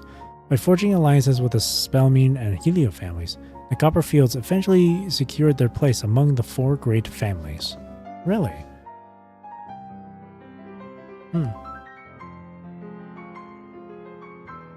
So the Airhorn family just was like, nah man, we don't like you.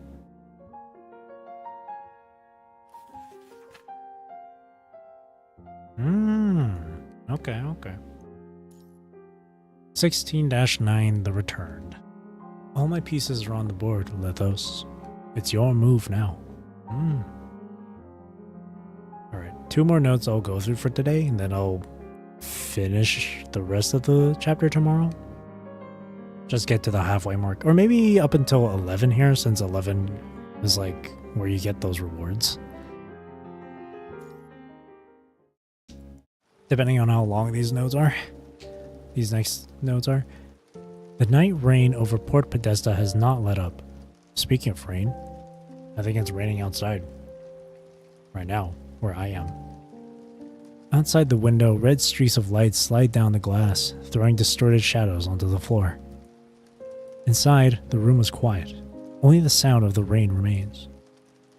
Oh, maybe it's just the rain from inside the game I'm hearing. I thought it was the rain from outside my window. Maybe it's both. The young woman lies on the bed, her lips moving faintly. Her limbs still twitch from time to time. Ophelia. Valentine kneels by the bed, her sleeves pushed past her elbows, binding the girl's bleeding wounds tight with gauze. Ophelia. How is she? I've done what I can for now. But something's wrong. Her pulse is barely there, and she's so cold. She speaks without lifting her fingers from the bandages. A mechanical spider lowers itself from the ceiling, its tiny legs testing the air before landing softly on Helentine's fingertip. She lets the slight, cool weight rest on her knuckle, then slowly closes her palm around it. I've made some adjustments to the hotel's central system. Winnie, in this... I'm Leia. Hi, nice to meet you. And Leia, we'll both be registered as local residents now. That should keep you two from running into any more identity issues, or at least spare you some trouble. Valentine pauses to consider her words, then looks at the woman dressed like a reporter. Winnie, it's been a long time, hasn't it? Oh, you two know each other? Valentine parts her lips, groping for the right words. It feels as though she has too much to say and nothing she can grasp at all. I mean, we were friends a long time ago, I think, but... Huh? A sharp pain stabs between Winnie's brows. She presses a hand to her head, the words she was about to say suddenly gone. Why do I... You... Valentine shuts her eyes, and only after a long hesitation does she slowly begin to speak. Both you and Ophelia should. Valentine pauses for a moment. Oh, is Winnie supposed to be dead? Yeah. You should have died back in 2061, or 63, 2163, because of the punishing virus. As a war correspondent who fell in the line of duty, Winnie. What? Valentine, what are you saying? Winnie goes rigid. 2163? War correspondent? Punishing virus? Me? She points to herself. I've been in Port Podesta this whole time, though. Wait. Look, my camera still has all my photos from these past years. Let me show you. Without waiting for her to finish, Valentine slips a yellowed newspaper clipping from her notebook. It is a list of casualties. 4th row, 5th column. The name Winnie is right there. Or Winnie. Winnie? Tucked behind the list is a war correspondent's ID from that time. I went to confirm it at the time. I was hoping it was just someone else with the same name. I found this among your personal effects. I don't remember ever having this ID. When did I... Winnie's mouth opens, but nothing comes out. I didn't... Another sharp pain rips through Winnie's nerves. Winnie grabs fistfuls of her own hair, slips from the couch, and drops to her knees on the floor. Winnie! Leia finds the painkillers and guides Winnie back onto the couch, steadying her. What have I been doing all these years? No, wait. These last few years. I wasn't in Port Podesta. Port Podesta wasn't like this. Rest for now, Winnie. Don't try to piece together the past just yet.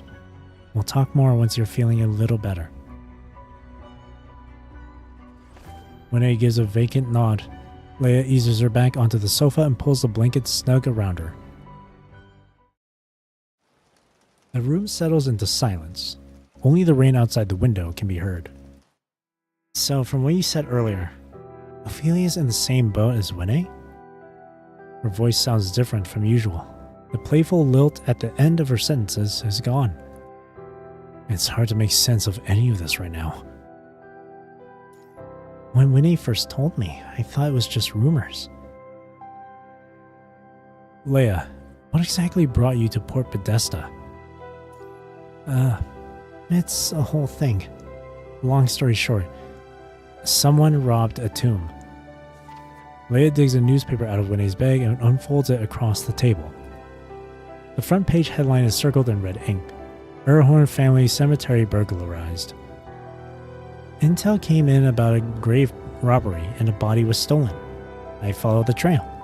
Every lead pointed here, to Port Podesta. Once I got here, a contact put me in touch with Winnie. I figured the whole dead coming back thing was just hearsay, but now... She looks at Winnie still shivering on the couch, then over at Ophelia lying in the bed. Man, what a mess. What is even going on here? We came to investigate traces of an agent. And ever since we arrived, things have been strange. At the banquet, the people on the streets, they were all off. Tavis has been watching us the entire time, too. My father is the most likely suspect. The Spellmean family has always governed Port Podesta. Father would never allow anyone to disrupt the order here. If an agent really is in Port Podesta, if the dead really are returning, there's no way he doesn't know. That's what the people in the Port District think too. People have been disappearing for a while now. A lot of them have come down with something. The symptoms are just like what Ophelia and Winnie are going through. The tidal hub is connected to the whole city's groundwater. Everyone's convinced something got dumped into the water supply. So they've been wanting to investigate what's inside the tidal hub. And they're willing to help Winnie and me get past the border wall into the city proper. The tidal hub. That's my father's property too. Valentine looks down at her sister's pale face, then lifts her gaze to you beside her. Miss Benny, we have to go on the offensive now. Tomorrow's diplomatic conference is at the tidal hub. It's too good an opportunity to pass up. Most of Port Podesta's forces will be tied up at the conference. With security spread thin, we'll have an easier time searching the rest of the building. Father especially will have his attention elsewhere. Assuming we can slip away mid-conference. For anyone who might get in our way, I'll handle them ahead of time with my spiders. Her fingertips give a faint twitch. I don't have clearance anyway, so I'll head to the tidal hub perimeter tomorrow and wait for you two.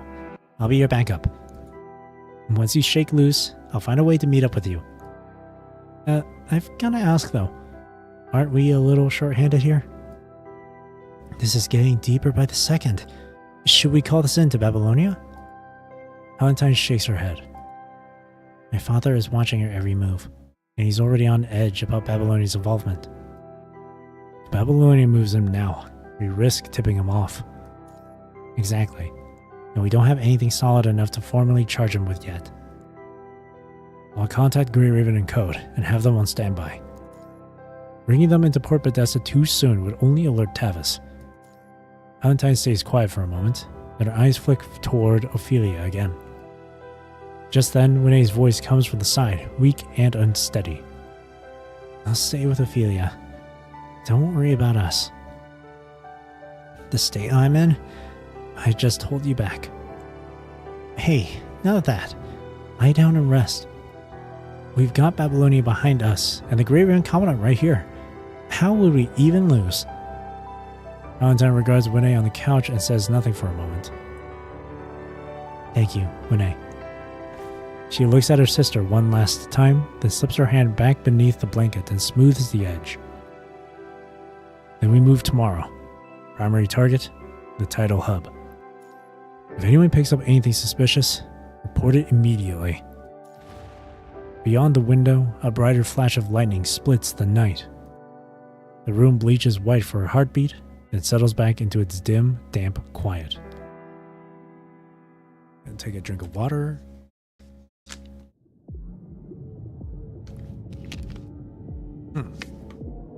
Somewhere. Port Podesta. Ooh, they're playing La Mia in the background. Whoa! Who the frick are you? A dense grid of holographic screens floats in the air, slicing every corner of the city into countless fragments. Oh, that hair, though. He's got a braid going on. That's definitely a guy. Why does it feel like I'm thinking of like FELTs because of his hair, or the length of his hair. Streets, the port, storefronts along Hillston Street, hotel corridors, the entrance to the tidal hub. Huh. How can a dead person have an identity? A little spider's trick is nowhere near as efficient as a punishing virus. Let me lend you a helping hand. The man cloaked in shadow taps the screen, silently pulling up the records of a deceased individual from Port Podesta's database. Identity verified. Redacted. Welcome to Port Podesta.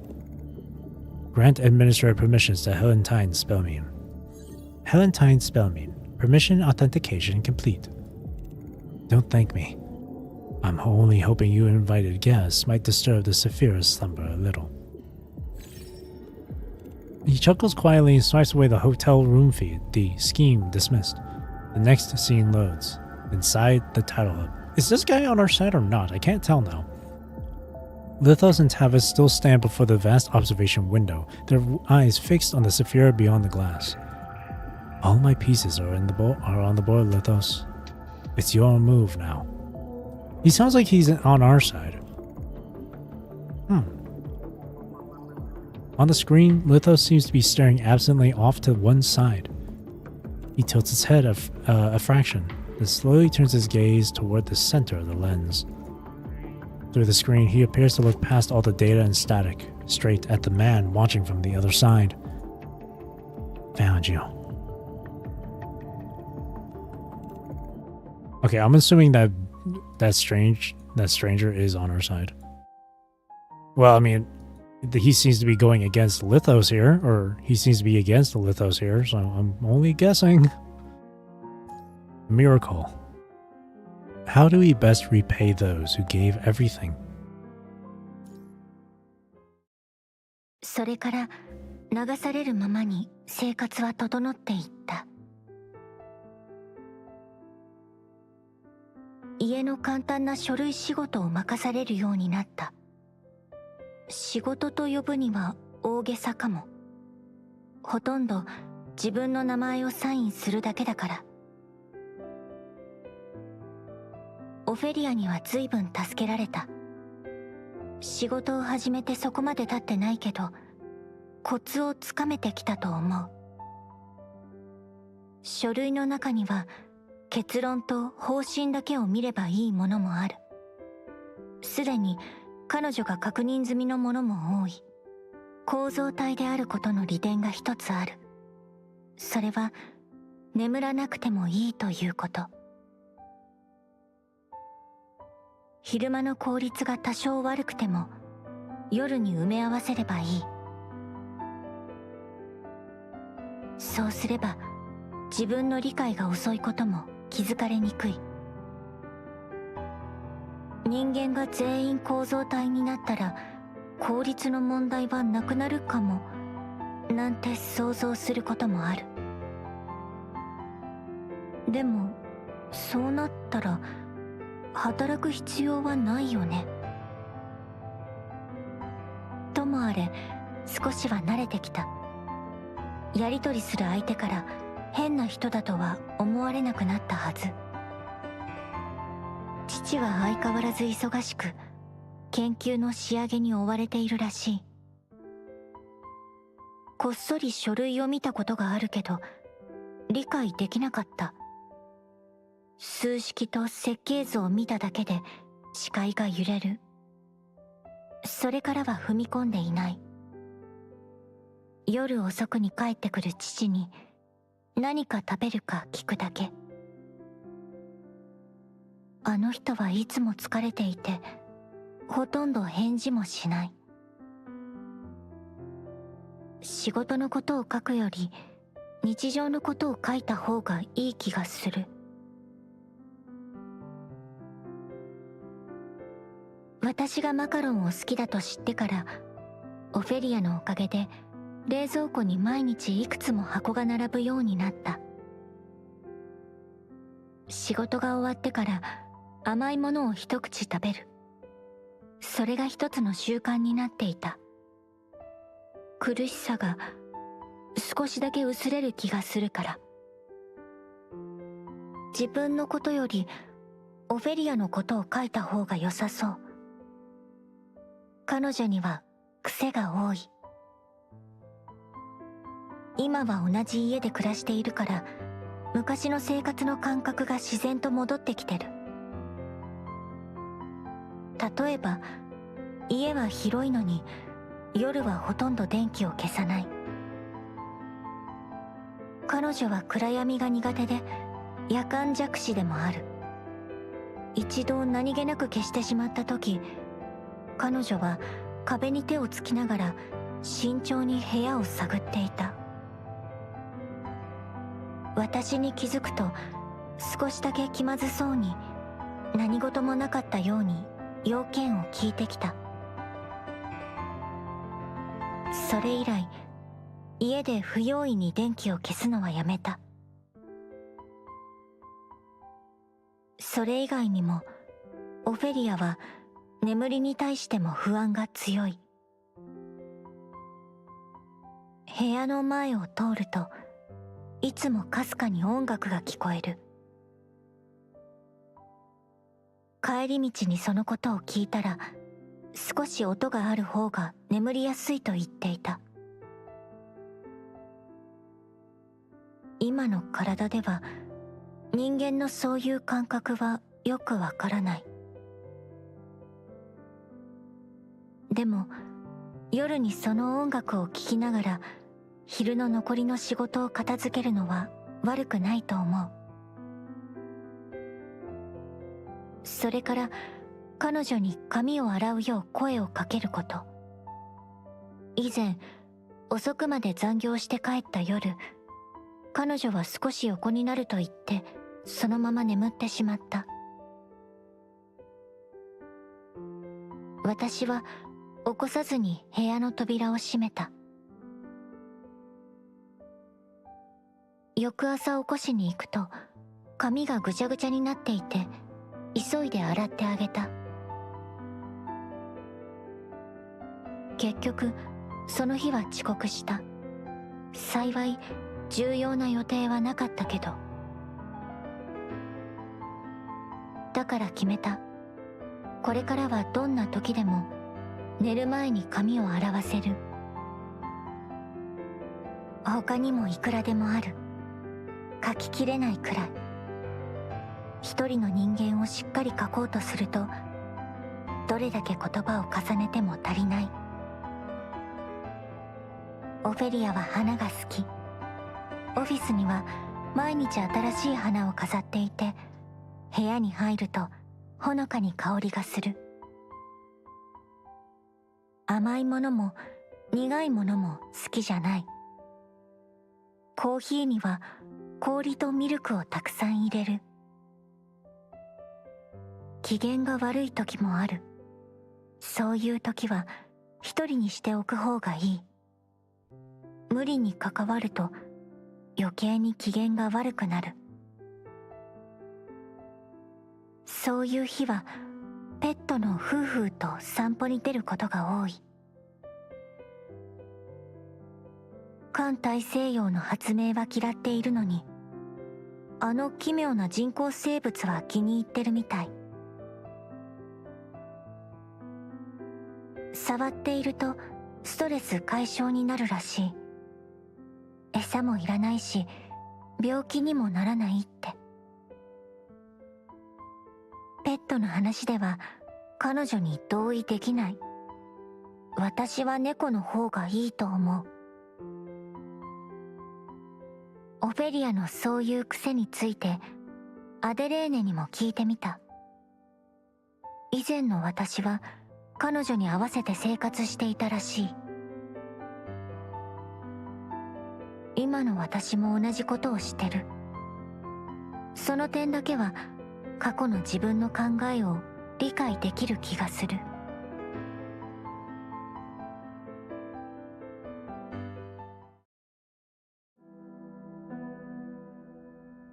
Port Podesta, after the Atlantic calamity year 2160. The man turned the pages with a weary hand, his eyelids heavy.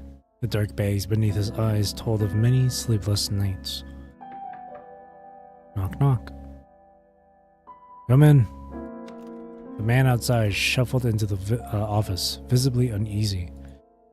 Do you know why I asked you here, Chief Editor?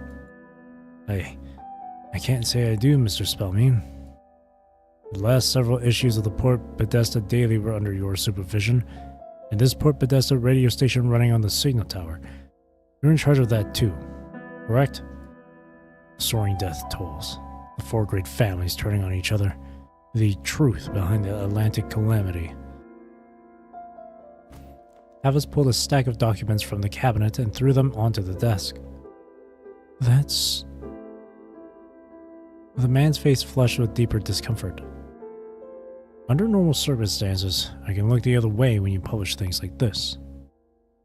But do you have any idea what state Port Podesta is in at this moment? These pieces you're putting out do nothing but breed doubt. That's all. Tavis wrapped his fingers around the newspaper on the desk, a flicker of anger tightening his features. Disasters don't get solved by people like you writing columns. They get solved by those who can act. The radio on that signal tower is meant to serve the victims. They need to know where to get supplies. They need to know whether anyone is still coming for them tomorrow. Instead, it seems to be doing the exact opposite of what it's supposed to.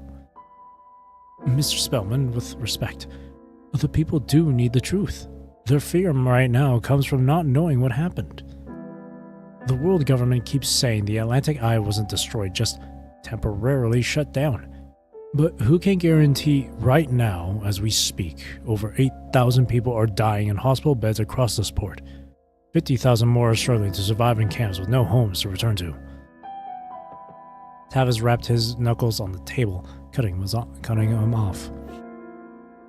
I know your kind has always have their own ideals, your own little crusades. Whether the truth matters, I don't care. Starting tomorrow, can you fix this? If you can't, then the paper in the signal tower, all of it, goes to someone who will. The man dropped his gaze, his eyes fleeing from Tavis's stare. The truth won't put food on anyone's plate. I understand. You can go now.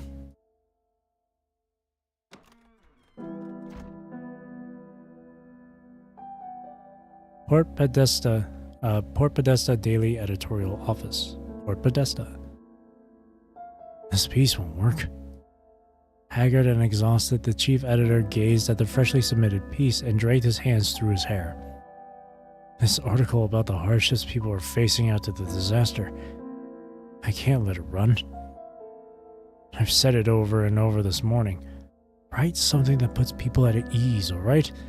Word just came down from above. We keep running staff like this and every single one of us is out of a job. But that's not what you said before. The young reporter just scolded, fell silent for a moment. Look, I know. Trust me, I know. It's not exactly easy to turn out this kind of thing. The chief editor raised his head, his hair a mess and his eyes heavy with exhaustion. But work with me here. I'm trying to figure this out too, aren't I? There's gotta be an angle somewhere. Just give it another think, yeah? Fine. The reporter gathered up the manuscript with her head down, muttered an acknowledgement, and turned to leave. She opened her computer and tried to write something, but the words wouldn't come. As her mind wandered, she thought of someone.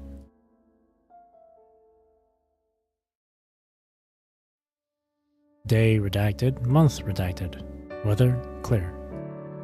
That afternoon, Ophelia wasn't home, so I had to receive a visitor by myself. It was a reporter. I'm sorry. You are... I've only just come out of surgery. Still recovering. Some things are a bit hazy. It's Winnie. You seriously don't remember me? Even your doorman knows who I am. I stared at her face for a long moment, trying to pull together whatever usable fragments I could from my scattered memory. Did we have tea together once? Oh no. Completely wiped. I'm the one who's been trashing you in the papers. Does that ring any bells? Seeing the confusion on my face, the woman began telling me a story I didn't recognize. At first, apparently, Winnie didn't like me very much. She grew up in the dock district of Port Podesta. Money was always tight. Her parents divorced when she was young, so Winnie had to fend for herself from an early age. To make a living, she started selling newspapers for a small press. At first she was just a paper girl, but the paper was short on funds, so eventually she had to start writing too. As for the content, it was a local tabloid, the kind that thrives on outrage. Calling it news would be gracious. Really, they just took the malice people already carried, put it into words, and sold it back to them. And I was exactly the kind of target she was after. The elder daughter of the Spellman family, young, constantly showing up at so-called charity events, perfect material. So, you and I, we were... That's exactly how we met. Once, she was selling papers on a street corner with a stack in her arms when a group of street toughs shoved her aside. She tried to stand her ground, telling them the paper wasn't all nonsense. It only started a fight. Look at you, peddling fear and acting proud of it. Who even reads papers anymore? Take a good look at the trash you're shoveling. Excuse me? What? You're nothing but lapdogs for the Spellmeans. You got a problem with that? You? She was young then, but her mouth was tough. Terrified, really, but too proud to be the first to back down. That was the day I happened to pass by. And I stepped in. Yeah, he saw it was you and got the message real quick. After that, you read my stuff and asked me if I was the one who wrote it. I was kind of... I fessed up. It was only as she said that I finally began to piece the scene together from her words. It was interesting, actually. You write much better than I do. You're not mad? Why would I be? Not everything you wrote was wrong. I took a sip of the tea in front of me. The charity work in Port Podesta really was my father's idea. I just want to take some of the weight off his shoulders. Do the best I can with what's in front of me. Your articles are pointed, but I understand. They give voice to a perspective that is already out there. But it's your name getting dragged through the mud. You probably don't want to hear this from me. But everyone knows how things work in Port Podesta. People have enough to get by, sure. The old family enterprises still have their hands in everything. Food, housing, work, every part of daily life. They decide where a budget goes, who gets seen and who gets left in the shadows. Generations of families have built their fortunes here, drawn their lines, stacked up influence. Some problems have been carved into the city's bones for so long they barely look like problems anymore. But if we do nothing, things only get worse. Last week, a few dock workers were flagged by the automated terminal for violations. I dug into it for hours. Turns out there's a flaw in the family's payroll system. I submitted the report. As of today, the family still hasn't released the funds to upgrade the terminal system. So everything you wrote, I'm in no position to criticize you for it. Woody remained quiet for a moment. And that's why I went for all the conflict and drama.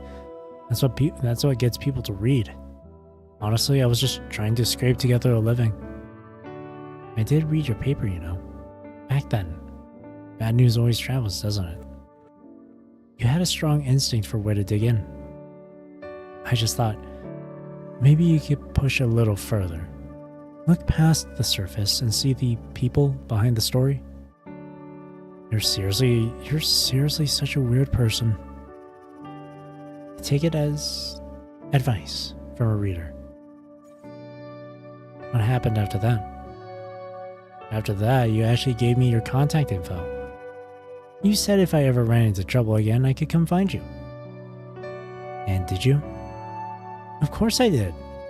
You barely piece one thing together and the rest just slips right out again. I came back to see you loads of times, for material, for interviews. We did a whole bunch of them. We did? Yeah, we did. Honestly, I just wanted to see how you were doing today. Ever since I heard you were hurt, I've been worried. I'm alright. Nothing serious. That said, if I pretended there wasn't a work angle here, I wouldn't be totally honest. I really did come to check on you, but the editorial office has been breathing down my neck. The chief editor wants something that'll help put people at ease, and the brief is just so vague. Write something to steady the public. What does that even mean? So feel free to just let me complain, or if you've got any advice, I'd love to hear it. She finally took out her notebook, but it didn't open it. She just rested it on her lap.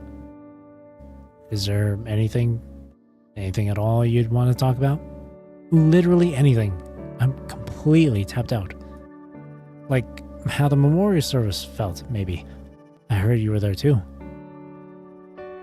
And just so we're clear, I'm not here to write about your injuries or anything private that happened in this house.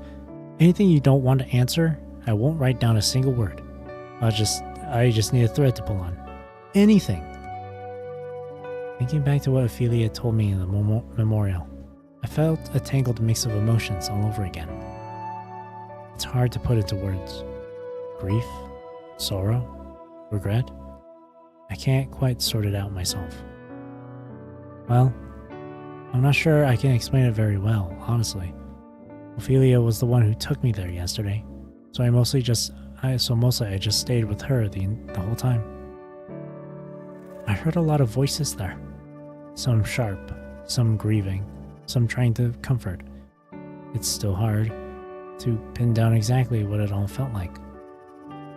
But there was this one girl who gave me a flower. Here. The flower I received at the memorial was still pressed inside. I hadn't preserved it properly, so the edges had curled slightly, and the petals had lost some of their moisture. Yet somehow it still held onto a stubborn trace of life. I heard plenty of awful things that day, but if someone still wanted to give me a flower, I guess maybe I did something right in the past. Is any of this useful for your article? Huh. The chief editor would never let me print any of that. But hearing you talk like this kind of makes me believe that even though you've lost so much, you haven't become a completely different person. She looked down and closed her notebook, as if she'd already gotten what she really came for. That's enough? So you really did just come over to smooch off me? You ate a bunch of my macarons. How did we suddenly end up here? That is not why I came. I just thought of something. The old me probably would have said that, too. Is that what you'd call a lame joke? If you're cracking jokes, you're doing okay. It's a relief, honestly. Alright, I'll bring macarons next time, I promise. I've still got a deadline breathing down my neck, so I'll see you later. Don't forget to tune in tonight. Yeah, take care.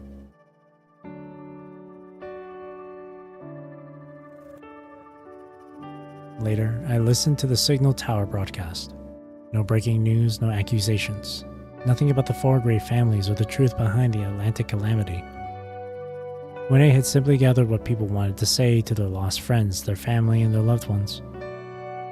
In Port Podesta, a scene to death made everyone equal. Everyone wept. Everyone grieved.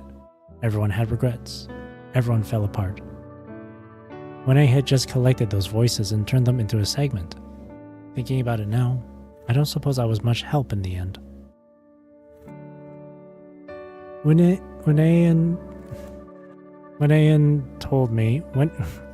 told me she'd gradually started taking charge of the signal tower's programming. And the macarons she said she'd bring me, I did get to have them. 3 years after the punishing virus outbreak, I heard that Winnie had died. She'd become a war correspondent, apparently. When I first heard the news, I couldn't even connect the name Winnie to the word death. Not right away. I think it's because, in my memory, she was always so loud. A noise like that is the sound of someone alive. After turning it over in my mind for a long time, I found myself flipping back to this page. I keep wondering if I taught her the wrong thing back then. The way I probably should have noticed something was wrong with Ophelia sooner.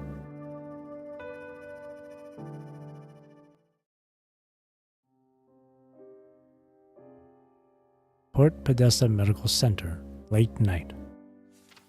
How have you been feeling lately? Ophelia didn't answer the question directly. She turned her head away, her gaze drifting to the medical equipment beside her. If mood swings count, then I'm probably unstable every single day. I had 3 reconstruction budget meetings today. Water rationing for the port district, temporary school closures, and warehouse fire safety rezoning, all of it piled on at once. Though I suppose that just sounds like a normal day for me. Tavis didn't humor her joke. He just kept scrolling through the data. Some of your test results today aren't looking good. I suggest you step back from all family business starting tomorrow morning. You need to stay here for continuous observation, at least 48 hours. I'll have Helentine take over your workload. Tavis flipped through her medical records. The doctor told me you had 3 brief dissociative episodes during your cognitive test this afternoon. You wrote down 2 completely different years when signing the date. Your hand released a cup without you noticing. These are serious warning signs, Ophelia. You should have told me sooner. Ophelia dropped her gaze to the report. It was thick with annotations. Along the margins, red peaks flagged one abnormality after another, throbbing like hearts beating somewhere in the dark. So what's the verdict? The compensatory activity in the damaged regions of your brain is abnormally elevated.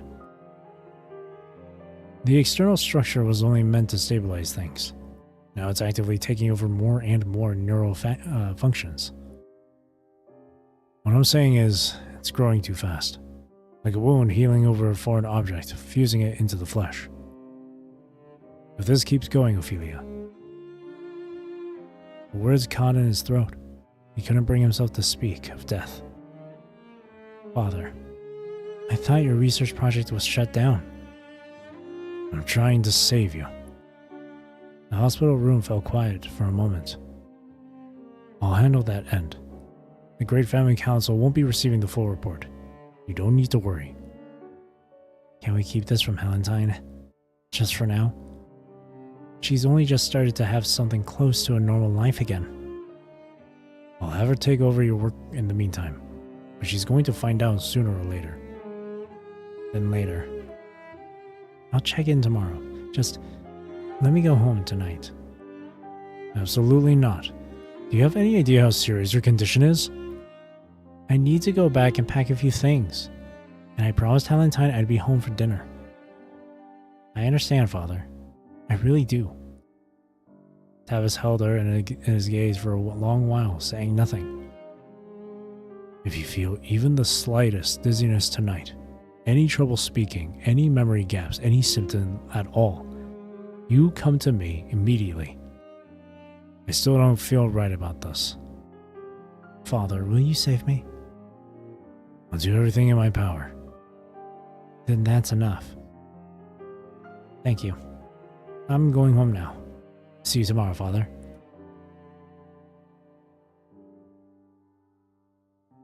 Ophelia took her time walking home that evening. Foghorns from the docks, water dripping from the eaves, traffic in the distance. Port Podesta was never quiet at night.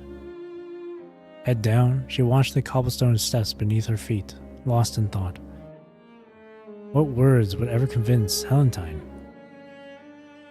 With what kind of heart should she say goodbye to life? There was no answer.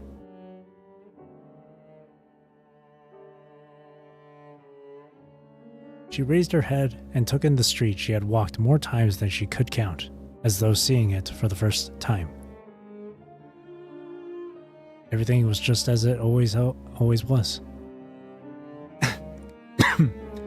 Street lamps, cobblestone steps, the bakery window, faint lights from the docks in the distance. And then, at the corner of the next street, she spotted Helentine. It looked as though she had just come back from the port district. Her face was tired, her head hung low. Ophelia's heart gave a violent jolt. She wanted to run to her. She wanted to say so much. She wanted to hear her voice just a little longer. But her body refused to move, as if rooted to the spot. Blood poured from her mouth in a thick, warm gush. Then the world began to dissolve.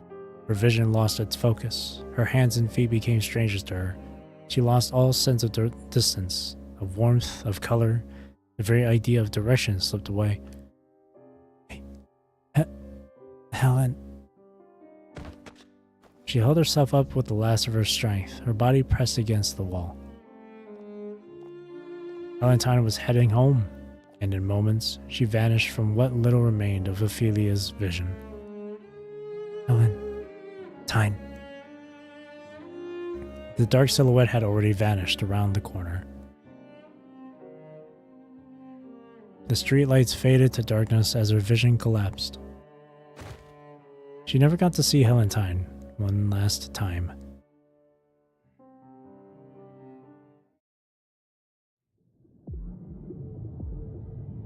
Hotel room, Port Podesta, present. Her eyes snap open. The ceiling is unfamiliar. Gray daylight filters through the curtains. Outside, the rain keeps falling, crossing from past into present, from dream into waking. She pushes against the cushions and fights her way upright. You're awake. She startles awake from an old dream, her breathing fast and broken.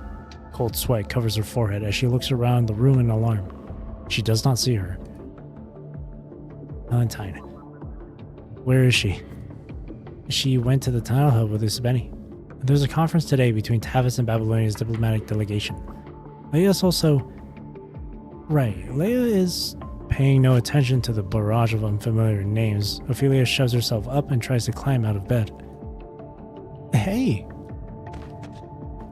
But the second her feet meet the floor, her knees give out. She folds like a broken branch and collapses onto the ground. You've been unconscious for a long time. Your body... There's no time. She raises her head. Her pale face holds nothing but a certainty that borders on obsession. Take me to the Tidal Hub. That's... Following Ophelia's fixated gaze, Winnie looks toward the window in confusion. Far beyond, thunder rolls across the distant dome of the sky. Rain and mist are slowly gathering.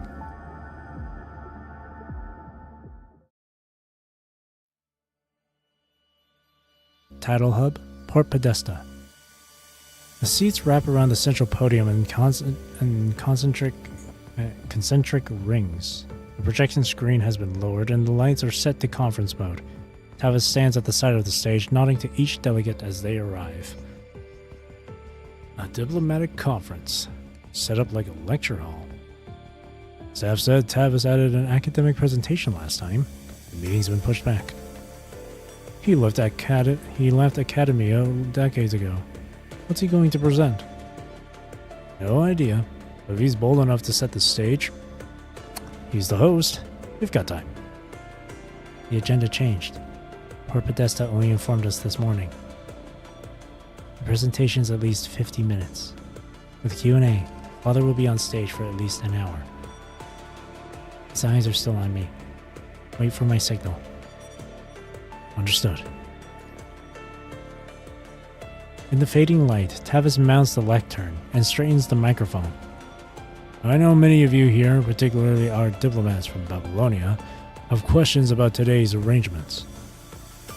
An old man who left Academia decades ago, adding an impromptu presentation before a diplomatic conference, you must think I've gone mad. But allow me to begin with a recent event. The FOS starship has returned safely, which marks another great victory. And yet, once again, humanity has paid a heavy price for that triumph. The hall fills with the sudden resonance of political speech. Whispers stir among the audience. Then the projection screen lights up. The Atlantic Calamity, the activation of the zero-point reactor, the Acadia evacuation. One historical event after another cuts across the screen, followed by a long scrolling list of the dead. Since the Atlantic Calamity and the outbreak of the punishing virus, human civilization has staggered forward on the shoulders of sacrifice. Every era has its martyrs. Every victory is bought with blood. Every today stands upon the bones of yesterday. And so I wish to revisit a question that may sound coldly pragmatic in times like these. How do we best repay those who gave everything? Dr. Tavis, forgive me, but you're drifting into sensitive territory. If you intend to discuss how we treat our fallen soldiers, my Babylonian friend, you mistake me. This is, at its heart, still an academic presentation. I have no intention of critiquing Babylonia's policies. He lifts a hand to signal patience, then presses the remote. A single line of text appears on the screen. Humans don't need consciousness. This was a theory put forward by Golden Age scholars, that humanity is nothing more than a bundle of desires shaped by hyperbolic discounting. Because human value judgments follow this hyperbolic curve. They produce irrational decisions and unpredictable actions. When a reward looms close, the mind magnifies its worth far beyond reality. Short-term whims and long-term ambitions each send their champions into the arena of the brain, battling for dominance. This endless war for selection is what we call consciousness. The hologram flips to the next slide. We think differently now. Advances in neuroscience have revolutionized our understanding of biology. Consciousness is no longer some mystical black box. It is the emergent state of competing feedback systems located in the midbrain, lateral ventricles, and basal ganglia, all interfering with one another. To put it plainly, consciousness is a manifestation of brain function. It is what arises when neural activity processes information and renders decisions. A byproduct. He pauses for a beat. The mind of a construct, however, is precisely the opposite. The projection turns a page and the blueprint of a construct's mind spreads across the screen. The mind is built upon how the human brain operates, simulating a global neuronal workspace. It receives input, generates interference patterns, mimics competing feedback systems, and ultimately produces autonomous judgment. For the mind, consciousness is not a byproduct. It is the primary design objective. Once again, a diplomatic court official lifts his hand and interrupts Tavis's presentation. That view has been around for quite a while. Chief Technician Asimov explicitly addressed this in his early reports. Global neuronal workspace theory, integrated information theory. Regardless of which theoretical framework guides mind modification, the functional output remains fundamentally the same. He pauses, measuring his words to keep them from sounding offensive. With all due respect, Doctor, if this is the research you've kept hidden for decades, Someone else beat you to publication many years ago. A few restrained chuckles ripple through the hall. Valentine taps a finger lightly against the back of your hand. Miss Benny, let's go now. Understood. The diplomatic court official's question sets off a ripple of murmurs through the auditorium. Audience members lean in, whispering to one another. In all the noise, no one notices the two figures in the corner rise quietly and slip out the side door.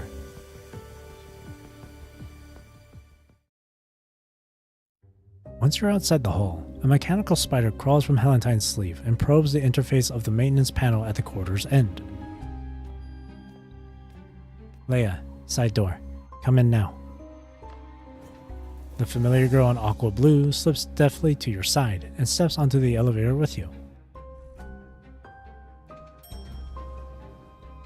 The doors slide open and a wave of disinfectant mixed with cold metal hits your senses. Ahead, a broad metal gantry extends into the dark without end. On either side, deep shafts plunge into nothing. Huge steel skeletons rising silently from the black. It looks like the organs of some creature magnified 10,000 times, frozen beneath the foundations. Valentine leads the way, guiding you and Leia deeper into the darkness. From here, we keep going forward? You know this route. At your question, Valentine's stride falters. Strange. I've never set foot here before. But I remember it all. Every corridor and every turn. Whose memories are these? Are you alright? I'm fine. Let's keep moving. She resumes walking, her footstep echoing off the metal deck of the walkway. Crackle. Suddenly, the echo twists without warning. The metallic ring recedes, and in its place comes the sound of something burning, debris crackling and bursting into flame. Don't go. Please, Valentine. This time is different. We don't even know. Did you not see? Hey, you okay? Valentine's hand closes around the railing. She leans forward, pushing toward the edge of the walkway as though something below is drawing her in. Valentine! Pull it back. You seize her arm and pull her back from the brink, breaking the spell. Sabeni? You didn't see it? All I saw was you spacing out and almost going over the edge. It scared the hell out of me. I saw the Atlantic calamity. Ophelia was begging me not to go.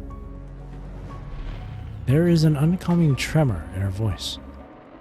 Up ahead. That room is just up ahead. In the dark, engine lights that went dead decades ago reignite one by one in Valentine's eyes.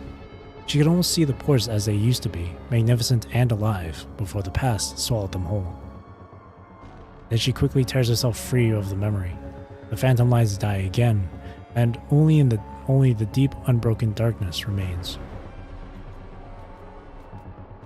The three of you stop at a heavy metal door. A pale blue glow leaks from the seam beneath it. Valentine sets her jaw and pushes it open.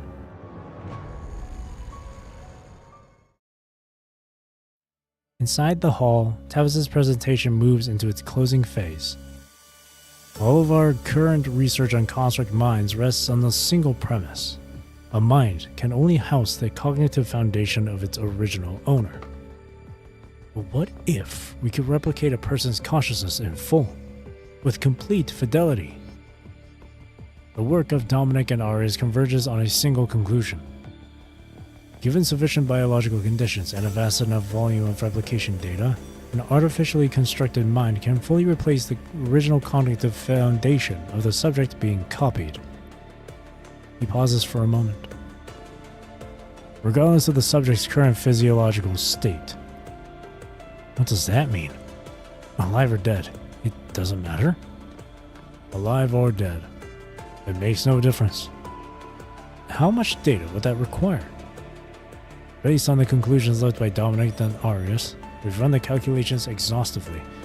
The figure comes to roughly 7.34 by 10 to the 21st power units of data. Enough to store the complete records of nearly 10,000 Earth-level civilizations. That's absurd! Nothing like that exists. You're quite right. At least nothing like that existed in the Golden Age.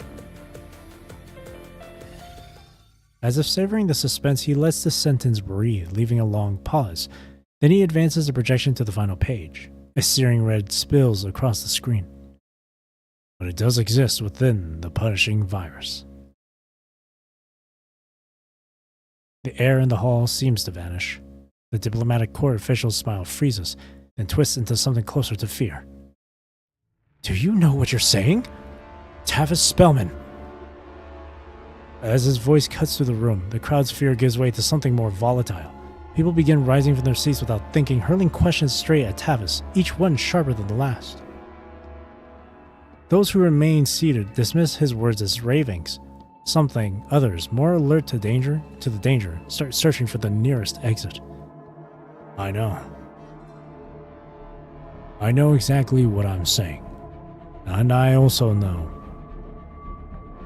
that none of you have any idea about the miracle Dominic and Arius left behind. Their research was built for this. They constructed a compilation system that lets humanity turn the punishing virus against itself. No authorization from the Ascension Network required. No blessing from any agent. With this system, we can extract the dead's data from red tide projections, transfer and compile that, then fabricate minds to replace their original cognitive foundations. Which brings me back to the question I posed at the beginning of this presentation. Since the Atlantic calamity and the outbreak of the punishing virus, human civilization has staggered forward on the shoulders of sacrifice. In every era, someone rises to throw themselves into the great chasm that threatens to swallow a civilization whole.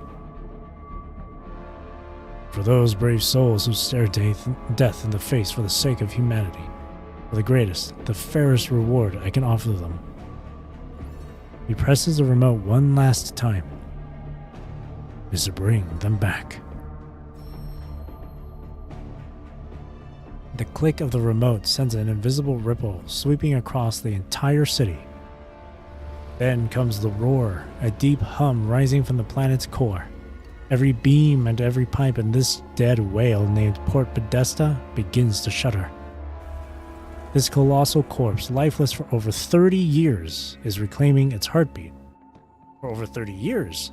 Okay, so... And it's been like this ever since the punishing, or ever since the calamity. So the punishing virus happened like 30 years ago. I was actually kind of guessing 30 years ago. So then, yeah. So characters like... Okay. So then, yeah. Characters like Liv is probably in human years and well in their 40s.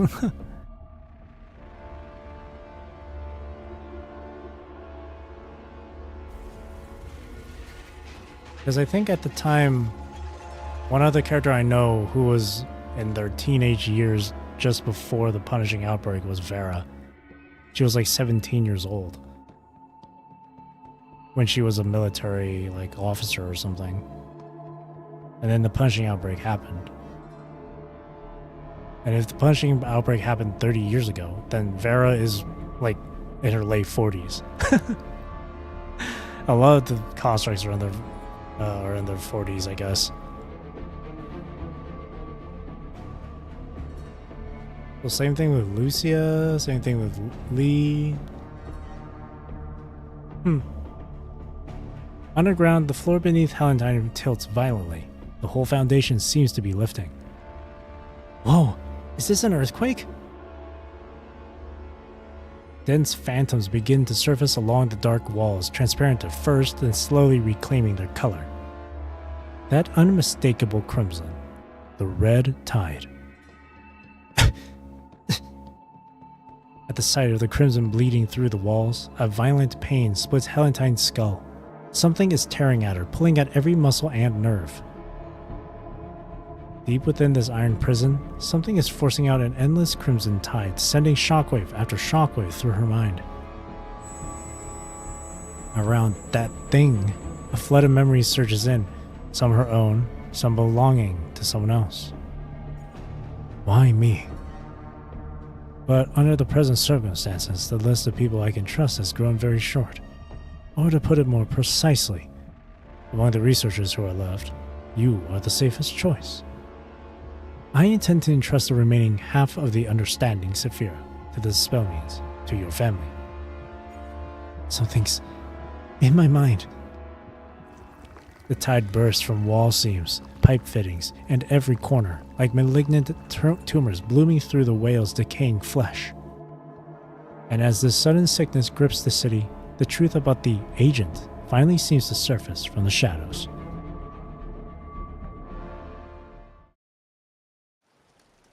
Rain keeps falling in silence behind them as Winnie helps Ophelia struggle across the last street before the tidal hub. Ever since that unseen ripple passed through everything, the city's streets and alleyways have become awash with strange, turbulent data streams. Red phantoms begin to materialize from within. Ophelia, hang in there. We're almost there. The entrance is just ahead. Huh? What's that on the street? No.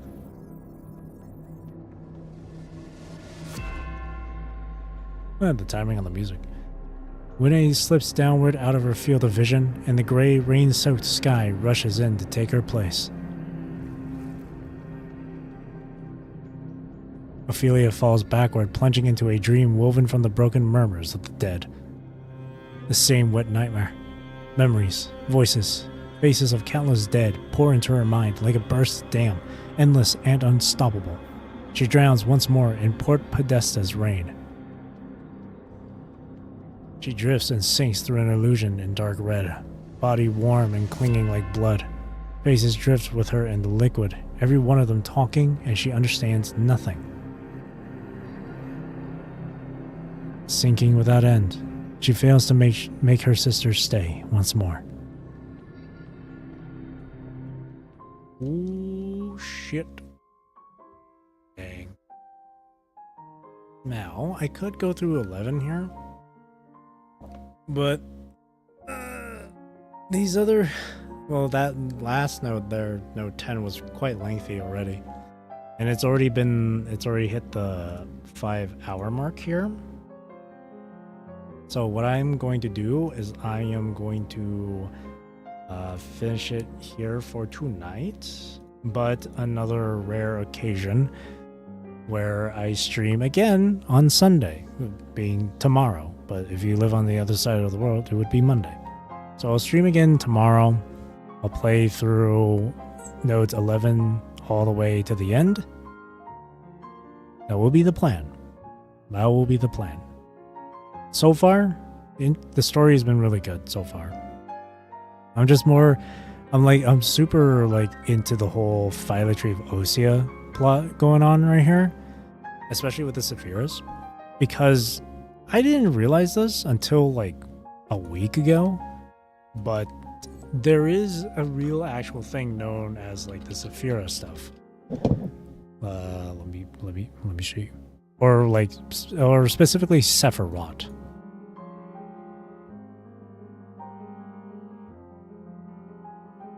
Yeah, it took 10 nodes for this one. I mean, stories and PG are quite long anyway.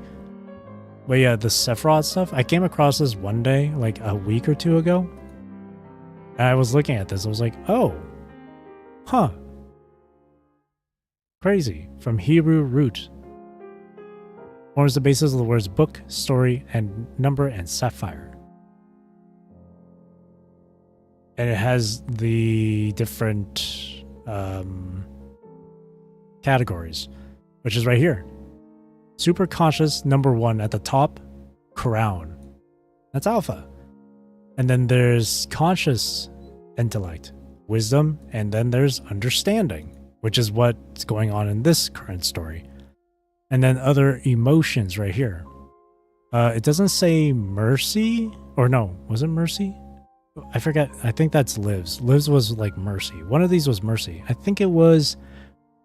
Oh, I think it was supposed to be Tiferet. It says glory here, though. But there's also foundation, which is Teddy. And then there's kingdom, which is, I believe, supposed to be Rosetta, because her frame thing was called Malkuth or something. So there's that. So it's really fascinating stuff. Yeah, I'm pretty sure... Oh, no. It's this one. It's Rachamim. Oh, yeah, no, it is Tiferet. Mercy/compassion. It should have shown it to me. Yeah, sometimes when it comes to like lore stuff or like any references and whatnot, I don't normally watch those very often. Because, I don't know. I don't know why, but I just choose not to watch those. I should watch them. But it's really cool stuff. But I do like that these are like listed accordingly and whatnot. I mean, this one says mercy and compassion, but it says beautiful harmony. I don't know. But yeah, there's crown, understanding, kingdom or kingship, foundation. There's beauty. There is beauty. So no. Tiferet is... No, this isn't Liv. I think Liv's was probably this one. Loving and kindness. Just said. Probably that. Drag me to watch the lower slash. I should though, or at least like references or connections to the real world sources here. I love it when stories do this, because there's so much stuff in the world to learn about, especially religious things or like philosophical things. So it's always really cool for stories, not just PGR, but like even WUWA, to include a lot of these terminologies, these philosophies and whatnot into their stories. Because once you learn about these things, you get to understand so much more about the story that's being told. Or to an extent, at least. So this stuff is really cool. But yeah, this Phyllotree stuff is really fascinating to me. Super fascinating to me. I do like the story with Helentine and Ophelia here. It feels like not just a story about Helentine, but also a story about just like Ophelia too.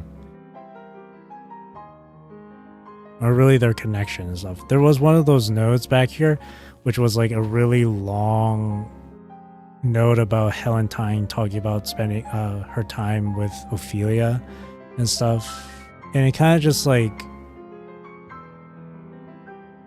to me, it felt like the whole point of that was just to show like, you know, despite Helentine completely losing all her memories, or her memories being fragmented and stuff, where she's not the old Helentine, deep down they're still family, they're still sisters, they'll still get along. Or that Helentine is like, this Helentine at least is becoming her own self, kind of like Lucia, kind of like what Lucia had to go through. At least that's how I read it or understood it. Interesting stuff. I do like that these chapters now are delving more and more into the Sephiras and the Sephira frames and the Phyllotree of Osea. Because in earlier chapters, starting with Liv's chapter,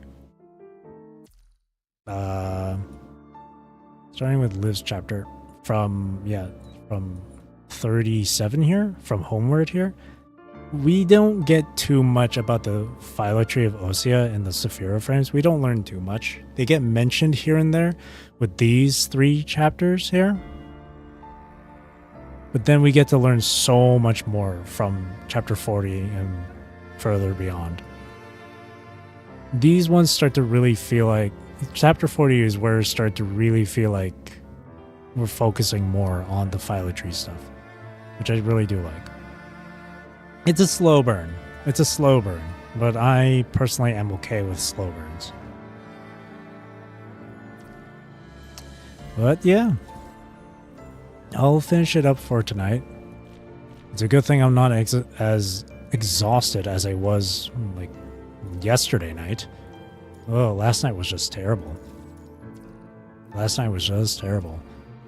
Like I mentioned this at the start of my stream, but like I've had times where where I would have issues on stream, but those were usually like technical issues where maybe I disconnected too much, or I accidentally forget to change my screen from starting soon to the game here.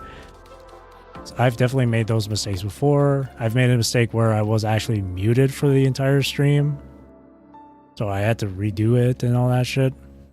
Like I've had those mistakes before. But yesterday, with me being so unbelievably tired that I started babbling and started saying random shit and whatnot, I started to sound delirious. That was terrible. Shrouded Requiem? Yeah, I was so tired during Shrouded Requiem, too. I was super tired. I couldn't focus at all. I could not focus at all. But yes, last night was the worst, though, that I had to go through. Last night was the worst. I was experiencing way too much fatigue last night. It was terrible. I couldn't focus at all. I didn't even remember like half of the stuff that I went through last night from the nodes. It was just like, it was so all over the place for me. It was terrible. So thankfully I have more energy for today. Plus I also had like a cup of I had like iced coffee before the stream too, so that I guess helped me a bit. So I can only hope, this alternate coding is beautiful by the way, so I can only hope that tomorrow will be the same as well. Again, I don't normally stream the full weekend, like Sundays as well, but because I fucked up because last night was so bad, like, and I want to keep it, I want the, like, for flow's sake, for continuity's sake, I do want to finish the chapter in like back-to-back streams rather than just like first half of the story today and then the next half next week. You know, I want to finish the chapter like one day and then the next day and stuff. That's what I want to do. Ooh, Helen time. We do get her for free. From her, what's it called? Journal of Promise. And we can also get the weapon and whatnot for free here too. So obviously I'll go through her Journal of Promise just after her chapter. And it's most likely going to be next week that I do that.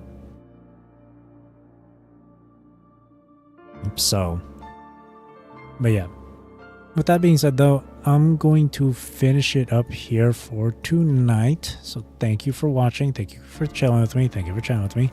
I really do appreciate it. I hope you have a great rest of your day or night, wherever you are in the world. Take care, stay safe, drink plenty of water. Hope you enjoyed the stream, and I'll see you tomorrow for the second half of the conclusion. The second half, the conclusion to ER16 here.